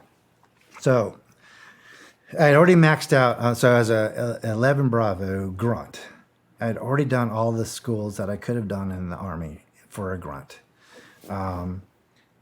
So what was, so it was like, wow, I need a break, right? Got to that point. It's probably mid 90s. Got to a point where I was like, you know what, I need a break. It was right after my sister died, and I was like, okay, I need a break. And I was actually thinking of leaving at that time because I was like, I'm not in it anymore. Leadership at the time, they're like, hey, take a break. I mean, find schools, find something to do. We'll put you on leave. We'll go to some schools that you need to go to if you want to, just to get out and away, just get your mind somewhere else, get out of this place for a little bit, take a break. So I was looking, and I was like, I've done all the schools I'm supposed to do. Unless I leave altogether and go do the first sergeant course, and then go to another unit and do first sergeant time in my infantry days, right? And they would have helped me go do that, right? Get me in the course, get me a first sergeant slot somewhere on Bragg, which would have been the 82nd, right? I was like, well, I don't know that that's what I want to do, but how about the Q course, right? It's like, that's a long course. That'll give me a big break. That'll give me a break for the unit. And You took a break to go. yeah, That was your break. yeah. And I was initially going to go to the commo course when I was going SFAS and then get a Q course day. I was going to the commo course. My alternate was the 18 Echo course, the medic course, right? So, or Delta and Echo were my two primary and alternates, because you get a primary and then an alternate. I tested out, great for all those. They gave me those. So I was like, okay, you could do that. And then I ended up going to selection for the unit, go to the unit. So, but those courses were too long. So to be away from the unit that long, they couldn't justify that, because the medic course alone is however long that is, a year long or whatever. And so I ended up going to the Bravo course, the weapons sergeant course, and loved every minute of it. And it was a break. It's from the environment that I was in, it was a nice break. Actually, I met Tombstone there. I went to the Q course with Ray Davis. Yeah, I would love to get him on the show. yeah, I he'd be would great. love to get him on the He'd show. be great. Maybe when he's done doing with whatever he's doing, he'll. Yeah. So I keep running into him later on too. So went to the Q course with him. He's him and his ranger buddy in the Q course. Just good, funny dudes. They were young, and I was probably 32 or 3 or something when I went through the Q course. Yeah, they were good dudes. Loved every bit of the Q course. It was amazing. Had a fun time. It was the training. It was like, back in the infantry days again. Had some pretty funny experiences going through the Q course, learning all that stuff. And no, I didn't go to an active group after that, because I went right back to the unit. But if I was going to leave, then that gave me an opportunity to go to a group instead of back to the infantry stuff. So changed my career management MOS, and then I would then go to another group somewhere, which is probably more amenable to me to go do something after the unit, kind of stuff. But I never left. I just needed a break. That was an opportunity to go to the Q course. I went to the Q course, had a great time, and then went back in action, man. Back in the fight. That was good. That was a good break. Yeah. Nice training environment. For me, it was no stress, because it was a training environment, and I'd already been through other stuff, so it wasn't difficult. Yeah. It was different. Was it difficult for you to hang up your career over a Delta? Yeah. So it was. So this happens in July. So July, 2 months before the planes fell out of the sky. You retired in July 2001? Yep. Shit. Yep. That's a tough one. And for me to retire, I was thinking, my head's not in the game anymore to the extent that I need it to be, or the teams need it. My teammates need me to be in. So maybe this is the right thing to do. I'll finally get out because I was frustrated with all the deployments with Bosnia. I was enrolling in college courses, and then I had to cancel one because we're getting deployed, and then go back into college courses while we're back at Bragg, and then have to cancel it. And it's like, oh my God, I got to finish this degree for promotion stuff in the military, right? And I was like, well, let me just get out. I'll go back to school full time and knock that out and go straight. I only had a few guns at the time. I sold those. I'm not going to do no more gunning, no more running, nothing. I'm going to sell my guns. I'm going to go to school. I'm going to get a real job. That didn't work out so well, but that was where I was at in my head at the time. How old are you at this point in time? 38. You're 38 years old. You get out. You leave Delta. You think it's a good idea to go to fucking college. Yeah. Nice. Yeah. Nice. And I have a feeling I know how this turns out. That was horrible. I couldn't cope with regular civilian life in general, but then to be at a university setting. What school did you go to? University of Maryland. Nice. Yeah, and just to be around the students, and some of them were adult students as well, but some of the younger cats. Did you join a fraternity? No. I'm just kidding. Yeah, no. So here's something. You missed Rush Week? Yeah. Here's one thing I thought was interesting. The professors there, and most of them are very well renowned and known in the community at large. This one guy is a history class, and it was a history of terrorism. I was like, sign me up for that one. Interesting. Right? Yeah. I was like, that was part of my history. You know, it was going to count for all my history, credits. And perfect, right? It's like, I know all about this stuff. I'm going to ace this one. Well, we get to this place in the textbook about where it says, these are the terrorists around the globe, and we're identifying all these, terrorist groups and talking about them, where they originate, all this other stuff, their history, their current place in their activity levels and all that stuff. And this guy was working for, there wasn't Homeland Security yet, because that's post 9/11 stuff, but it was somewhere in the Defense Department for something like that, right? And great guy talking about the history of all these terrorist organizations. It was like, perfect. There was a book I can't remember that I had. Plus, that was my job, right? I knew all about these people, over the course of my unit time. And then we get to this part where he's like, this is what America has to counter terrorism. These are the groups, the entities, all the stuff that America has to counter terrorism. And it actually says in the book, the units in this book as part of the response forces, and they describe, to some extent, there's a tiered system, the Navy group, and then the unit guys, those are like the premier CT forces.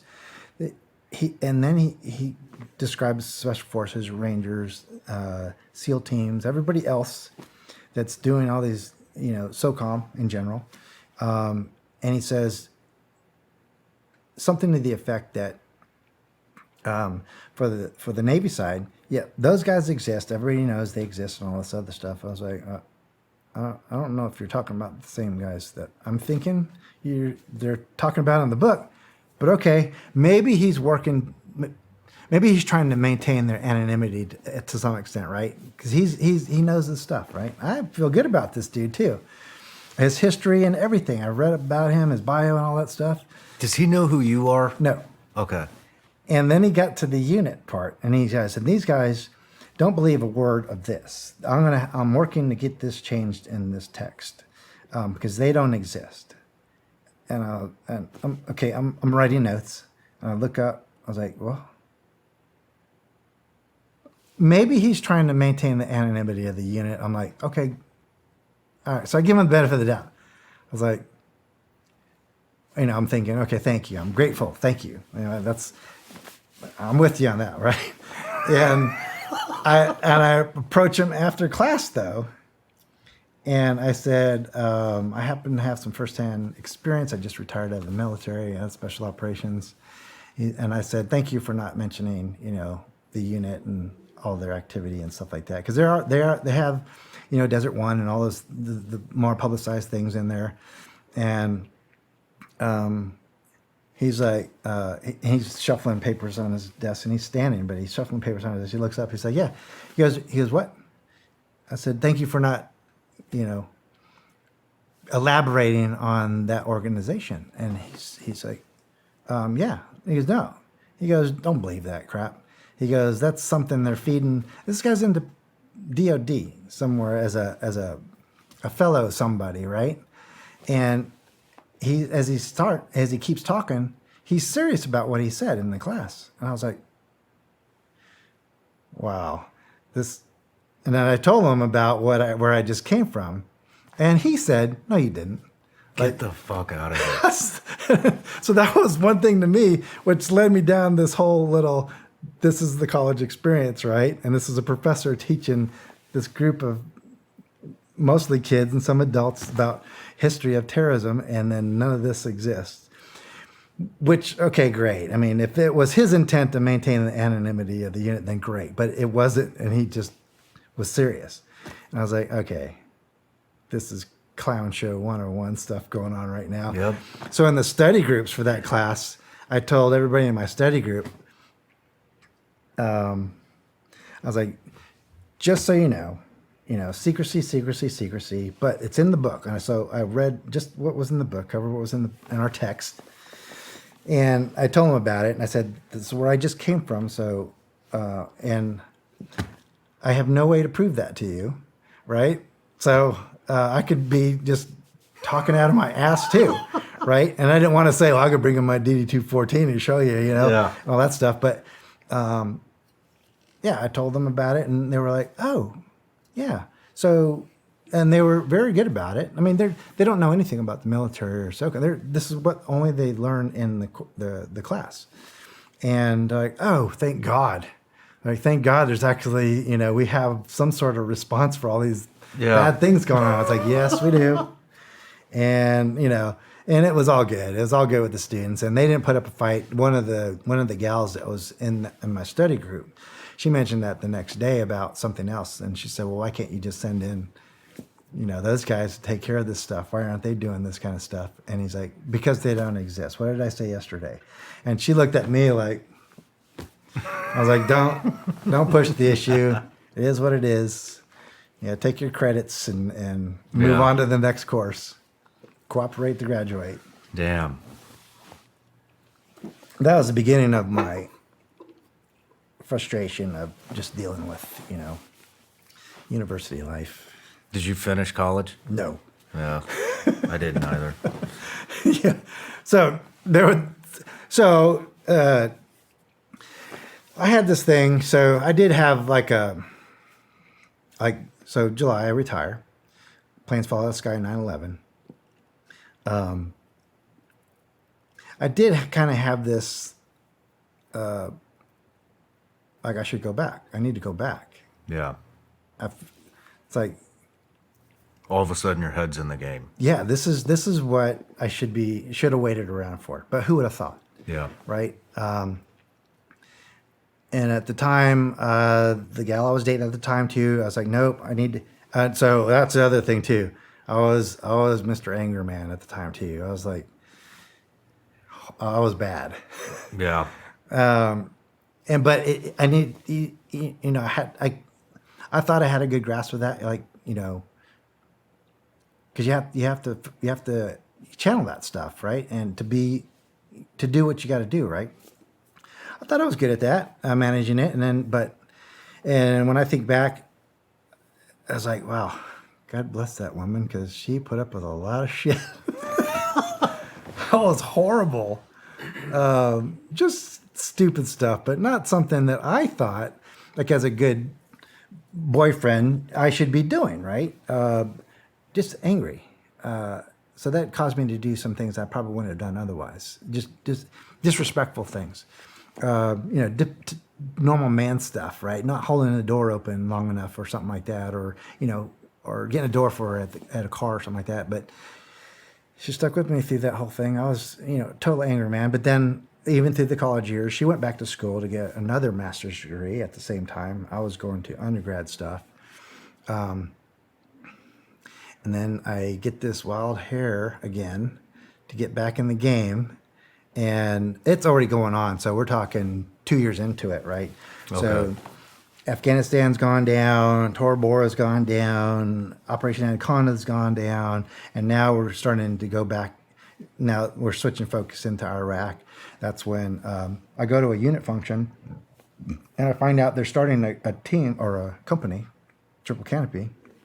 And if you're interested, we're starting it, and we're going to do protection and all this other stuff. And that's when I decided to get back in the game that way. And then went back with Triple Canopy in the Baghdad and started the contracting game. No shit. And one of the bad things I did about that one, as far as my personal relationship was concerned, I didn't even confer with the gal I was dating at the time. Didn't talk to her about it. I just, hey man, going to Chicago, which is where we were based at the time, and then we're heading into Iraq to do this protection stuff. And she was just like, so I gotta go, and I'll see you in 6 months. yeah. I was like, oh my God. And I think about it later. I thought, I don't know what I was thinking at the time, but after I got to thinking about that, I was like, what a dick. I mean, I wasn't thinking about anybody but myself, right? Yeah. And I thought I was doing good things that make me feel better to get back in the game, at least contribute, right, to the whole GWAT stuff. Went back over there. It was good for me to do the stuff. And then early days of Iraq, 04, running the gauntlet down Route Irish from Baghdad to the airport, right? Yeah. Just got really lucky running that gauntlet every day. So Route Irish, for the viewers and the listeners, was the most dangerous road in all of Iraq for a couple years at least. Yeah. So before we get into the contracting days in the early part of Iraq, let's take a quick break. Sound good. Next on the Shawn Ryan Show. To maintain or build rapport, for a person who's been manipulating you and canceling and not acting right, come up with excuse after excuse to not meet you, then I'm going to meet you, then cancel, and then all these other things. He'll send you sends a video for you to chomp on really quick, salivate over, and all these flags, all these red flags went off, and disregarding all those things. The meet and greet was going to happen with Darren Labonte and the Jordanian officer, intel officer. Unbeknownst to them, there's like, let's go out and form this meet and greet line.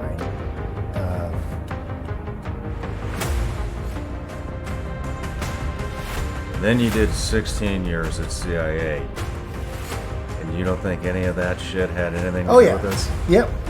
Okay. All that is cumulative effects that get to this point.